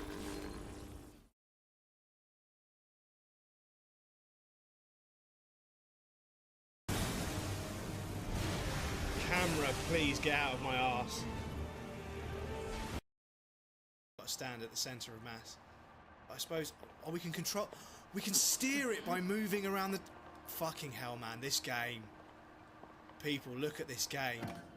Oh shit. Okay, we're still gliding. We're still gliding. Bring it in. Bring it in. Bring it in. Bring it in. It's fine. It's fine. It's fine. Oh, it's fine. You steer it by moving around. How fucking cool is that? So yeah, we need to find a way in. Oh look, do we drop down to there? Oh, there's a little. Oh, there's a hole. Okay. Oh shit! No. Fuck, that wasn't. I should have jumped. Fuck. Amazing camera, and then he went and got like this crazy expensive camera. I can't even remember what one it was, and had a built-in ring light, and it never focused because his room was so dark. Yeah, exactly. And I just thought, like, what have you done? Like, and then he quit streaming probably about 3 months in, and never streamed again. And I'm just like, you just bought this insanely expensive camera without doing your lighting setup, and it's just like, you've wasted your time and money. Fuck me, Sumerian Descendant is fucking so hard. They're so brutal. Right, so.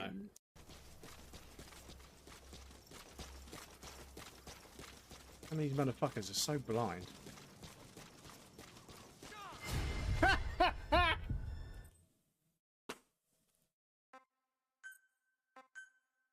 Fuck's sake.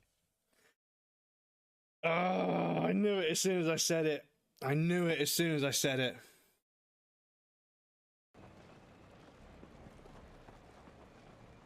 Yeah, this is what we want for exploring.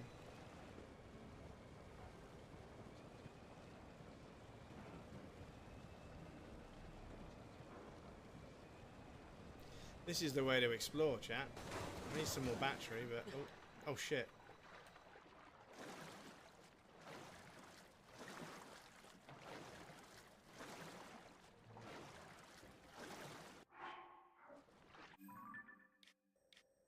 Okay, maybe this isn't how we explore.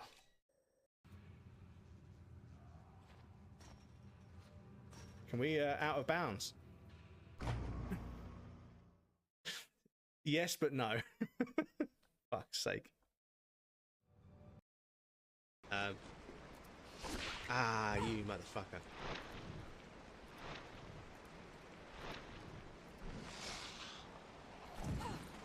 I need.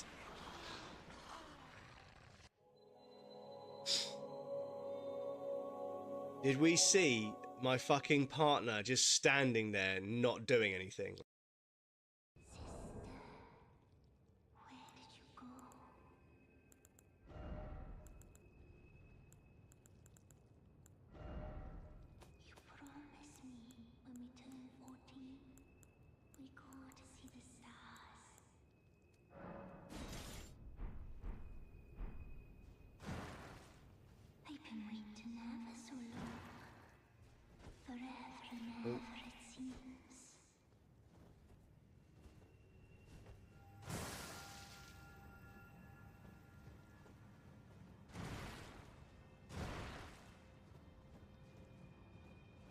Doesn't seem too bothered by that.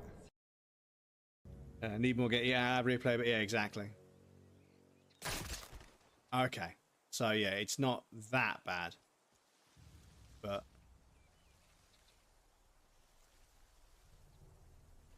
wasn't there just a guy?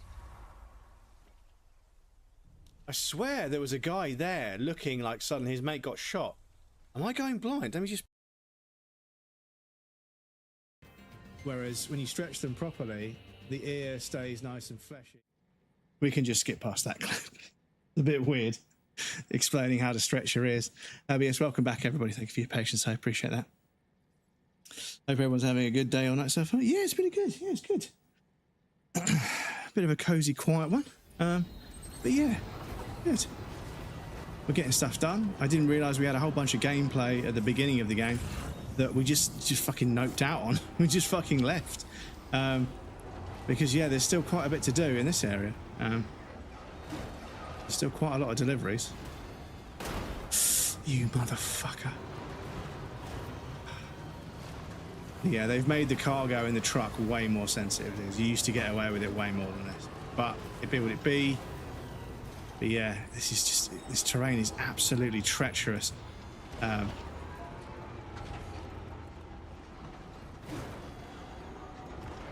it's crazy, dude. No! It always does a big jump when you don't want it to. But then when you want it to do a big jump, it won't. It's so annoying. Because, yeah, you'll be like this. And you'll be like, right, big jump, and it'll be like, and just do nothing. Right, let's see if we can unload some of this stuff. Because, yeah. I just didn't expect our truck to be this full in this beginning area. I thought it'd be way more. But I tell you what, dudes, the lighting on the rocks in this area, the materials, yeah, I think they went a bit harder here because it was the beginning of the game.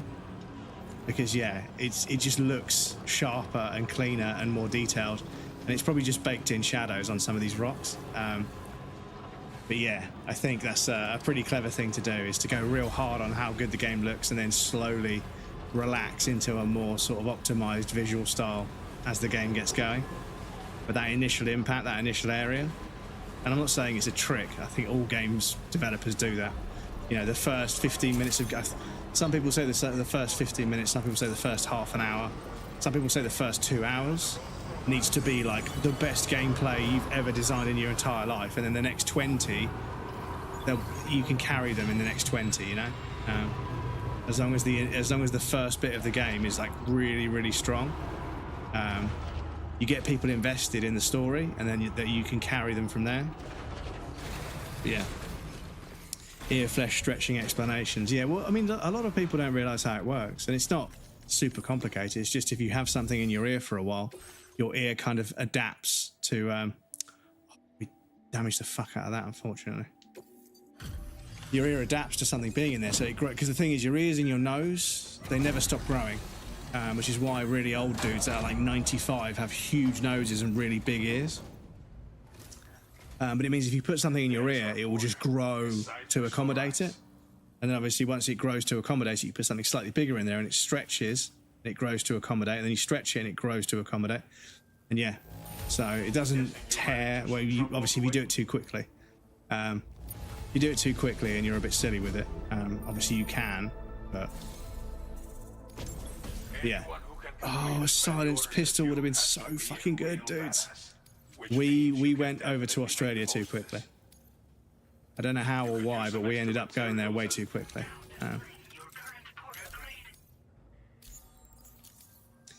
Okay. This version of the machine pistol has been modified to make it's the Order completed. Well done. Okay, so let's recycle some bits and make a silenced pistol because goddamn. Because goddamn. To be fair, I didn't understand it when I was younger. I engaged my ear to an 8 right after piercing it with a sewing needle. Oof. I bet your ear was not very happy. 10 out of 10, do not recommend. Yeah, I bet that was severely painful the next day. My night will be too warm. It is quite warm at night here, dudes. I'm going to recycle all that. Recycle all of that. I'll put them on my. I'll put them on the truck layer. Machine pistol, I will recycle as well.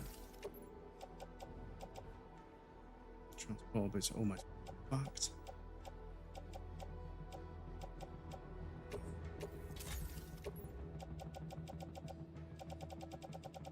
Yeah, the problem is we've come over here with a truck full of fucking stuff. So that's the problem, chat.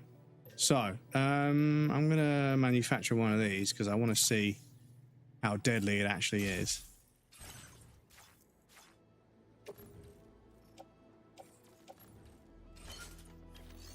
Cool.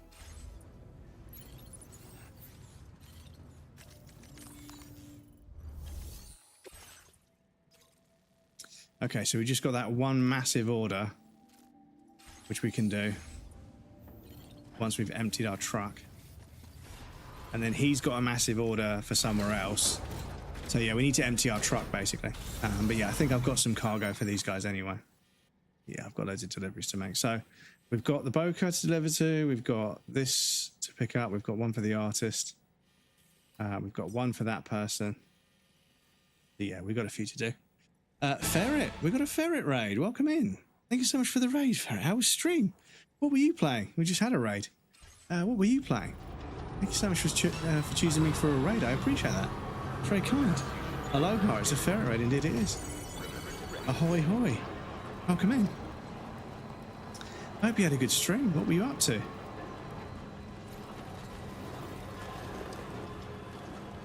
Just finished Doom 3 and then some Quake. Wow, I missed out. Doom 3, like the horror-focused Doom they released.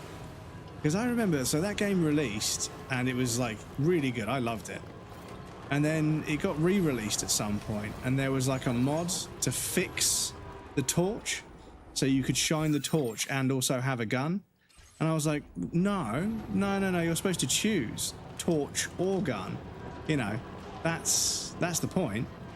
We could go over there and fight those guys, but we can't. We haven't got the space for the items, so I'm going to ignore them for now. We're just going to go to the Boca and deliver. Where are they? They are over there. I'm just going to go and deliver some stuff to this guy because we've got to make some deliveries to her. Yeah, look, somebody's made like a level 3, like a really sort of powerful truck and left it here. Listen, it was all right. Was it? Which Quake did you play? But Masked Yames, welcome in. Thank you for the Hadouken. Is that a ferret doing the Hadouken? I like that. Ferret. Thank you so much for donating $5. Just donated $5 US. Gives us up to 360. A full 360.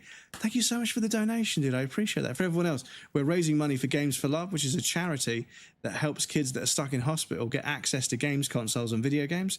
So whilst they're stuck in hospital because of health issues, they can still play video games, because I think that's an important part of everyone's childhood, is playing video games. And obviously, if they're stuck indoors, it's perfect time for them to sort of find all these amazing video games that we've all played as kids. So there's a charity that helps get kids who are stuck in hospital.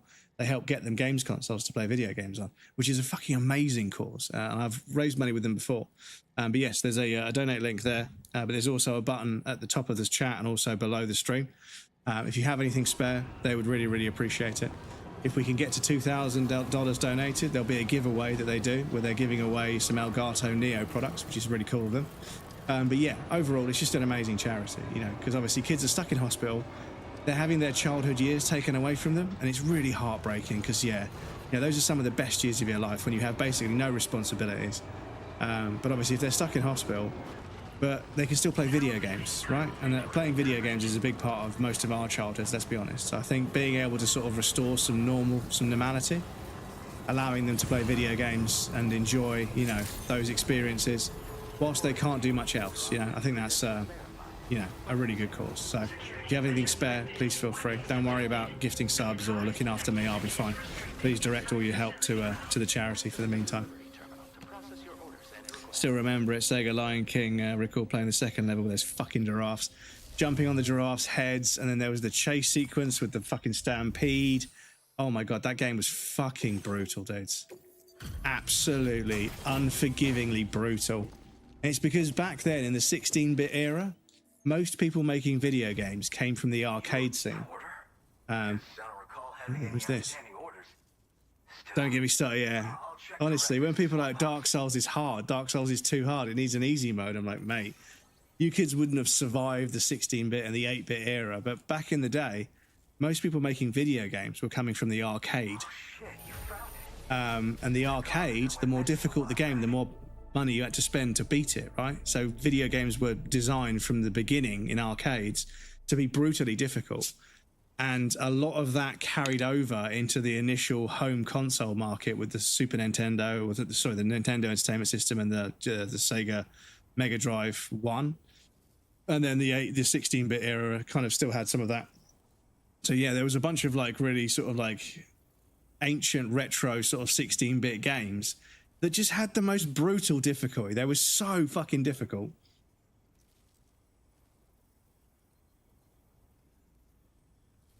And I'm talking like having to do almost pixel perfect jumps, but on a fucking CRT screen where one pixel was like this glowing dot about a millimeter by a millimeter, and you were sitting like, you know, if you sat too close to the TV, your eyes started to fucking hurt. So like, yeah, you had to sit far enough away for the picture to make sense because it was so blocky. But you had to be super accurate with your jumps because they were brutally difficult. And yeah, it was so fucking rough. But yeah, it was a baptism of fire. Everyone that made it to the PlayStation video games were like, yeah, we were pretty switched on about platforming and everything else by the time we got to the PlayStation. Not a lot of data in games, so they made them short but made them difficult to stretch them out. Yeah, very true. Yeah, also, like you say, it was less work to make a short, difficult game than it was to make a long, easy one. So yeah, that's also a very valid point. Game longevity as well was probably a concern. But yeah, it's crazy when like kids get like a MAME, like a multi-something media emulator. It's like a MAME is like a multi-platform emulator that does all kinds of arcade systems and Neo Geo and a few other sort of, you know, SNK kind of arcade cabinets and some old Capcom cabinets as well. Trekking boots. Okay, so we get some better boots. But yeah, like when kids get MAME for the first time and download a few classic arcade games that they've seen like footage of, and they're like, holy fuck, dude, this is so difficult. Like, luckily there's a button you can just push to give yourself free credits. I'm like, yeah. But yeah, I remember somebody watching me play Metal Slug and they were like, that looks really cool. I was like, yeah, the sprite work is second to none. It's so good, the sprite work in Metal Slug games. And they're like, can I try? I was like, yeah, sure. And they were like, fuck, man, this is really fucking difficult. I was like, yeah, it's an arcade game. Yeah, they're fucking brutal.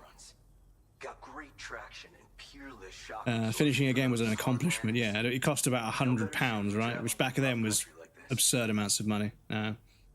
Could sell guys. Yeah, this was it. They made the game super. Yeah, the Nintendo games. I don't know if it was just Nintendo, but I swear to God, there were a couple of Nintendo games that were so fucking obscure. Like, I remember like magazines explaining how to do things, and I was like, how the fuck were we supposed to work? But you're right. We weren't supposed to work it out. We were supposed to call up that fucking Nintendo hotline and somebody would fucking give you the solution. Fuck, man. Different days, different times. I know this because of AVGN. Got to head out because I'm currently playing Death Stranding 1. I don't want to be spoiled. Of course. Yeah, this is very early in the game, so we haven't spoiled any major areas. But love you, man. Have a good stream. Thank you so much for stopping by, dude. I really appreciate that. Please protect yourself from spoilers. Thank you for the raid. I appreciate that. If you need to raid and run, totally valid. Look after yourself. Get a good night's rest. Hopefully the Quake goes well in the future. Yes, thank you again, dude. Yeah, there was call centers. Also, is it okay if we do a shout out for you with a clip, or would you prefer a non-clip shout out? I don't mind either way, whichever one you prefer. Just before you go, or no shout out. If you want no shout out, that's also fine. My methods are probably closest to those of the man who delivers. The term "woka" comes from Japan, where they had porters who worked exclusively in the mountains. Go for it.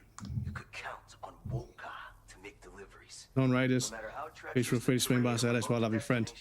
Heritage just raided. Oh, Mega Man. Is that Mega Man? Or is it Alex Kidd? Is that Mega Man or Alex Kidd? Oh. We're just talking about how brutal retro games were. I mean, yeah, you were jumping around like crazy, but like everything was just there. But yeah, I can't tell if that's Mega Man or Alex Kidd. You mean to say you haven't heard of him? The porter all others aspire to be like, the best to ever strap on a pack. After he made a name for himself in the UCA, he up and vanished. Just like that. And of course, like all legends, he's a man of many mysteries. With the help of the chiral network, though, I could probably learn a lot more about him. Hmm. And the more I learn, the closer I'll get to becoming the Boca who The delivers. Boca. Or Mega Man 5 or 6. Okay, cool. But yes, anyway, if you need to skedaddle and hide from spoilers, I won't take it personally. Thank you so much for the raid, dude. I appreciate it. Please rest well. Hopefully we'll see you again soon. Bet your ass you'll find porters. Of course, in the UCA, they started relying on A-Pass for distribution. And so the delivery boys and girls have been drifting down here ever since. Plenty are working even farther south here, too. As times change, so did the nature of the job. New vehicles and nifty gear. Weapons, too, for the porters who fancy them. All the stuff I've brought, basically. Important as the shoes you wear. But yes, the Hadouken ferret emote is good. I love that one. A pair of shoes to get the cargo to its destination.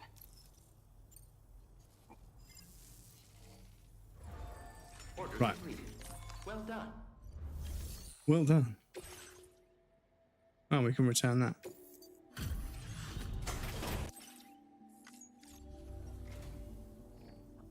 You managed to find this cargo? I'd like to share this data with you. Oh, there's the sticky gun. There's the sticky gun, okay. I'm increasing the amount. Now displaying your current porter grade. The classic sticky gun. You can use it to drag cargo to you from a distance. A handy tool for any porter, if you ask me. Yeah. That's pug as fuck. Order completed. Well done. Well done.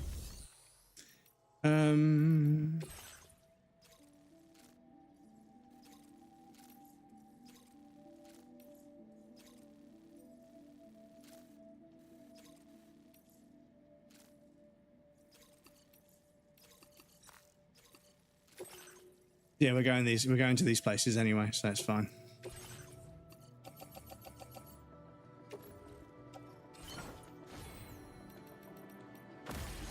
But yes, we finally get the sticky gun. Thank you. So yeah, dudes, I'm not too sure how or why, but story-wise, the game kind of guided us and corridored us to the plate gate really early. So, I mean, maybe we should have stayed in this area a bit longer. Now I'm feeling like before we really push on too much in that other area, we should probably 5-star all these deliveries and get all the equipment that we might be missing.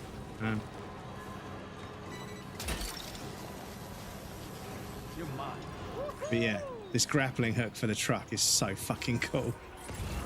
It's such a simple idea, but it's so fucking cool. Right, so we're not a million miles away from that. And yeah, I don't remember it being that difficult. We've got, oh yeah, I want to test this out as well.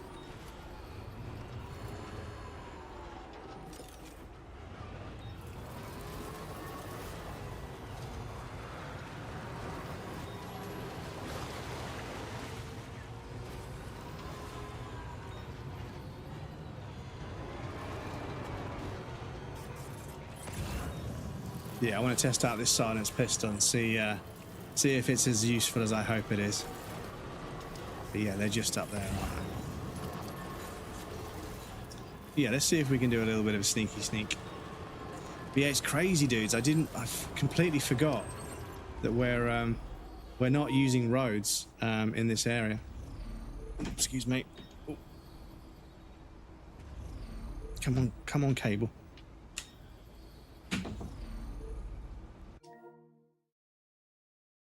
Come on, cable, charge up the controller. No, don't do this to me, come on.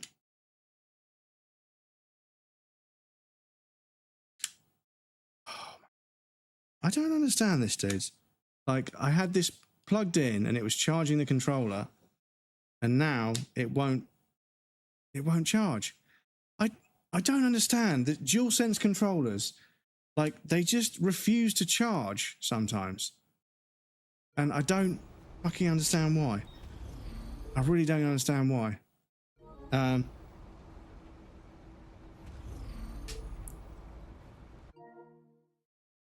Yeah, so you'll take a USB charge off of that.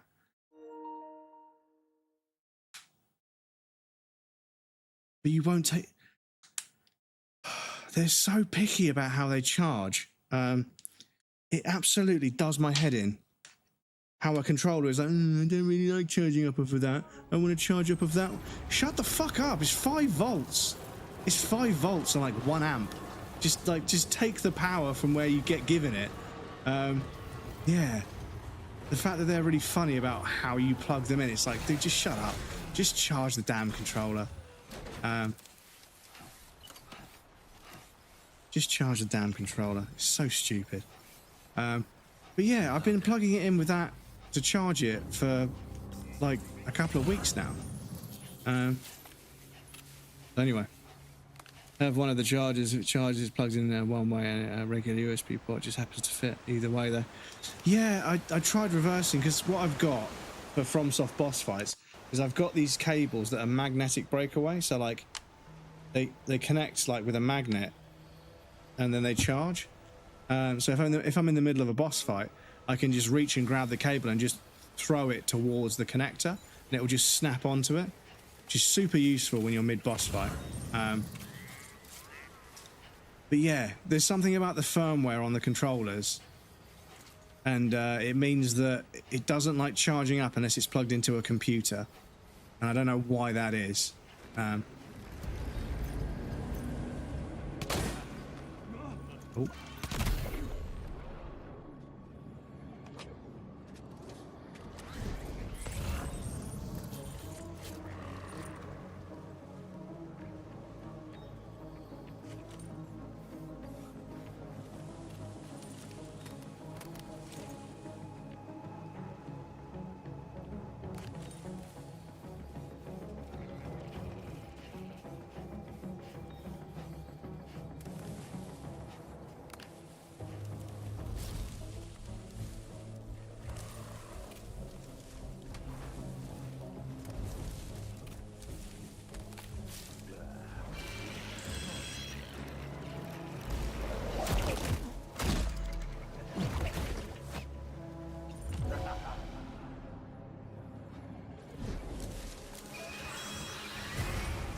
Grenade launcher.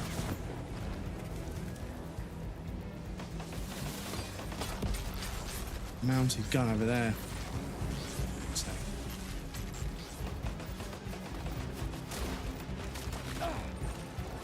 Oh, this has gone terribly. Oh, this has gone terribly. No. Shut the fuck up. Sorry, so I used to be fairly good at like sneaking up to people, taking them out and everything, but in this game I just can't. Like stealthing in this game is borderline impossible. Like it's so much more difficult to sneak up on people.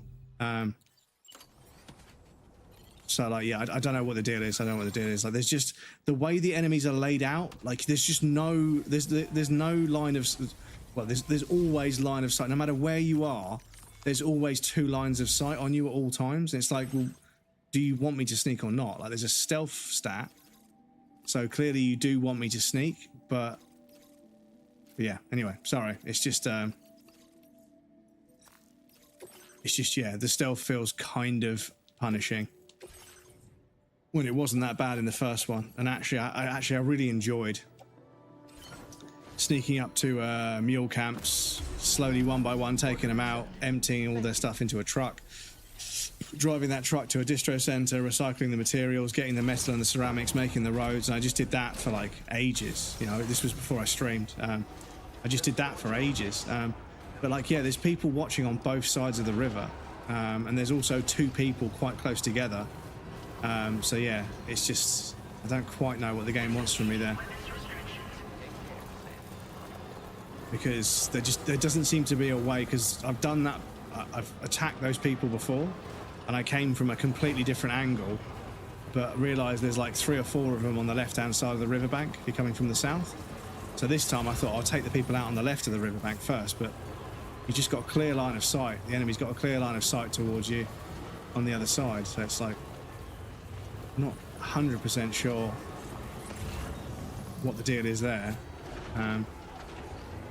But I'll see if I can take him out and then loop back round.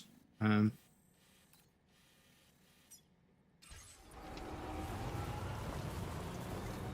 see if I can take him out and loop back round.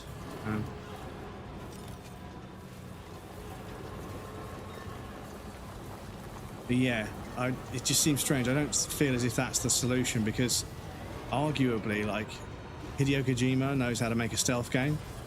And like, one of the worst things in stealth games is when you have to do like a fucking star shape. You have to go and get someone, leave the area, go around, get someone, leave the area, go around, get someone, leave the area, go around.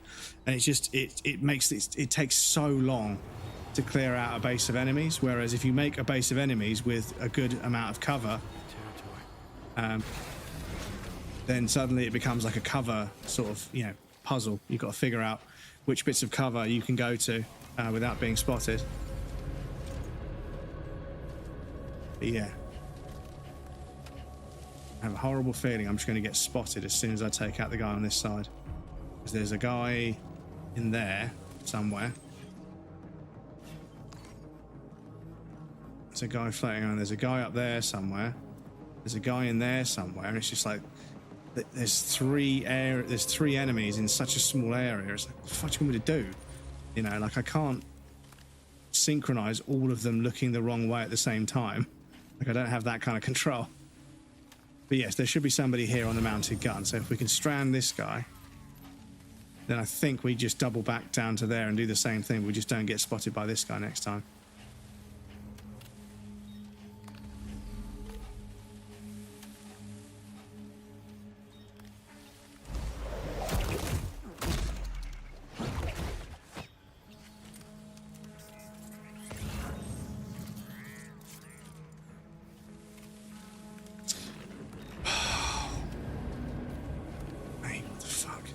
What the fuck? So there's three guys really close together here as well. You really don't want me to sneak, do you? You really don't want me to sneak, do you, game? Because you're making it really awkward to sneak. Is that guy just going to run straight towards me?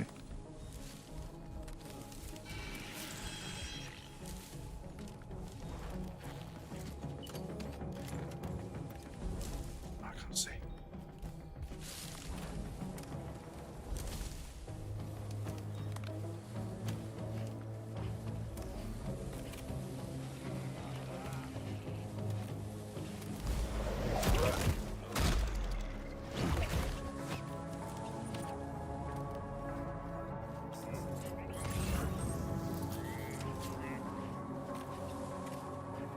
But this is the other thing. One thing in stealth games that I always feel super cheap doing is incapacitating one enemy, waiting for another enemy to walk up to them, incapacitating another, and you end up with a pile of bodies in one place. And it kind of feels like this is not stealth. This is not stealth gameplay. This is kind of a meme. I mean, if it works, it works, but it's not a puzzle, you know? Like, I like a stealth puzzle. Like, don't turn around for no fucking reason. Okay, right, so that's probably as good as it's going to get from this side. There's also no point picking up any items. Just haven't got the space in them. Right, and now we've got to go back over the river and... Blood bag, bandit, yeah, don't care. We've got to go back over the river and take those guys out and get the item from there. There's more guys over there, but I don't care. It doesn't matter. We've just got to take out the guys that are down here.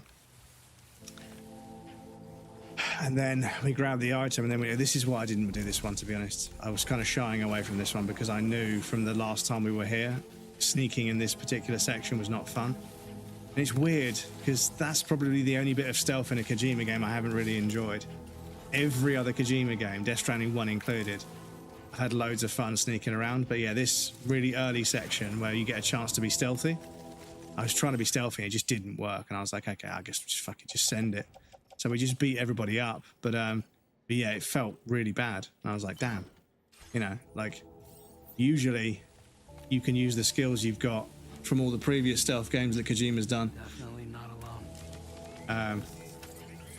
To use cover and to assess their patrol routes, figure out where they've got their back turned for the longest amount of time when there's nowhere Oh, okay.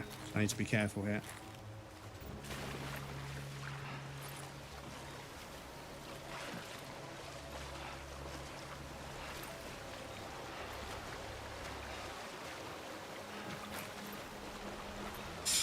Oh, that's bad. That's bad, that's bad, that's bad. Come on. No! Game, don't do this to me, come on. So I can't even walk across a river because even though it's not raining, it's like a big river rather than a normal river. Excuse me. That's also been changed and I'm not 100% sure I enjoy.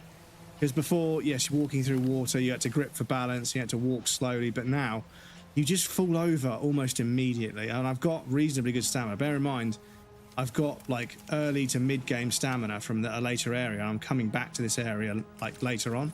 So I've got more stamina than this part of the game should really allow me.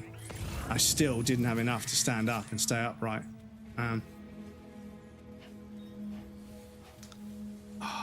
They fucking... Oh, what is this stealth, dudes? How is this stealth?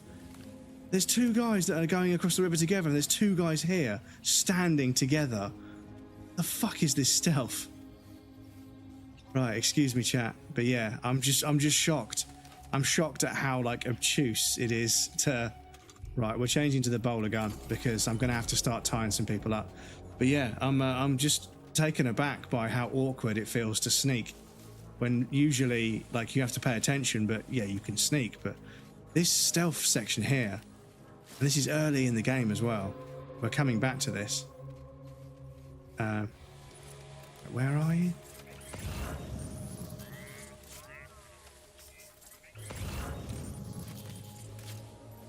Maybe I've got to sneak past both of them. Where's the actual fucking... Ooh, okay, so...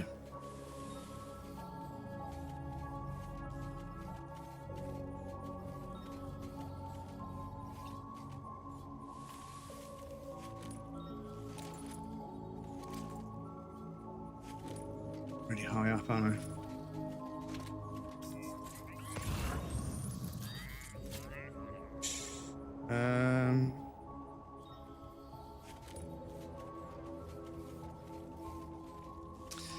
I have a feeling this is going to go wrong, chat. I've got this feeling this is just not going to work. That guy doing.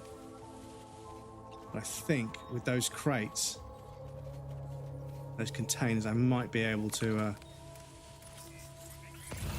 Is he looking this way? Yes, but there's a tree. I might be able to get these guys one after the other.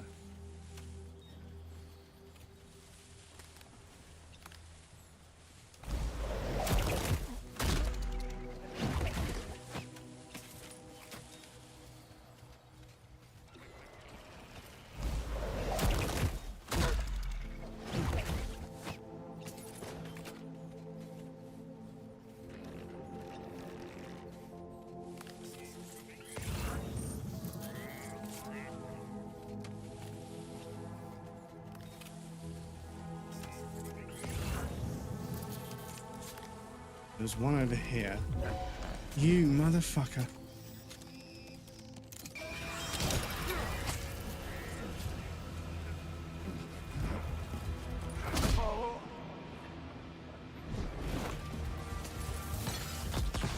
Oh my God.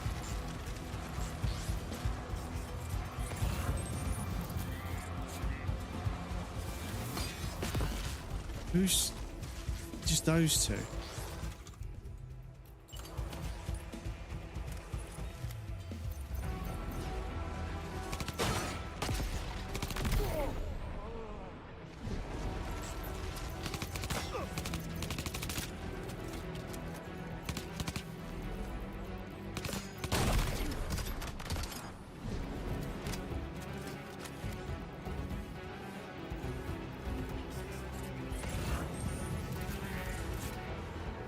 I just got a notification saying I've neutralized, but the music's still... Okay, so the music has died down.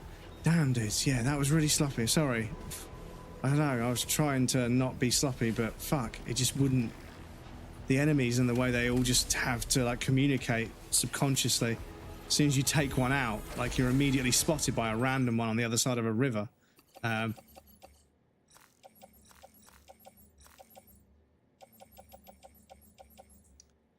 Bunch of stuff there for other people. I don't know if we've got the space for it. We might have to leave it. Take those. But we know where this is. We can grab the truck and come back over here if we want.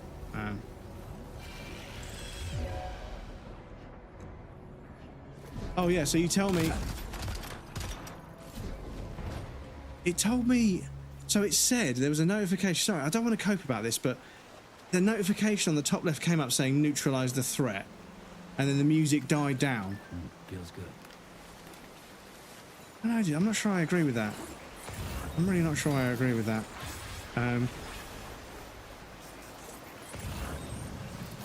So yeah, I think the mission was to just take them out, because I don't think we've got a mission marker here anymore.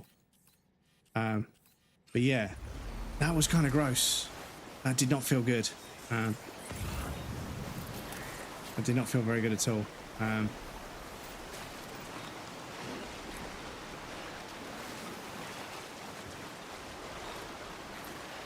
Fucking hell, dude. This is yellow. This is yellow. So the color is not the depth, it's the strength. Okay, I need to bear that in mind, because when I see yellow, I think that means it's safe, but it's not. Right, sorry about that, chat. I generally really enjoy sneaking in consumer games, but that felt impossible to see, and that's the second time I've been to that area. And yeah, it just goes completely wrong almost immediately. But yeah, even if there was a way to perfectly stealth that and I'm just being shit, because it could be me being shit, I'm happy to admit, it could be me being shit. The fact that it said you've neutralized the threat and the music died down shortly afterwards and then an enemy was still there, I don't agree with that. That I can't quite. That's breaking a lot of video game rules. There's a lot of rules in video games that we've established over the years. And the Uncharted series was really good at like the music fading out when all the enemies were dead, so you could then change from combat mode into looting mode, and you sort of flipped into a different kind of oh, okay. Which you see, we can't pick it up because hang on, yes we can. Gotcha. Hang on, we'll grab all this stuff as well. But yeah, apologies, chat. Like I say, stealth is usually kind of like, okay, I'll go there, I'll take him out. Okay, has he got anybody watching him? No, okay, I can take him out. Okay, he's on a patrol, and during his patrol, he stops here, completely out of sight. I'll take him out. And you work it out. But yeah, every single thing I tried to do, an enemy just happened to be where I needed to be, looking directly at me. So yeah, strange. The stealth. I mean, my stealth rating is quite low, so I actually do feel like I want to stealth more. But yeah, if it's like that, then yeah, I don't know what the stealth's supposed to be. But anyway, apologies. I don't want to cope and bitch about it too much. But yeah, just a bit of a shame. I feel like it should have been one or two less enemies, or enemies just spread out a bit so that you could actually figure out a gap in their routine and, you know, take one out. And then, you know, move to another point, hide in some grass or hide in a locker or something, find another gap in their route where nobody can see one of them. And then once one of them's out of sight, you take them out, and then, you know... Oh, there's a porter on the fucking ramp, gotta be careful. But yeah, apologies, chat. That's a shame. But, other than that, I think some of the other sections where I've tried to be stealthy haven't been too bad. But yeah, it feels as if when you're trying to sneak, the game is just waiting for you to get spotted, and then all hell breaks loose. And obviously, if it's a more action-focused game, it makes perfect sense. But there is a rating for both stealth and combat, so I feel like it's supposed to incorporate. Well, you'll see it in a second in this delivery. So I'm doing okay delivery-wise. I'm delivering goods in good condition, in good time. You've been so good to us. Allow me to Assault rifle. with some valuable data of ours. We're increasing the quantity of... So yeah, as you can see, my servicemanship and my porter skill But my combat and my stealth, yeah, apparently I've just leveled up my stealth. But yeah, my combat and my stealth are lagging behind, so I was trying to get those both to be orange as well, rather than sort of yellow. You're gonna love this new and But anyway, it be what it be. It be what it be. Let it be. So, have I got any stuff that's worth recycling? So we've got a bunch of materials, which I suppose I should have left back in our...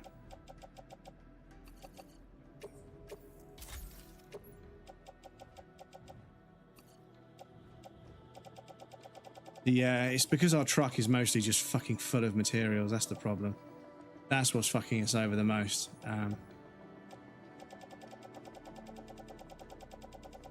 That's what's doing it. So, yeah. So, yeah, I think I need to go back to the previous area and drop off a bunch of materials. 15 minutes. So, I have a choice. I have a choice. Do I go back up the mountain to the plate gate to change to the other side of the map? Switch map. Can I change? Can I change to the other map? No. So it's not that long of a drive up to here, and then we could go to the plate gate. We could go through the plate gate. We could go back down to one of the distro centers.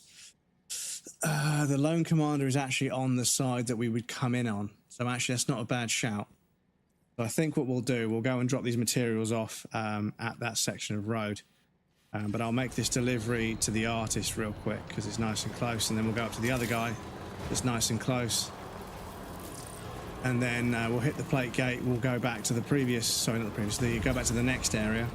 And I'll dump off some of these special resin somewhere. But then next stream, we'll come back here and we'll do these deliveries because, yeah, we're getting items that I didn't know we missed. And there might be level 2 and level 3 versions. So, yeah, that's what we'll do. Apologies, chat. Sorry if it's a bit dull. I apologise. We're just kind of grinding it out at the moment. But, yeah, apologies. I'm just trying to get myself organised because I've ended up with too much stuff in my truck. And now the orders in this area are way bigger than I thought. Like, they're filling up the truck, which is crazy. Because you must have had, yeah, I imagine you had to do these on foot when you first start the game. But anyway, apologies, I'm waffling.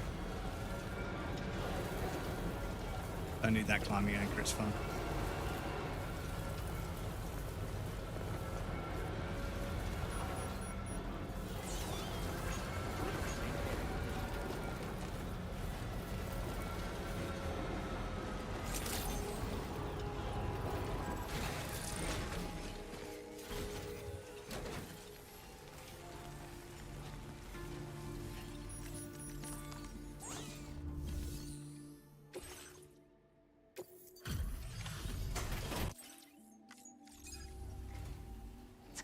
Drop by in this weather. Let's see how the orders are coming along. Wow, cool. You went kind of overboard. Where did you find this? I'm so... Since you arrived, it's never been easier to focus on my work. There we go. So we get some more colours. So yeah, this person's good because we get different colours to design things, which is kind of nice.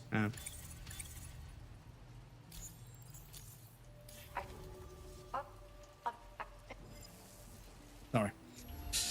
Order completed. Oh, there's some. Oh, there's a picture here. Yes. One's got a deer picture for a face, and one's got a crow picture for a face. Okay.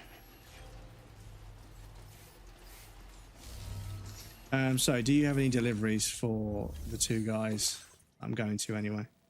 So, got one for this guy, and I was literally just there. Oh, I didn't pick up the order because I wasn't going to go there. Okay, that's my fault. My fault. Right, we'll grab this one because we're going up this way anyway.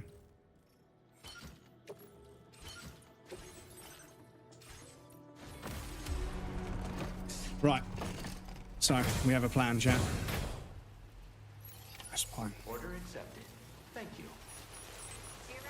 We have a plan, chat.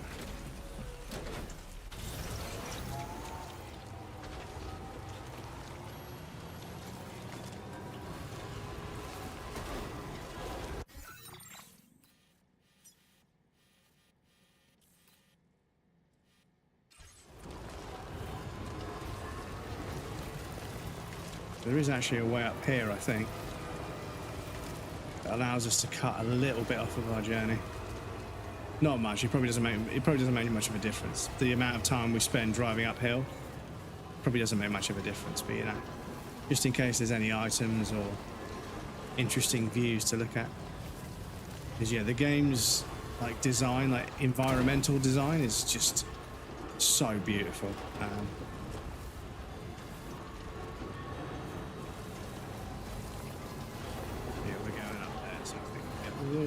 I think we can go up there. Feels good.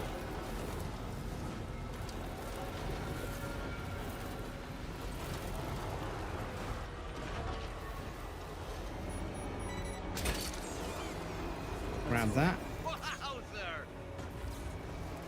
But yeah, both the characters being this psyched on it as well. That's kind of cool. I'm really annoyed, that fucking cable. So I got a dock, a controller dock, to charge my controllers because they just wouldn't charge up otherwise.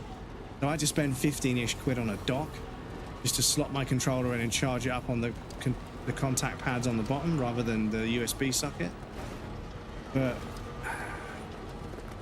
yeah, I don't know, dudes. It's just, it's such a silly thing to do. It's like, it's such a simple procedure. Like, you need to be able to charge your controller, and I can't see any harm in just plugging it in to a 5-volt USB charger. I just can't see the harm in that. But it has to be plugged into a computer. It's just, and they've done this with every wireless controller. The PlayStation 3 controller used to be able to charge on a USB port on anything. But then after a while, you had to plug it into the console. And then the PlayStation 4 controller was fine. You could charge it with anything. And then towards the end, you had to plug it into a PC or the games console.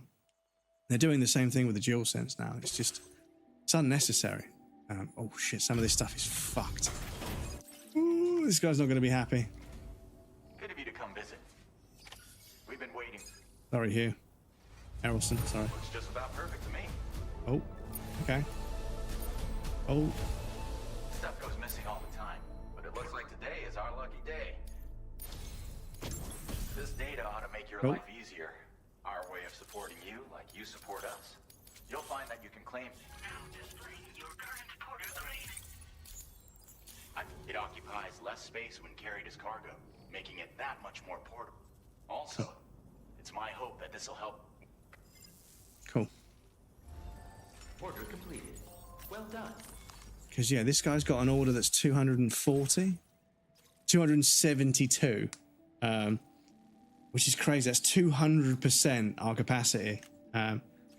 It would go in the truck if the truck was empty. It would go in the truck if the truck was in. So we've got to empty the truck and then come back here. That's what we've got to do. That's my aim for the next 10 to 15 minutes, is to head back to the Australian continent, dump all the materials we can in the paver behind the lone commander. Where the fuck are we going? So yeah, we're going up this path. This way. Try and get as much material into the paver where the lone commander is. And then I might stock a bunch of materials at the lone commander, because I have a feeling once we go over into that area of the game, story-wise, we'll then find some more pavers in that direction. I think all the roads we've built the other direction, I think we're done. I don't think there's going to be any more pavers. And I'm pretty sure the roads all connect up, so I'm pretty sure the only way we could go is towards the lone commander. So let's go and get that done. And that puts us in good stead for Saturday's stream, because we'll be back on Saturday from midday onwards.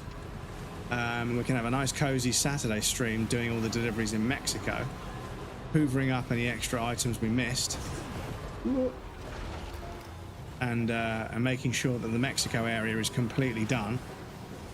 And once that's completely done, everybody's got 5 stars, and we've got all the items we're going to get.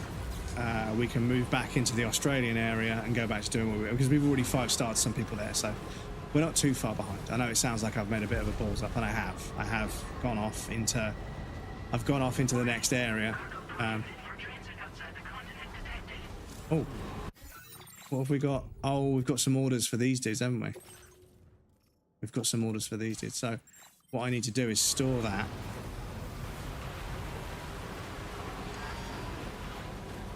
My battery. No, I haven't needed to worry about the battery for such a long time because we've built so many roads. I haven't needed to worry about battery. But yeah, it's becoming an issue. Okay. Right, so.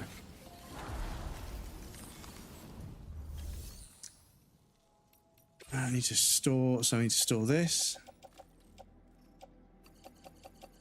All of this. Oh my god, I've got... Why did I not deliver these when I was at those people's...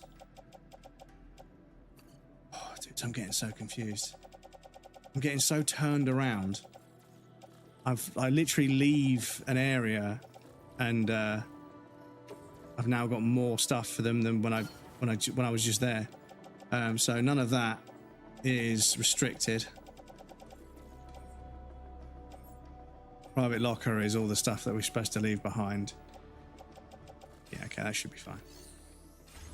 Right, so we need to remember to stop by that locker. Yeah, I'm really concerned we might run out of... we got any PCCs?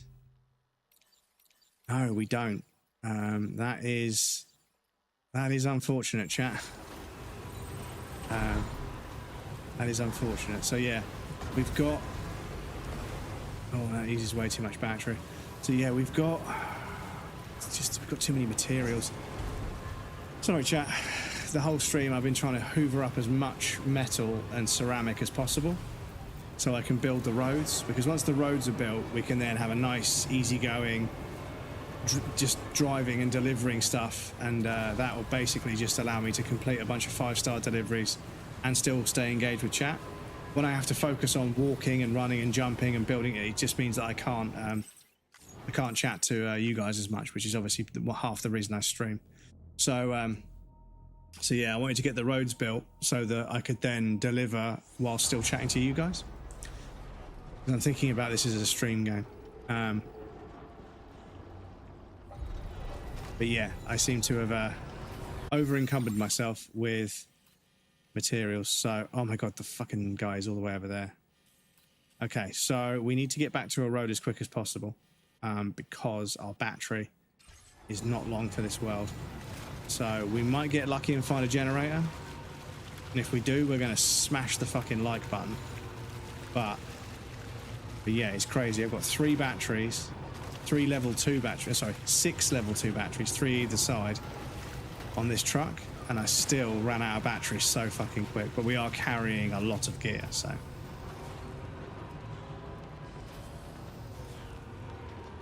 what have you got? Have you got stuff for me? My legs.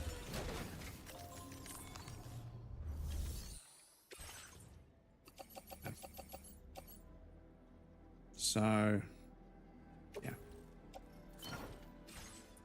Excuse me. Oof.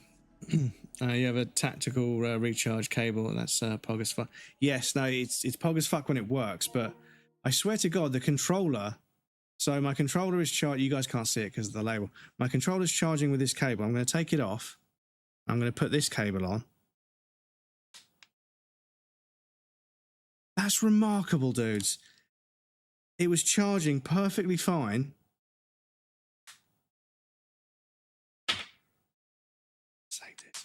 I'm so annoyed with this nonsense. I hate devices that try to act clever.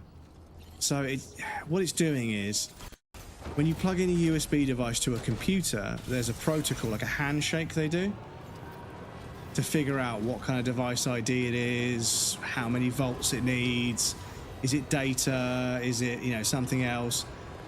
And basically what Sony have done is they've built that protocol into the controller so that it only does a handshake and then requests charge from a computer.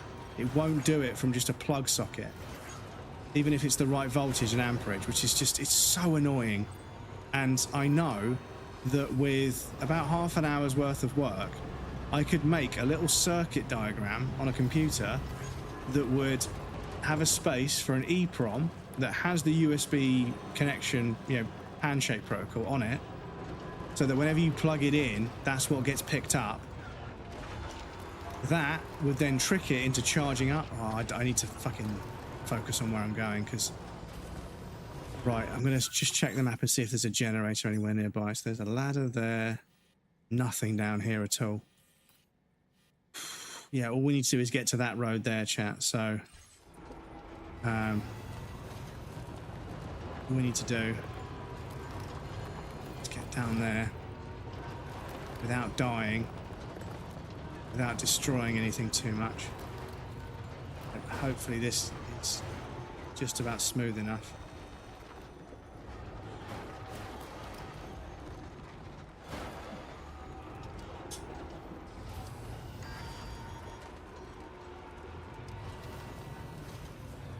Battery's critically low, so all we got to do is get to a fucking road. Now I know that going through there is quicker, but it's also BT territory, and oh, where's the road? It's so far away, chat. Oh my god, are we gonna make it? Stop picking up extra weight. Stop picking up extra weight, for fuck's sake. Oh, chat, we need a hero. We need somebody to have built a generator. I don't know if that's going to charge us up or not. Going through the water will waste battery. Just see if I can get a refill on the durability. So, yeah, we need to go and use this bridge. Oh, chat, we're so low. We're so low on battery.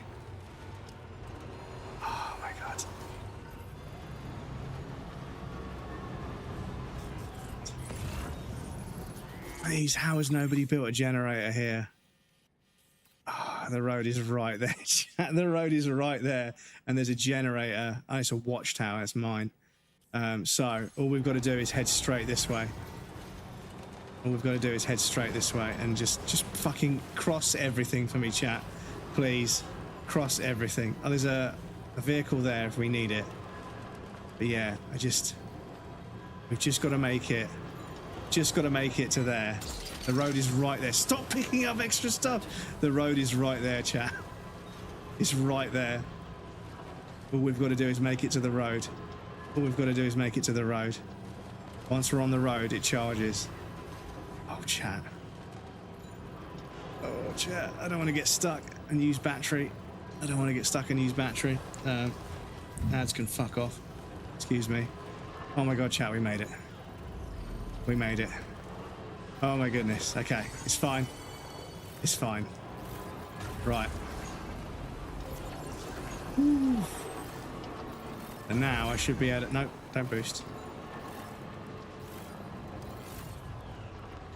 So let me just check this is the correct direction.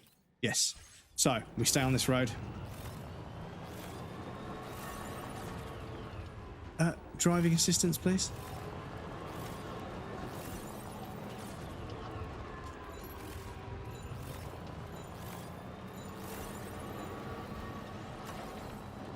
Right, okay, cool. We're on auto drive. We're in the right area. We've got all the materials we need. So, it becomes slightly less stressful. Fucking hell, dude.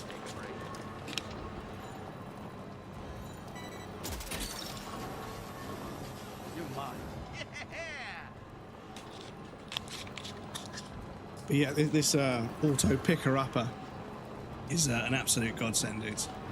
Absolute godsend. Right. Excuse me. How's the YouTube doing? Is it everybody on YouTube okay? Just making everybody making sure everybody's okay. So stream is still in excellent condition. This is one of the things that makes me chuckle, chat, is I'd get disconnected and like buffering on Twitch. They say, well, there's got to be something wrong with your configuration. There's got to be something wrong with your configuration. But whenever I went live on YouTube, it was like, yeah, perfect, excellent condition. And I didn't change anything. I changed nothing. I didn't change anything in the settings, in OBS. I didn't change anything with the game, anything with my internet. I literally just took the stream key from YouTube, put it into OBS instead of the Twitch one, and pushed go live, and it's fine. And I was like, do you know what? It's not me. It isn't me. It does it again. It'll go on 2 wheels in the auto drive. That's pretty brave. Thank you for hanging out, and then I appreciate. I know it's pretty lonely over there, dude. So I appreciate you. Right, but yeah, the auto drive.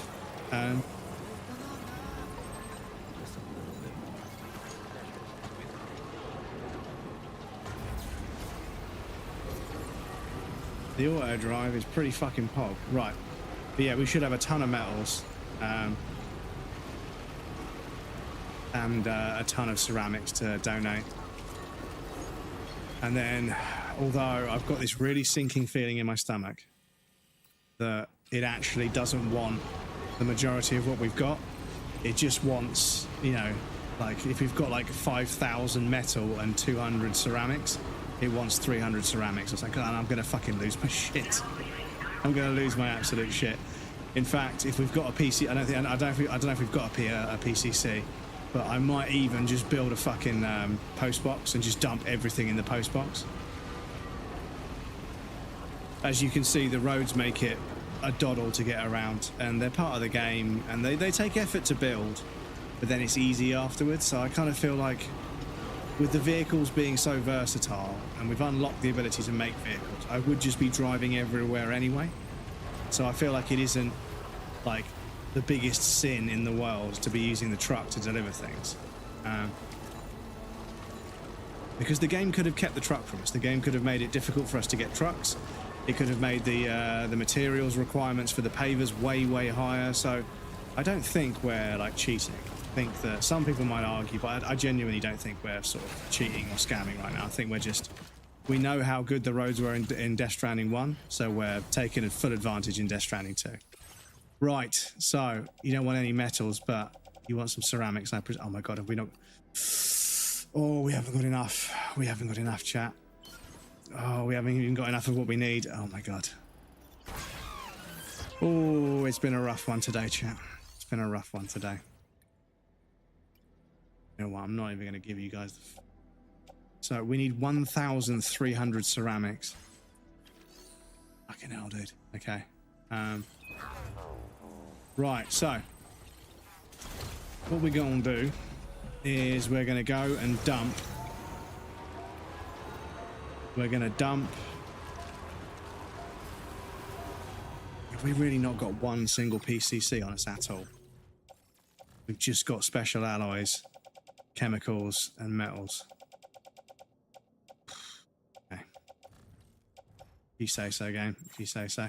Because if we had a PCC, I could just create a post box, and I could put all the materials, like all the metals, in that post box, and then we're good to go. Well, we could pick them up when we come back, but yeah.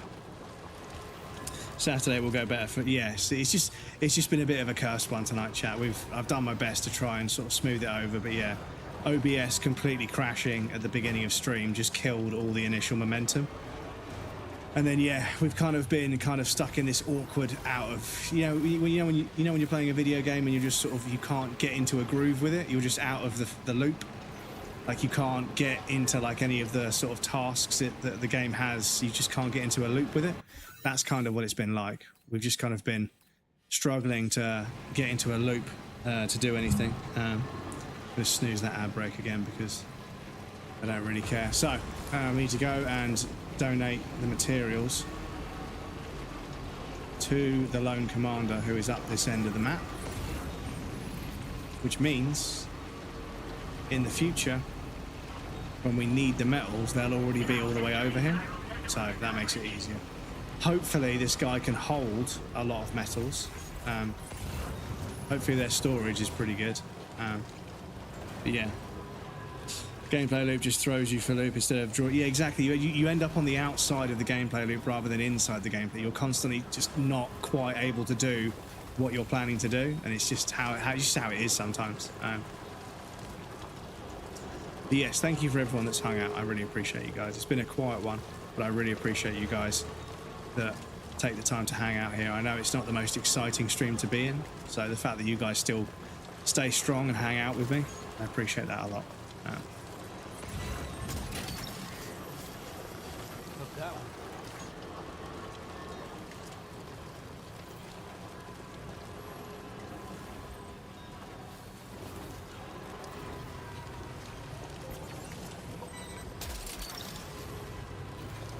Gotcha.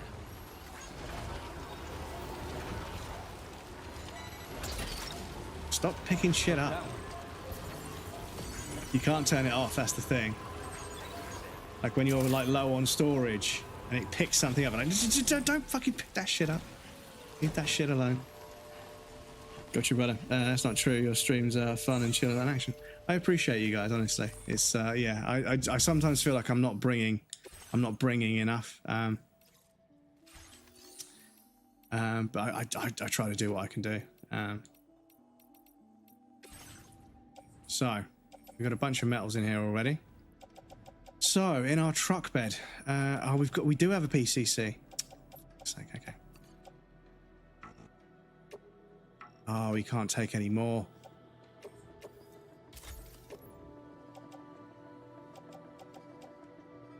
So we have got a PCC. But yeah, these metals, he won't take the chemicals. Special alloys. Won't take it. Won't take it, chat. They don't want it either.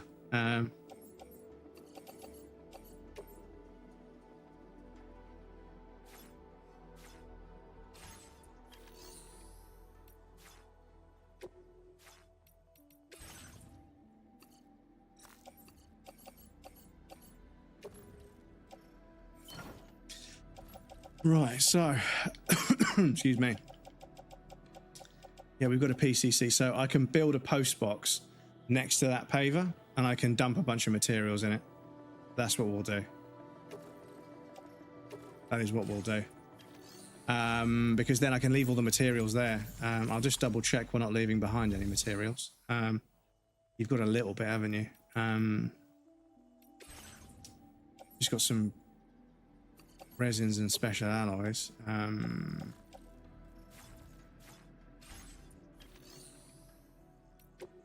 But I will claim... I'll claim those as well. Put those in the off-roader. Cool, right, let's go make a post box. Let's dump all that metal and all that ceramic in that post box. And then we can make our way back to the plate gate. And save the game. Oh, I might just chip that off until next time. I might just chip that off. Maybe I'll do that off stream. But yeah, come for the games and stay for the wholesome community and the cute streamer. I appreciate you guys. It's rough. Like I say, the platform is. It feels as if the platform is trying to kill me off. The fact that I'm playing arguably one of the most popular games on the platform right now. This is brand new. And you just feel invisible. And, you know, without you guys, I would literally have no one to talk to. So you guys being here, it means so much to me. Because I know that right now there's more exciting streams with more conversation. You know, I know there's other streams you guys could be in, but you're not. You're in mine. So I don't want to complain about it being quiet and make you guys feel bad. Like, you guys being here is so appreciated. Because like I say, I know there's probably better streams you could be watching right now. So I appreciate you guys taking the time to hang here. It means the world to me. Right, so unfortunately we have got that ad break coming up. I can't avoid it anymore. I've snoozed it a bunch of times. It's just going to play, so I apologize, dudes. But don't worry, I will be here when you get back, and then we'll see who is on. But yes, let me just get this post box down and we get these materials stored, and then we're in good stead for when we get to this area of the map later on. But yes, it's very kind of you guys. I've got a handful of people like my diehards that are here almost every game. I appreciate you guys so much, honestly. I could never repay you guys for how much generosity and patience and energy you guys have shown me. But as long as you know, I'm always trying to make the stream as good as possible. Even if it's me that needs to change and improve. But yeah, you guys know how my health has just made me fucking just so tired and fatigued. And some people would say, well, you shouldn't be streaming. I'm like, nah, dude, I couldn't sit here not doing it. Like, I'm not even gonna lie, chat. We had Monday's stream. And then yesterday, I finished work and I was just chilling out and I was like, damn, I'm so tempted to go live right now. And just continue playing this game, because the game is yeah, I've got some things that feel a little bit unfair, but yeah, I'm fucking really in the gameplay loop. Despite what I said previously, building roads and doing everything else, I'm really in the zone with it. So we've got a PCC, so we're going to do what a lot of people do, which is to build a post box, and then we'll put a shit ton of materials in it. Oh, we can't because we're outside the fucking oh my god, chat. I think we are done. I think we're done for the night, chat. I think we are officially I think we're officially fucking done, for fuck's sake. Oh my god, this is the thing, chat. It's just everything has gone wrong tonight and I'm so sorry. You guys know how it goes. It's just sometimes you go live and just everything, the game and your technology, everything is just out to get you. And yeah, you put on a brave face and you keep trying to stream, but fuck me, dudes. Ay.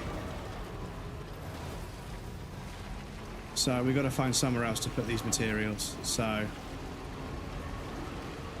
what we'll do, I'm gonna not boost on here. I'm gonna do this. Cool. I'm gonna go into auto drive. I'm going to put the controller there, outside the communications network. I know, right. So I'll jump you guys over here, and I'm just going to find somewhere to store these materials. So don't worry, you guys aren't going to miss anything exciting. I'm just going to leave it going whilst I find a raid target, because yeah. Oh yeah, chat. But yes, apologies, chat. I've tried my best, but some days it just ain't going to happen. And I apologise. I know you guys deserve better. So yeah. Right. So let me see who is on. And we can see who is up for a sneaky little raid. Let me grab this thing over here.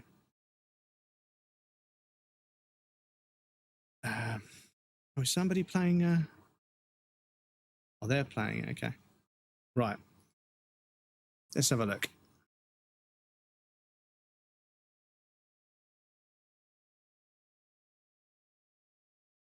Let's have a look.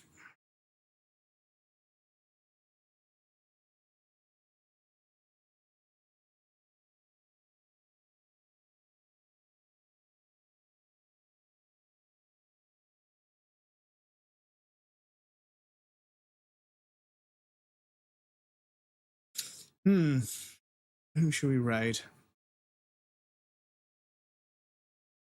Who shall we raid?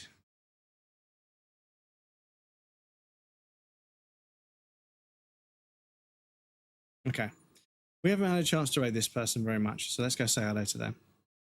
They're just starting off Cyberpunk, which is arguably one of the greatest games I've ever played. So we'll jump over there and say hello. You guys have got your raid messages over there. Please feel free to copy and paste the one that pertains to you. First one is for subs. The second one is for non-subs. You showed up and that's enough, my guy. I appreciate you and your effort. It gave me someone to chill to while I was working. I appreciate your kind words, dude. Thank you so much. But yes, apologies, chat. It's just been a bit of a rough one. We got off to a rough start and the game's been quite difficult. My cat's been quite difficult. It's just been one of those days. Just been one of those days, unfortunately. But I'll be back on Saturday, midday onwards. Will be a daytime stream. Hopefully nice, much smoother experience for everybody involved. But thank you all for being here. I appreciate you guys so much. We're going to go say hello to Law the Destroyer. They've just started Cyberpunk. They're at the very beginning of the game. Cyberpunk is fucking brilliant. I'm sure you guys will have a great time over there. So I'll see you guys over there. Much love. Look after yourselves. Make sure you get enough sleep, drink enough water, do all that good stuff. Make sure you're getting all your nutrients and vitamins where you can. But yes, drinking a shit ton of water and just pissing out all of the stuff you don't want. It's actually really handy. It's actually a really good system. If you give your body a medium to get rid of toxins, it will. If you don't hydrate enough and you don't urinate enough, you haven't got that system of clean water going in and dirty water going out, it can really start to affect you. So I promise you, I know it sounds silly, but just drink a shit ton of water. Just force yourself to drink a shit ton of water during the day, and then just piss it all out before you go to sleep. It's a bit of a strange life hack, but trust me, it's crazy how much your body can filter out if you just give it the medium. But yes, thank you for being here, guys. The raid's going to go through. I'll see you guys on Saturday. Much love.